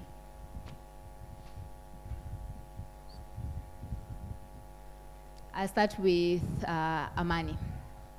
Why not Magdalene? She's just joined. I'm so she's allowing still her to fresh. take some water. Okay. Yeah, so on a lighter note, Magdalene. So the question is, how can we prepare young people in terms of human resource, skills, geographic, so that they can scale, or? No, the question is, what would we like, what outputs would we like to work towards to enable businesses to scale from funding, human resources, skills, and also geographically? So I will attach this to the learnings that we got from the COVID-19 pandemic. And for us to scale our businesses, we don't need to just think about how we can recover, but how we can also continue, because there is recovering and the continuity. So that's one thing that we need to work together as players to ensure that entrepreneurs are not only recovering, but they're also continuing with their businesses. Two, I would say we also need to be prepared for the unexpected. Another pandemic could come anytime. So one of the things that we need to work on is to help these entrepreneurs to prepare for the unexpected. Three, we also need to start to think about how we can do things differently. We need to change the perspective because the businesses that were able to survive this pandemic were those which were able to change their business model quickly and adapt to the current needs of the market. So these are some of the things that we as the players need to work in hand that could help these entrepreneurs to scale their businesses in terms of raising funds, in terms of scaling to other geographies. And lastly, and most importantly, is helping them to take calculated risk as new opportunities arise. Because despite the challenges that were brought by the COVID pandemic, there were also opportunities that emerged from that. We saw businesses pivoting their model. We saw entrepreneurs changing their business model from, say, for example, tailoring to production of masks. So we need to take these calculated risks as new opportunities arise. Yeah. So Magdalene now? Thank you for that question. I think it's really a very good question. I'll talk about two things. One is to think globally, and secondly is digitization, or rather digitalization. So we really need to support these businesses to think global. Because sometimes these businesses, you've seen the taxi drivers, the Uber, you've seen Airbnb and the rest. So if we don't help these businesses to think globally, they will be disrupted by global businesses. Yeah, so that's one thing, and I think this also can be brought about by digitization, or rather digitalization of businesses, which is really very important. And on that, this is where the human resource again comes in. How can we support developers? How can we support different digital talents to be able to help these businesses to incorporate technology in their businesses? Yeah, and you've seen you talked about the pandemic, and the pandemic has made the world very highly technological.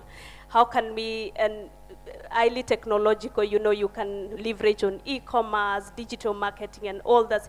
It doesn't have to be the hard tech, the IoT, blockchain, and all those. It can be the soft tech. You know, what do businesses need? Businesses want to grow their sales. How can they get their customers? And I think digitization and, you know, of course, you know that the numbers, the statistics of internet penetration in Kenya, different, everyone, about 90% of Kenyans own at least a phone, and all that statistics. So how can they leverage on this technology to even go global, to sell their products e-commerce? And sometimes when you talk about global, sometimes even Africa, you know, Kenyans, we are 40 million, I think Tanzania, I don't know how many millions, DRC and all that. We can trade amongst ourselves. I know there is a free trade and all that, but also if you look at this, the free trade, of course, now we are allowed to trade amongst ourselves. You can go to Uganda and all the countries. But then again, you have to go through the different processes. So it's, they're allowing us, but at the same time, there's more that needs to be done on that. So I think me personally, digitization and helping businesses to go global so that they are not disrupted by global organizations. Thanks. Thank you very much. Great, thank you. I agree with all of those things, fantastic points. Maybe two from my side. The first, and this is, I'm inspired by one of my friends, his name is Masood Sharif, and he worked at Aga Khan Foundation for many years and was a mentor to many entrepreneurs. And this one is around building the ecosystem in a much more intentional way. The analogy he uses is having a conveyor belt. I don't know, there's not a lot of conveyor belts, if you will, but it's you know, it's a moving sidewalk of things, right? And so, and this even comes to your point around what's next, what's investor ready, because a business goes through many stages, and I think we have to stop thinking of a business. Business is very different. So when you have an idea, you need certain kinds of capital, and a lot of times that kind of capital is grant capital, especially if it's a very early stage. Or if you think that the business is going to scale significantly, you can get some equity or angel investors. And so if the business is moving along and now it's started and you're selling to people, you need different kinds of investors, different kinds of supports. You might need some debt capital, you need working capital. You start to grow the business, you need capital expenditure capital. So people are investing in equipment that you need to buy. And the kind of mentorship, the kind of access to technical assistance as well as investors shifts over time. And investor ready is completely different at every stage of that experience. What I find sometimes in the duplication is people keep going through the same kinds of incubator programs. And so what's that progression across the ecosystem? And I stand corrected, Amani, you're right, there's so much actually that exists here in terms of the interventions. And so how can we organize ourselves? And we've just started on this, where let's say Yepi plays here. Then after Yepi, maybe it's Boost. Maybe after Boost, it's African Entrepreneurship Collective. After African Entrepreneurship Collective, these businesses are now ready for an equity bank or KCB bank, some debt financing. You have to think about building that ecosystem of interventions across the whole conveyor belt, right? So that's one thing that we as partners can do, as stakeholders. The second is teaching young people how to jump on that conveyor belt. Where do they belong, right? So I'm a post-revenue business. I have such and such amount in sales. I already have this many customers. These are the investors that are most appropriate for me. This is the kind of support that I need. I'm an early stage business. This is where I jump on the conveyor belt. That information is not getting through to young people. So I would say, in addition to everything that you've mentioned, building out that ecosystem of interventions, being much clearer on what is the stage of your business, who are the investors, and then having that information get to the young people that are thinking or running existing businesses is critical. Thank you. Thank you very much. Mr. Osman. Thank you. Adding on to that, I think what we need is an innovation pipeline that is not disjoint. At every stage of innovation of startups, we heard there has to be intervention by the right skills, by the right investors. The question that comes to mind is, who manages it? Who oversees that? I think that's the gap that we are trying to fill up here. If there is an innovation pipeline, who's looking at it? Who's the advisory board that guides you? And those would be policymakers, regulatory bodies, etc. I will tell you a real story about a name we are all very familiar with, Akamba Handicrafts. Akamba Handicrafts has some of the best carvers, I think, in the world, wildlife carving, animals. During COVID, they took a hard hit.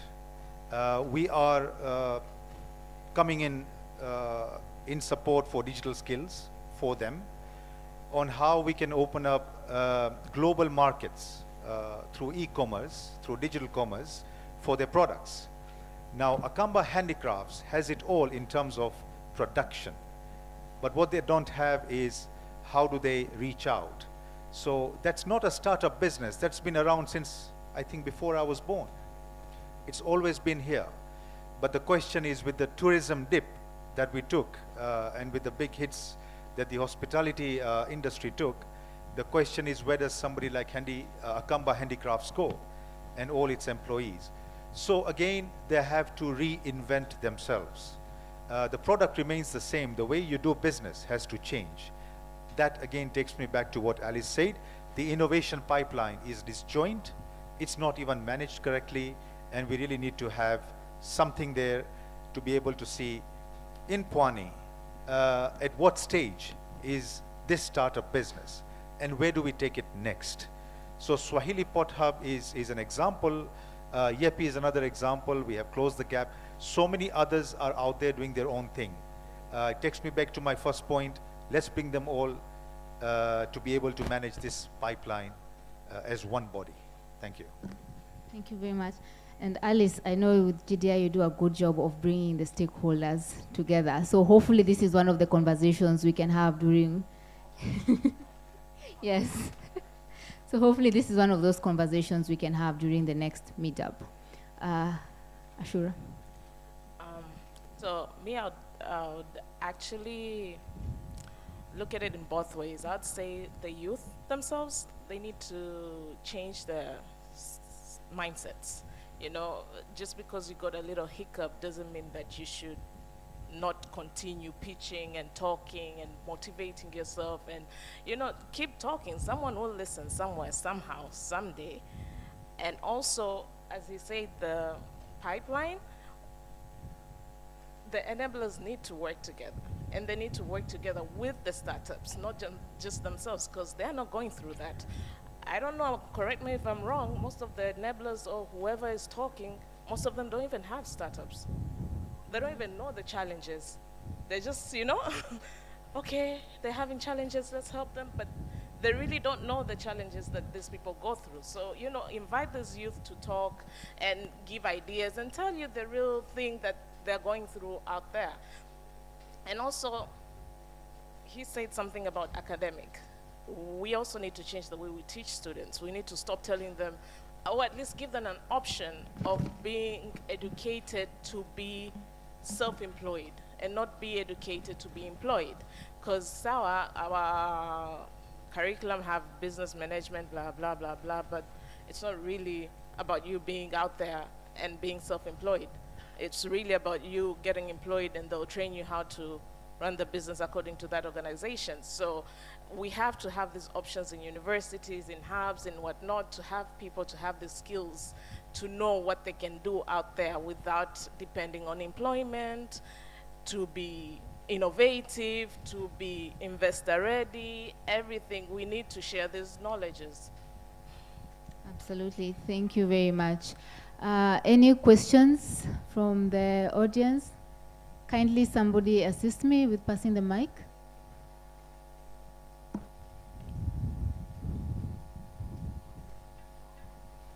We'll take 2 questions, then they get answered, and then we'll take another 2 questions. Good evening, everyone. My name is Mukhtar Salim. I'm the CTO at Innovus. Mine is not a question, but a warm request. As much as you're coming up with the massive thing for youth and startups, would you also consider bringing on board KRA? Because taxes zinatuumiza. We have so much beautiful startups out here, ideas, but when you want to execute it, KRA is on your neck. So if you can come up with a policy to say at what stage do startups are required to pay their taxes and what percentage, I think that would be fair. I think Roca is facing that. My colleague can agree with me, Robert. So this policy for startups regarding taxes, please, if you can revisit, fine tune it, the big players in the investment part, they should take a lead on this. Thank you. Absolutely. I think Mr. Anwar was working on an innovation policy for Mombasa, and we're supposed to tackle some of those issues like tax. So we can check and see where it is at, and definitely ensure that we are communicating it to the entrepreneurs to know these are some of the developments that Mombasa is taking in terms of taxes, especially for young businesses. And can I just add, where we actually have a policy on this, like a brief of which policy we'd like to change for how long, both for registration and taxation. And what we'd like to do is actually share that with more and more people here to get everyone's input. And Amani, you're lead. Okay, after me. So Amani's leading on that, and that's the idea. How do we as an ecosystem come together and say, this is what's not working for us, how do we address it, but very specifically, because a lot of these conversations end up being, we don't like it, rather than here's the exact policy, this is exactly what we'd like to see, this is the return on investment to government, because less taxes is bad, right, for government. So that's the intent, to be very intentional, data-driven, and clear on what the ask is. Do you want? Yeah, thank you for mentioning that. At least we are working on a policy under the Global Opportunity Youth Network, and it will help to address some of those issues. But I also want to encourage the fellow entrepreneurs. KRA of 5-10 years ago is not KRA of today. Right now, they reach out to the entrepreneurs and provide them with the information that they need. Because sometimes we are scared of when we hear KRA, and that's why I think they're changing from Kenya Revenue Authority to Kenya Revenue Service. I don't know how far they are with that, but at YEPI we have programs whereby we invite KRA to provide tax education to the young entrepreneurs. So whenever you see that opportunity, please show up, stand up, and be counted. Don't be afraid. These are just people like us trying to ensure that we all have a conducive and enabling working environment. And without taxes, we cannot, I was talking to one of my friends, there are 2 things that you cannot avoid in life, no matter what you do. These are taxes and death. They are inevitable. So we need to work closely with the KRA to make sure that our needs as young entrepreneurs are met, and not working in cat and mouse race. Yeah. Do you have a comment? Next question. Good evening. My name is Hussein Abdul Razak. First and foremost, I want to echo the words of my brother in regards to KRA. But I think the KRA issue that we're discussing falls under policies that we do have. And whatever Alice is working on with Amani Katana will still fall under policies when it goes back to the government. We were just discussing with her right now.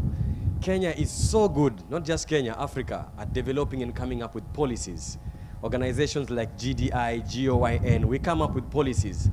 But when it comes to implementation, that is where we have the biggest challenge.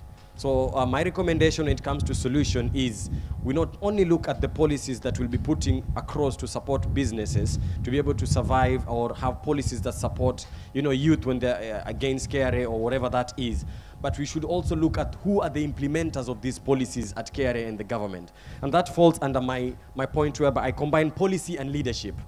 And this is a challenge not only to those people at the podium, but also us. Who are the leaders we select? who are the leaders we vote. Some of these leaders don't even understand these policies. And sometimes I wish people like Alice and Amani Katana would be the leaders and to be able to implement these policies. Are we together? So that's number one. Number two, you raised a very good question in regards to investor readiness. And I'm currently going through a program at Boost Your Business at Close CTG. And we had this conversation whereby most of the youth in the grassroots or the beginning startups, they're not aware of at what stage are we ready to get investments. And each and every time, the same thing Alice has said, we keep on going through different incubators that give us similarly the same thing. We started at 50 participants. Currently, the class attendance is less than 20 because they've been going through the same incubation process and the result is the same. And once we are done, the number of percentage that get the funding, etc., is very low. So I support what you stated, which is putting, having a program that empowers us from this to this stage. What do we need? And at the same time, we need investors like you, like Innovas and the rest, who support startups. You should also come on board and train the youth on what we need in each particular stage. Most of us apply for funding, but we don't get. So my last recommendation is, and this is a recommendation to stakeholders from the government, private sector, and it's something that I've seen work in various successful countries economically that will support startup. Proposal writing, financial literacy, and monitoring and evaluation trainings from high schools and junior schools. Why do we keep on waiting until the youth are no longer in schools or the youth are done with university for us to put them through that? How many graduates do you have in Kenya, and when they're working and you put them through proposal writing, report writing, and they can't do it? How about we start doing this at small scale from schools, especially financial literacy? I'm an alumni of YEPI, and I came across a book at YEPI which is called Rich Dad, Poor Dad. And that's when I learned about financial literacy. I'd never learned about it. This is a challenge that affects startup. You give them money, and then after 1 year, 2 years, the money has disappeared. Do you know why? It's not because they don't know how to invest. It's simply because they don't know how to manage the profits and the surplus, and that falls under financial literacy. So how do we involve the youth in that? And last but not least, this is a challenge to the panelists now. How do we ensure that the youth at the grassroots levels, I think you noticed today when tunazungumza maswali yakiulizwa, and some of the youth could not even express themselves in English. And I'm not saying that English is a language that we use to express success. No, they can still succeed. But this is a challenge also to the organizers. I feel like the language that we are using is more for college students and college graduates or high school students. While at the attendance, we have those who, they dropped out of school at class 8 or even lower. So I feel like sometimes when we have a panel, we appreciate your language and your rich vocabularies, but would also love for you to simplify it. Because not majority of the youth understand fintech startups or something like that. Do you understand all of it? No. So these are my recommendations. Otherwise, it's a good, I really congratulate you guys for opening our eyes and giving us great ideas. And we hope that we will be the ambassadors to spread this message to the grassroots youth out there.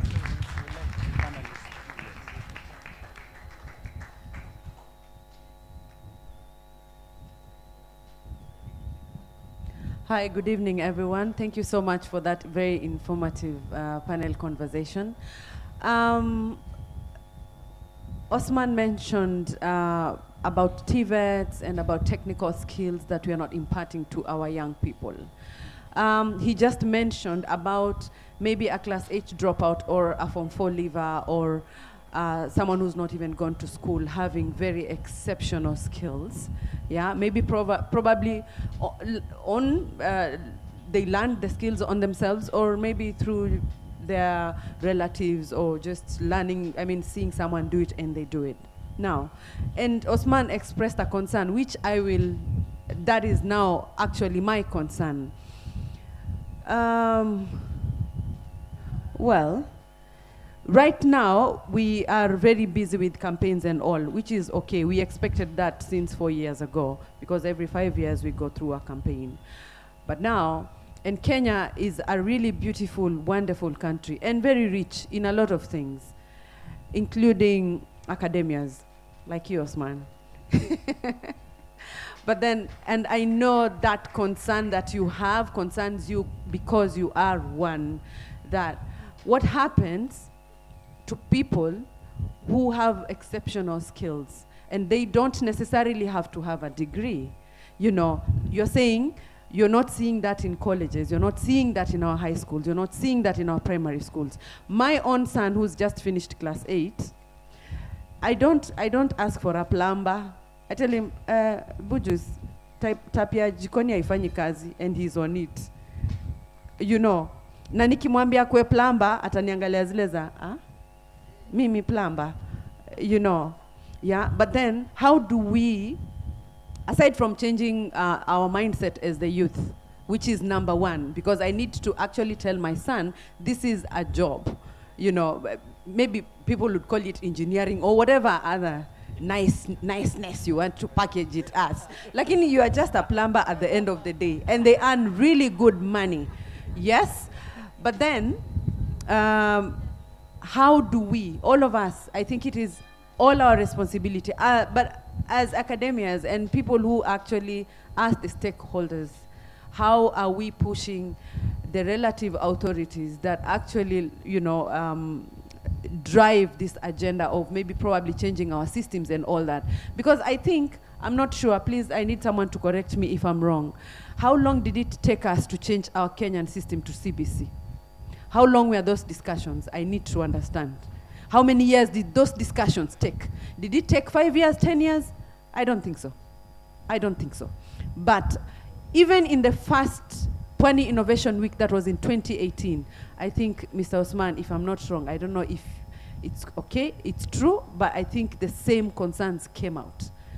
Innovation, and we've been told innovation is not about technology. It is not. Chip Kemboi just talked about that.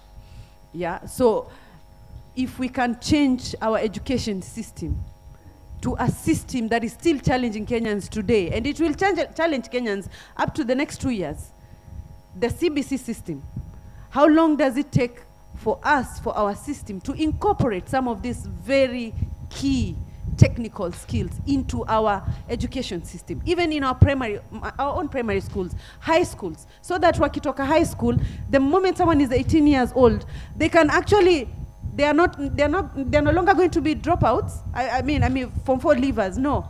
They'll talk from there with a skill. Because I remember in high school, I did power mechanics.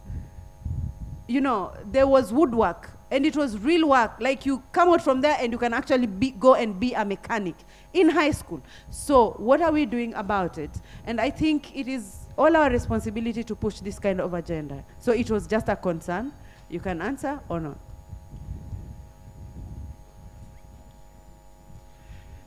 Steph, thank you.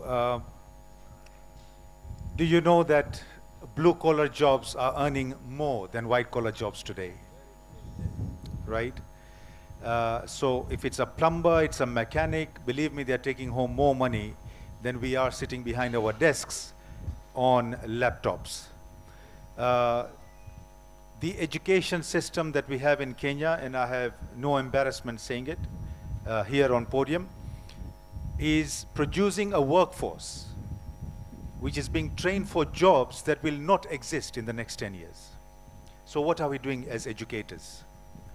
And the ministry is aware of that, and what we are trying to do now is to incorporate into TVET, into the curricula, issues like if somebody has learnt the art of welding. By the way, welders are in great demand. I don't know if you know that. If somebody knows welding, but they don't know the English language, they don't know how to write, read, but they are very good at welding, they need to get a small certificate that says this guy knows welding and is endorsed and is accredited, and you can employ him in that sort of way. So to answer your question, Steph, and it's a concern that I've had for many years, if you listen to my TED talk, many years ago, I actually brought out the same concerns. We are not prepared for the fourth industrial revolution that is already here in the world. I would like to see us teaching our children about the fourth industrial revolution, what it entails, what skills will be required, data analytics, for example. We are still teaching Excel and Word in schools. What happened to data analytics? What happened to algorithms, coding? So most, or rather the best coders I know are actually high school dropouts these days and university dropouts.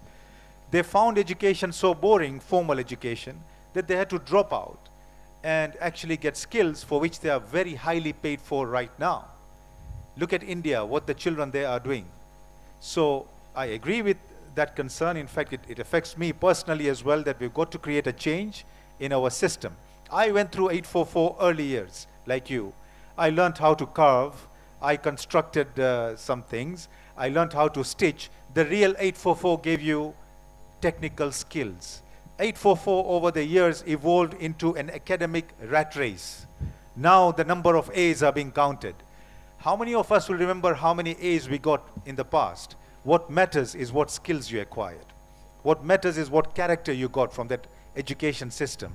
So I believe that that has to be a voice of the Wananchi as well. Make noise about it. Just to add on that, I think as youth, as people, we're trying to get there. So our policy makers are supposed to make a change and whatnot, but we can't sit around and wait for it. We really can't. By the time we're waiting for that policy to be changed, we need to change that one already. So we need to move regardless. So it's either working together or pushing ourselves or talking about it ourselves. It doesn't matter. Me, I remember when I was in school, when I was in like high school, my mother was telling me, jifunze kusuka, you never know. Itakusaidia ukienda college, you'll earn money out of it. I didn't listen, but I saw people earning a lot of money in college by just doing people's hair. It's like we also need to stop judging kazi flani, or it's for those people and whatnot. Kazi ni kazi. At the end of the day, we want to feed our families, we want to have a better life. Whether you're a plumber or you're sitting behind an office desk, you might be earning the same thing at the end of the day. Well, I think in the mindset, I'm saying we need to stop putting ourselves in boxes. I tell people in TZ Kilasiku, you have a car, you're getting out of work, wash your Uber. Uber, you know, it's like, I'm a taxi driver, I'm a bank tailor at some bank, you're a taxi driver. It's like mindsets, it's so unnecessary. We ourselves as youth and whatnot, we want the policies to change, but we need to move regardless. By the time we get to that policy changing, no offense to the policy makers and the authorities and whatnot, they change every day. Oh, namwendea yule kishabadilishwa zamani. Kuja mwingine, you start all over again. Haya tuende story nini ya nini. Kwa hiyo we have to move. We just have to move. We have to motivate each other. We have to do it. Yeah. Thank you so much. I think I agree with everything, and I agree with her. And even from my personal experience, I have a daughter. She is currently 10 years old. And one day, she loves sewing, you know, and making clothes, cutting clothes and making very beautiful things. I don't know if I can show you guys, you'll be surprised. So one day she went to school, and I think the teacher asked them, you know, what do you want to be? And of course she said, I want to be a fashion designer. And from there, these other students told her, you want to be a tailor? And that's how she changed her mind from that day. When I asked her, so how do you want to be a fashion designer? She said, no, I don't want to be a tailor. I want to be a pilot and the rest. So I think I agree with you. It's really a collective responsibility, even the parents. So when I look at that, I think also the parents are kind of telling these kids, you have to be an engineer, you have to be a pilot and all that. So also the parents play a key role on that in terms of nurturing these kids to realize that, you know, the world is different, and of course, kazi ni kazi, and you can make it, because I can imagine my daughter being a fashion designer and the way fashion design, you know, every day we wear clothes and all that. So she can really make a very good fashion designer. You can make welding, for example. My brother also does welding, and she's an accountant.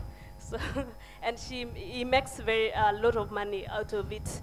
So I think we really need to change that, and it starts from all of us. Just, I don't know if I would say a mindset, but there's so much which needs to change in terms of creating that enabling environment for these kids to be themselves and to grow these ideas. Because you end up also building these children as engineers or pilots, but it's not really what they want. So they will definitely not give it their all, and you'll also get pilots who are not real pilots because it's not their passion. It's something which we really kind of force them. So there is so much that we can do as academia, parents, and everyone. And I really like the CBC system. It's not perfect, but I think we've already started from somewhere. And also coming to what he said, I think we were in Kisumu the other day. I don't know if Amani was there. And everyone also was asking, what is this agathon? What is this innovation that you guys are talking about? People don't understand what all these words, which I think that's his point of talking about. So sometimes also we need to come up with a way of our context, people really understanding what is this all about, what is, when we talk about innovation, what exactly are we talking about? When we invite you to come and hackathon, because we now had to talk, because we had 86 young people for an impact workshop in Kisumu. And of course, and that's also validate the aspect of really fostering and seeing innovation outside Nairobi. They really need to understand what these terms that we keep talking about means. What does it mean? Even sometimes investment readiness, what do you guys, what are you talking about? So I think we really need to sit down together and talk about and look for ways and see where also the academia, see where the private sector, even different leadership at the lower level we can make it in a very simplified language that they can understand. And I think I had someone one day mention that when you teach people and tell them to break even, there is no Swahili translation of breaking even. So we really have to think outside the box and come up with different ways of imparting this knowledge and for them also to understand all these things. And of course, for the policy, at the national level, I'm really very impressed that at the county and Mombasa, you're working already on a policy that will create an enabling environment for innovation, startups, and all that. At the national level, we've had conversation with the startup bill. I don't know if you heard about the startup bill. So at the Association of Countrywide, we did different discussions around it. We gave our feedback. What are the incentives that the startups will get? Because I think also what we were pushing for is that a startup is not a business. A startup is rather an experiment. Someone trying to find is it going to be a business, trying to see ways and look for different a model which will work and grow into a business that they can commercialize and scale it.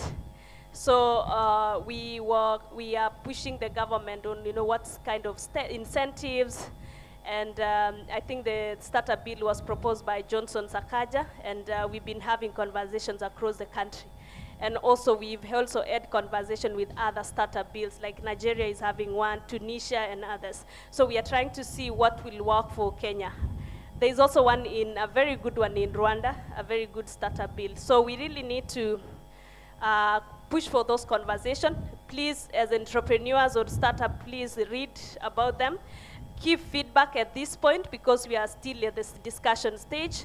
Once we have the next parliament, it will be read.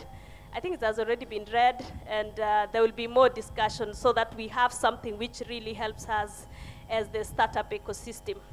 And we can push for all this, what we are discussing through that policy. And I really get the point that policies, there are so many policies and sometimes implementation become a challenge, but we really need to start from somewhere and see if we can, as the ecosystem players, we can also raise our voice in terms of implementation, and of course working together with the startups. Thanks.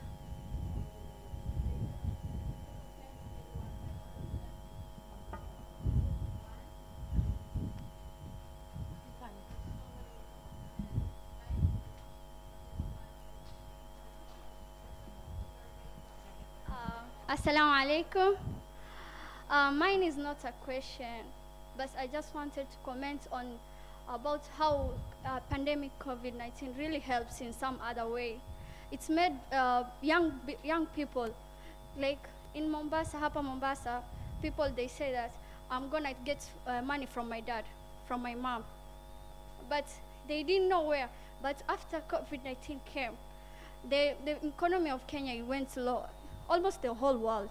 So they started thinking out of the box that I need to work, I need to get money, I need to feed my family. So they just took a like delivery guy. People can't go out. How can I help them? I'll just buy a motorbike, and I send them the things they want through at their doorstep. And another thing is like young children, young girls, they became bakers. At first they didn't want to cook. They said that cooking is not my thing. I need to study. Studying is everything. But after COVID-19, education was, we were told, no, it's going to school. No going to school, you just stay at home. What can I do? And being idle is bullshit. For young people, I would agree. Yeah. So what they say that, let me be a baker. See, I am a girl. I cannot do a delivery because I'm a girl. Because of the community, how the people they say in a negative way. So they became a baker. I have my little sibling. She's now class 7, and she knows how to bake, and she's earning out of it. And I really appreciate that. It's so encouraging to hear that from a young lady.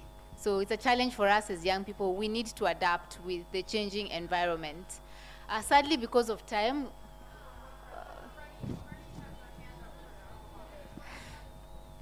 okay, we'll take one last question from one. The panelist is going to be here after the discussion, so yes, just that one. Yes? Oh, we can, yeah, actually, we have time. My name is Mickey. I'm from Swahili Port Hub. I've got A bit louder, please. I've got a very burning question, or rather concern. I once talked We can't hear you. Hold the mic close to your mouth. Okay. Okay, mine, I don't know whether it's a question or a concern, but I'd like to think it as a question. I once talked to Apani. I asked him of how they fund the startups, you know, and I was told innovations and all that. You know, there are businesses out there that are thriving, you know, and then you get someone who'd want to venture into the same business with an assurity that it will work, right? But then they don't have the funds. And applying for startup funds, it only goes for innovations, and it's not necessarily innovation. Now I was wondering, don't you think others are being left out? Like, you want to start up a business that is thriving out there, you want to try out the same journey, but then you don't get the funds simply because it's not an innovation. Yeah, it will create job opportunities, but it isn't an innovation. Don't you think others are being left behind on that perspective when it comes to funding up the startups?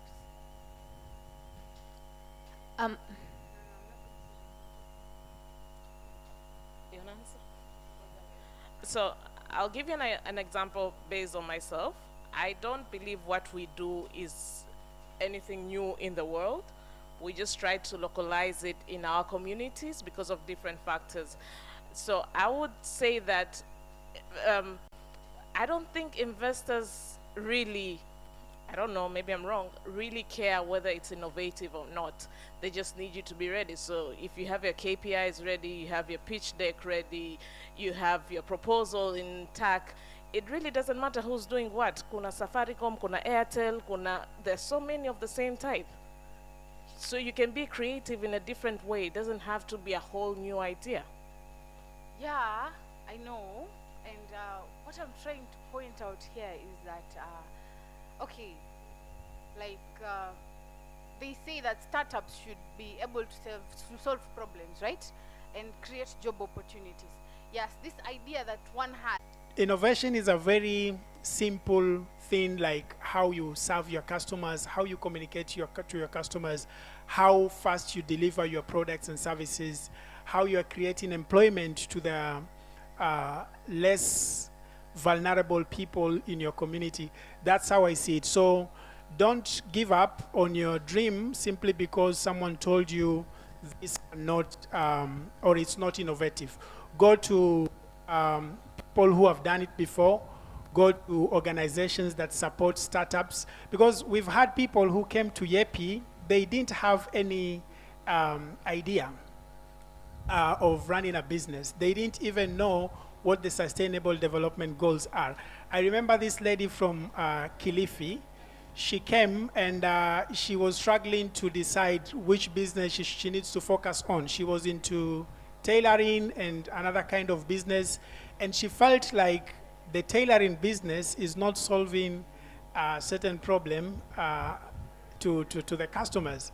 But through the program, she was able to understand how to align her business to the 17 Sustainable Development Goals. She was able to understand how she can use the local available materials to make the clothes, and to me, that's innovation. Yeah. Maybe Magdalene would want to add something. Yeah, I think I agree with you. Innovation is, you have a problem that you've identified, and you've identified this problem, and you've seen it's sizable. It's big enough that you can build a business out of it. It is desirable. You need to ask yourself, is it something that someone is ready to pay for you to solve their problem? So that's one thing. And as an entrepreneur, are you passionate about, are you the right person to solve this problem? So you look at it's about, what problem are you trying to solve, and is it something which is worth building a business out of it? No, in this case, I was asking about most of the startups that have been funded, I don't think I know any of entertainment startups that has been funded. Any entertainment startup that has been funded? Like, I want to venture into the entertainment industry to start up. I'm looking for investors. I'm looking for startup funds. You get?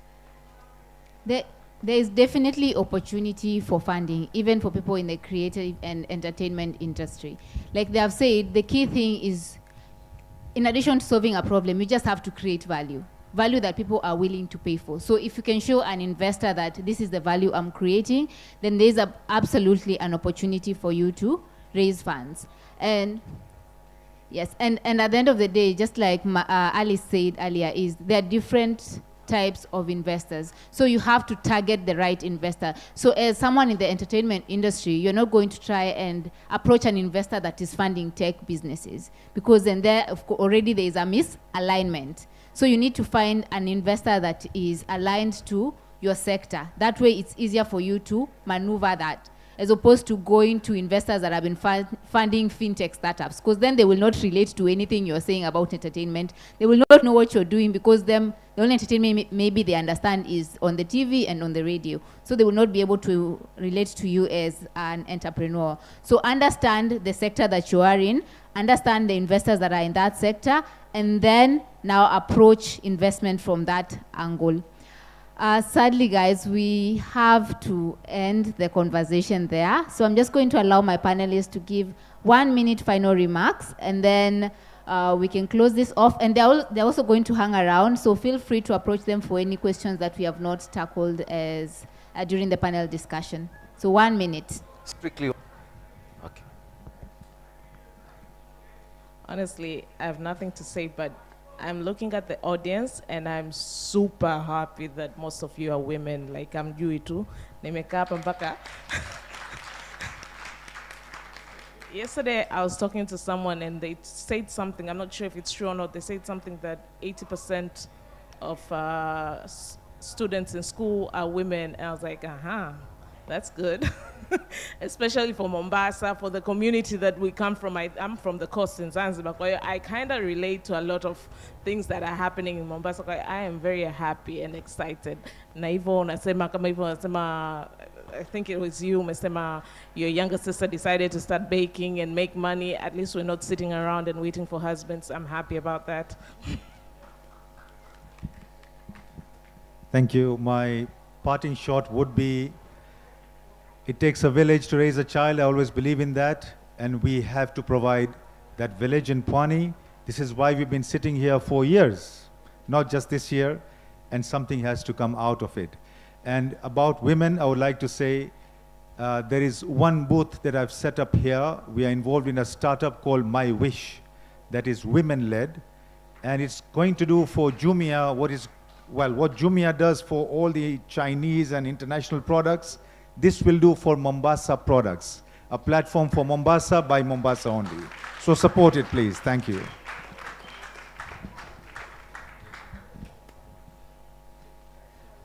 I have two things. One is I'm looking in the audience and I see so many entrepreneurs. I see Pwani with your baking and your extraordinary cakes, and Robert with your amazing bags, constantly innovating. And you're talking about your sister, was it? Yeah, that's baking. Stephanie, you're doing amazing stuff in the creative industry. There's so many people I can call out. And yet I still feel like each of you are still struggling to make it. And so I hope, oh gosh, even Hart's here with his photography business, with Brian. I'm gonna call everybody, I'm just gonna go around the room. But it's hard, even for all of you that are in this room, to grow the business to the next level. So kind of, what are we gonna do together as an ecosystem? Because I would love to see all these amazing entrepreneurs a year, 2 years from now. Pwani, you've got like bake shops, you know, all over Mombasa, if that's what you want to do. You know, Roka's gone multinational, right, across Africa, something. How do we support our entrepreneurs to really grow and grow and grow and become super successful and be role models? Because I still feel like everyone's really struggling with what they're working on. So what are the financing required? How do we grow the businesses? That will be huge. The second thing I want to say is my husband was running a panel at the same time as here, and I feel like they were having much more fun, and I'm really upset about that. So can we go, woo! Yeah, good try. Yeah, I hope he got that. Yeah, I'd like to pick where Alice has left. Many of you, I know you're struggling. There's a lot of challenges that you're facing right now. And to you, some of these challenges are personal. Maybe you're struggling to raise capital for your business. Maybe you have a personal loan and or a business loan and you're struggling on how to pay it. Maybe you're struggling on how to raise your family or kids. And out of these challenges, it can be tempting to get into other means of getting rich quickly. So what I want to tell you as fellow entrepreneurs and as a young person like you is you shouldn't give up on your dream. And you need to adapt to the new change of doing business. You need to start to think on how you can do things differently. And most importantly, you need to think on how you can take your product to the customer. Because one of the most single necessary thing in any business, it's not technology, it's not innovation, it's not good products and services, it's a paying customer. So just work on having as many paying customers as possible. And we also need to change our mindset of investment mindset or grant mindset. This is a mentality that many entrepreneurs currently have. And it deviates you from focusing on the most important thing of your business, which is looking for customers. You now divert that into applying for grants, looking for investment, and then you forget on your core purpose as a business person. Say that again? Exactly, because if you focus on getting paying customers, you won't need investors, you won't need grants, you won't waste time, because it takes a lot of time to apply for these grants. So focus on the most important thing, which is paying customers, and get many paying customers as possible, then you realize that you don't need to struggle finding investors or grants. That's it from me.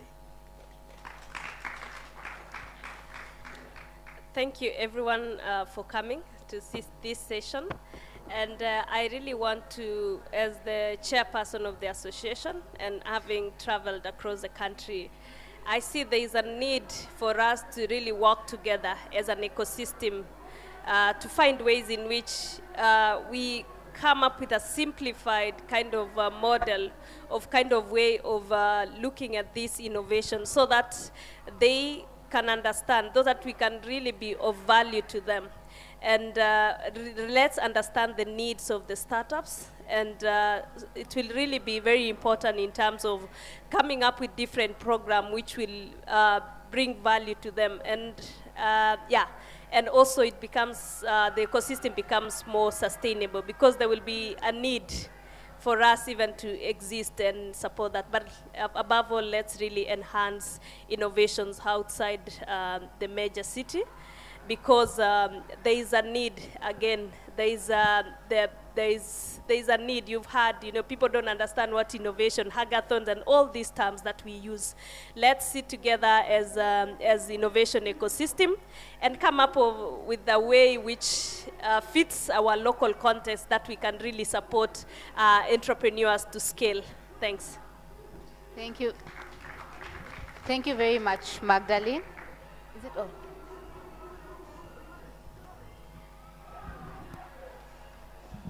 Thank you very much, Magdalene, and I agree with you and the rest of the panel that we are doing a great job. We've done something great here in Mombasa, and even the entrepreneurs that are here can agree that.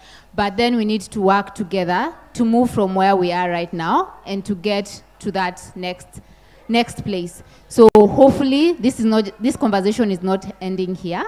We are going to meet again as stakeholders and take notes of what we've discussed today, and then put tangible action points that we can work towards in the coming year, so that when we meet again in Pwani Innovation Week 2023, we are not discussing the same challenges we are talking about right now. We are saying last time we were not incorporating academia in innovation. Right now, academia is on the panel, and they can say, okay, this is what we've been doing. We were struggling with helping businesses to scale. We'll be seeing Roca selling their bags in Rwanda, in Tanzania. So we'll be seeing at least progress that we will have made from 2022 all the way to 2023. Thank you very much, my awesome panelists. I appreciate you. And can we appreciate them? And as panelists, can we appreciate the audience for being a great audience?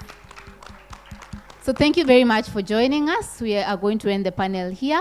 And speaking of investment, we as Close the Gap and Boost, we have an investment fund. And one of the things that we are doing is during the Pwani Innovation Week, we have an investment readiness workshop for entrepreneurs that want to get investment. So we invest in early stage businesses. So if you feel like your business has a product and you're ready to get investment, kindly join it. It's going to be on Wednesday from 2 p.m. at the Hub, and an opportunity for you to get investment into your business after the investment readiness workshop. Thank you very much. I'll take it back to the MC.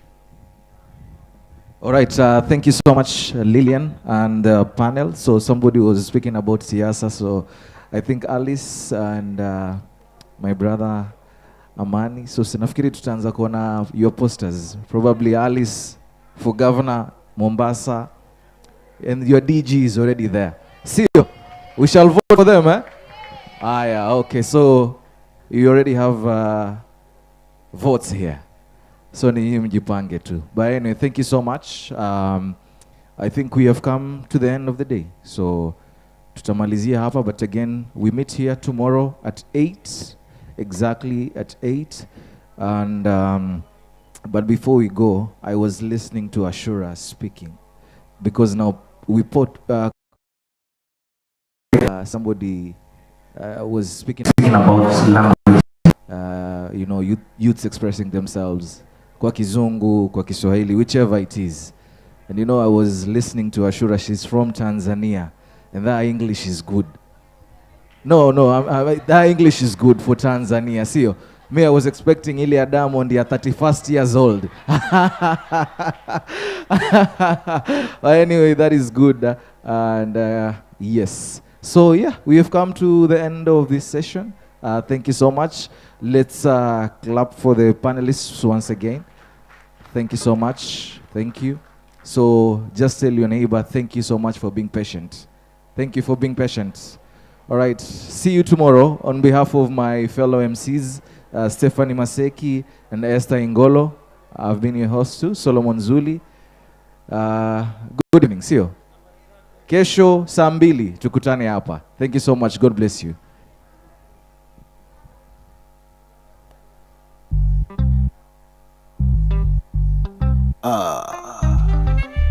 It's blood.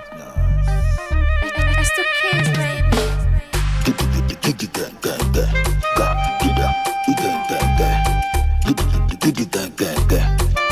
DJ Linium.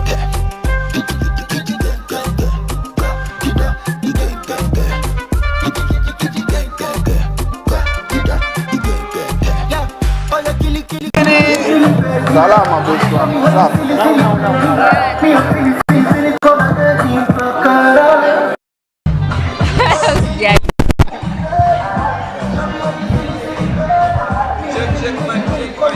Makara, are you gonna dance? If I show you my money, are you gonna party?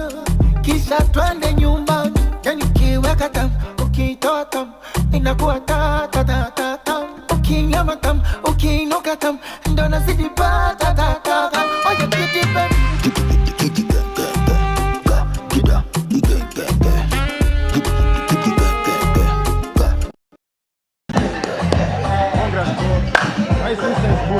Ukweli mtupu muongea.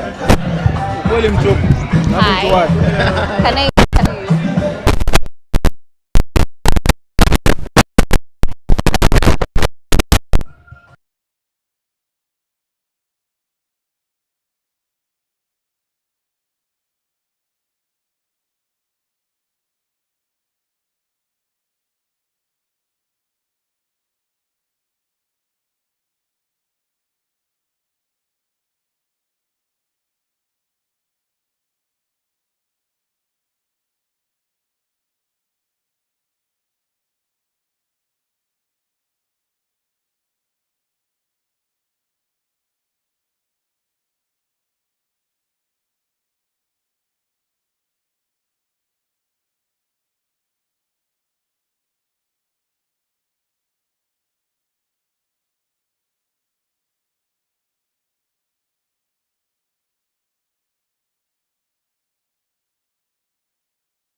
Kidogo tu. Like they have to change sauti yenye ilikuwa inapikiwa hapa to this.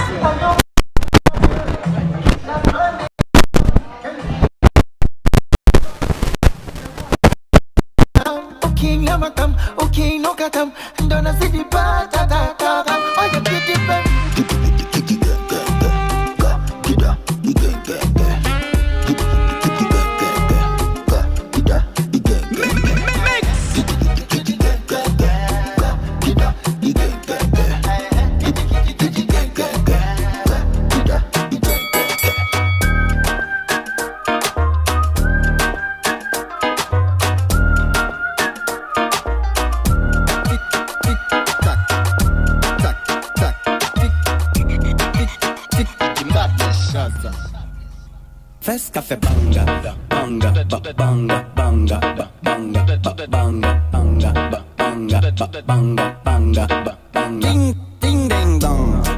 Amade Wilson. You le please fire ban. Oui, ma aime femme. Hypocrite, je t'étrangle. Hypocrite, fes café banga. Tic, tac, fes café banga. Tic, tac, fes café banga. Tic, tac, fes café banga. Tic, tac, fes café banga. Tic, tac, fes café banga. Tic, tac, fes café banga. Tic, tac, fes café banga.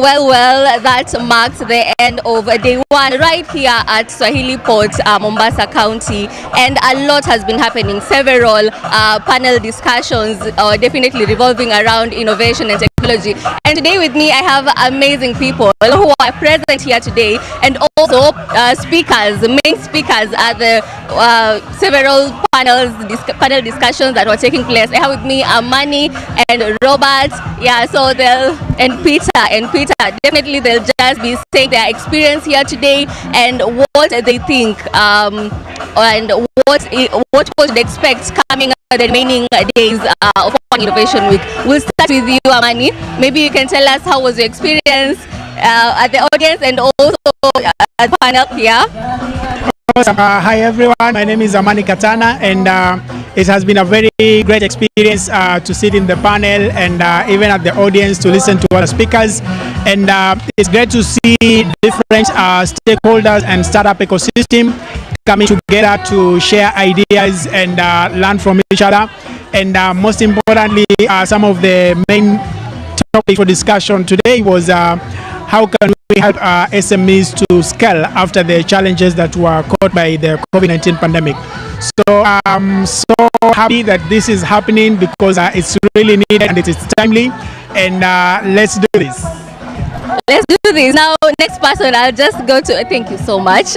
I'll just go to the next person. Maybe you can tell us again, you are part of the, audience and also sitting at the panel. Maybe you can tell us how was your experience in general?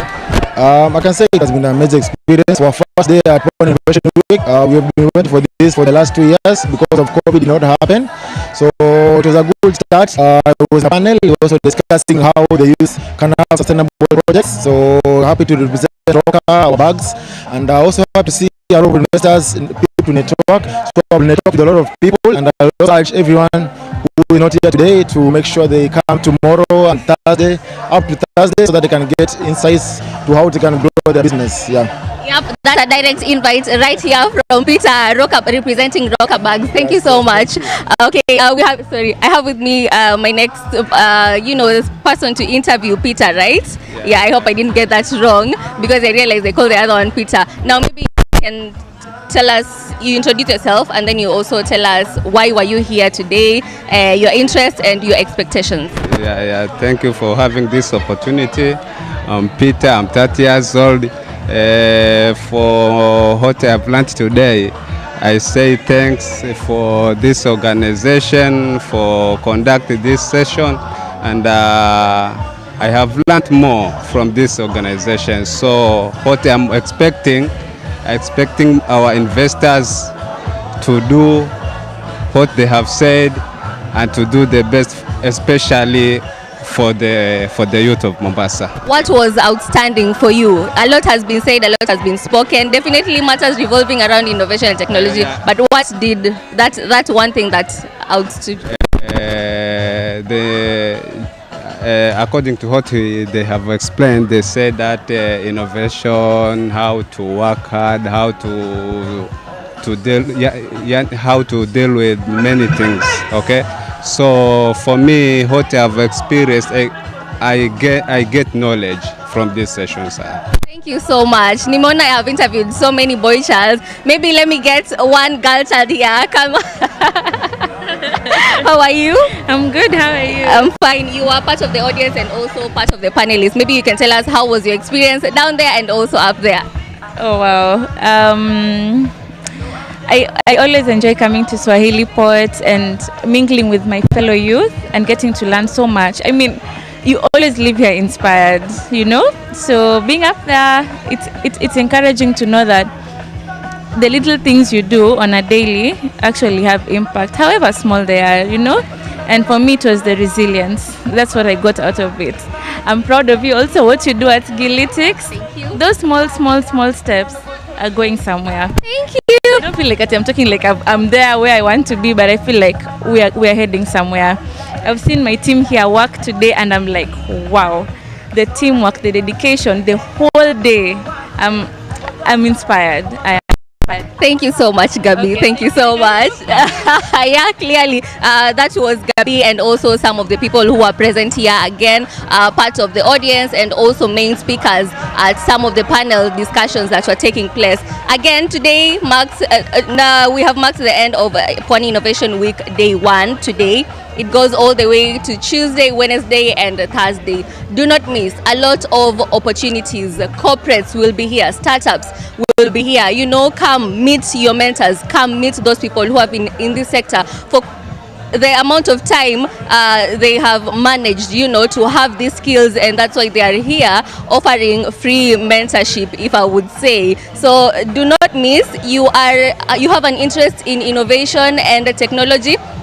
Please come. Again, they have said there are two different things. Innovation and technology are not the same. They have allowed me to you know, expound about it. They have said the difference is that when you go to Mashinani, you will find a lot of innovations have taken place without technology. That is the reason as to why you should be here. Remember to follow Gilitics Media, both on Facebook and Twitter. We are showcasing this event live for the next 3 days. Today we have done it. If you haven't, go. The links are there, definitely. The videos are still up and running. Remember also to follow Swahili Port Hub on Facebook, and also, again, we are streaming the show live. Thank you so much. You'll be seeing much of me here till Thursday. Therefore, bye.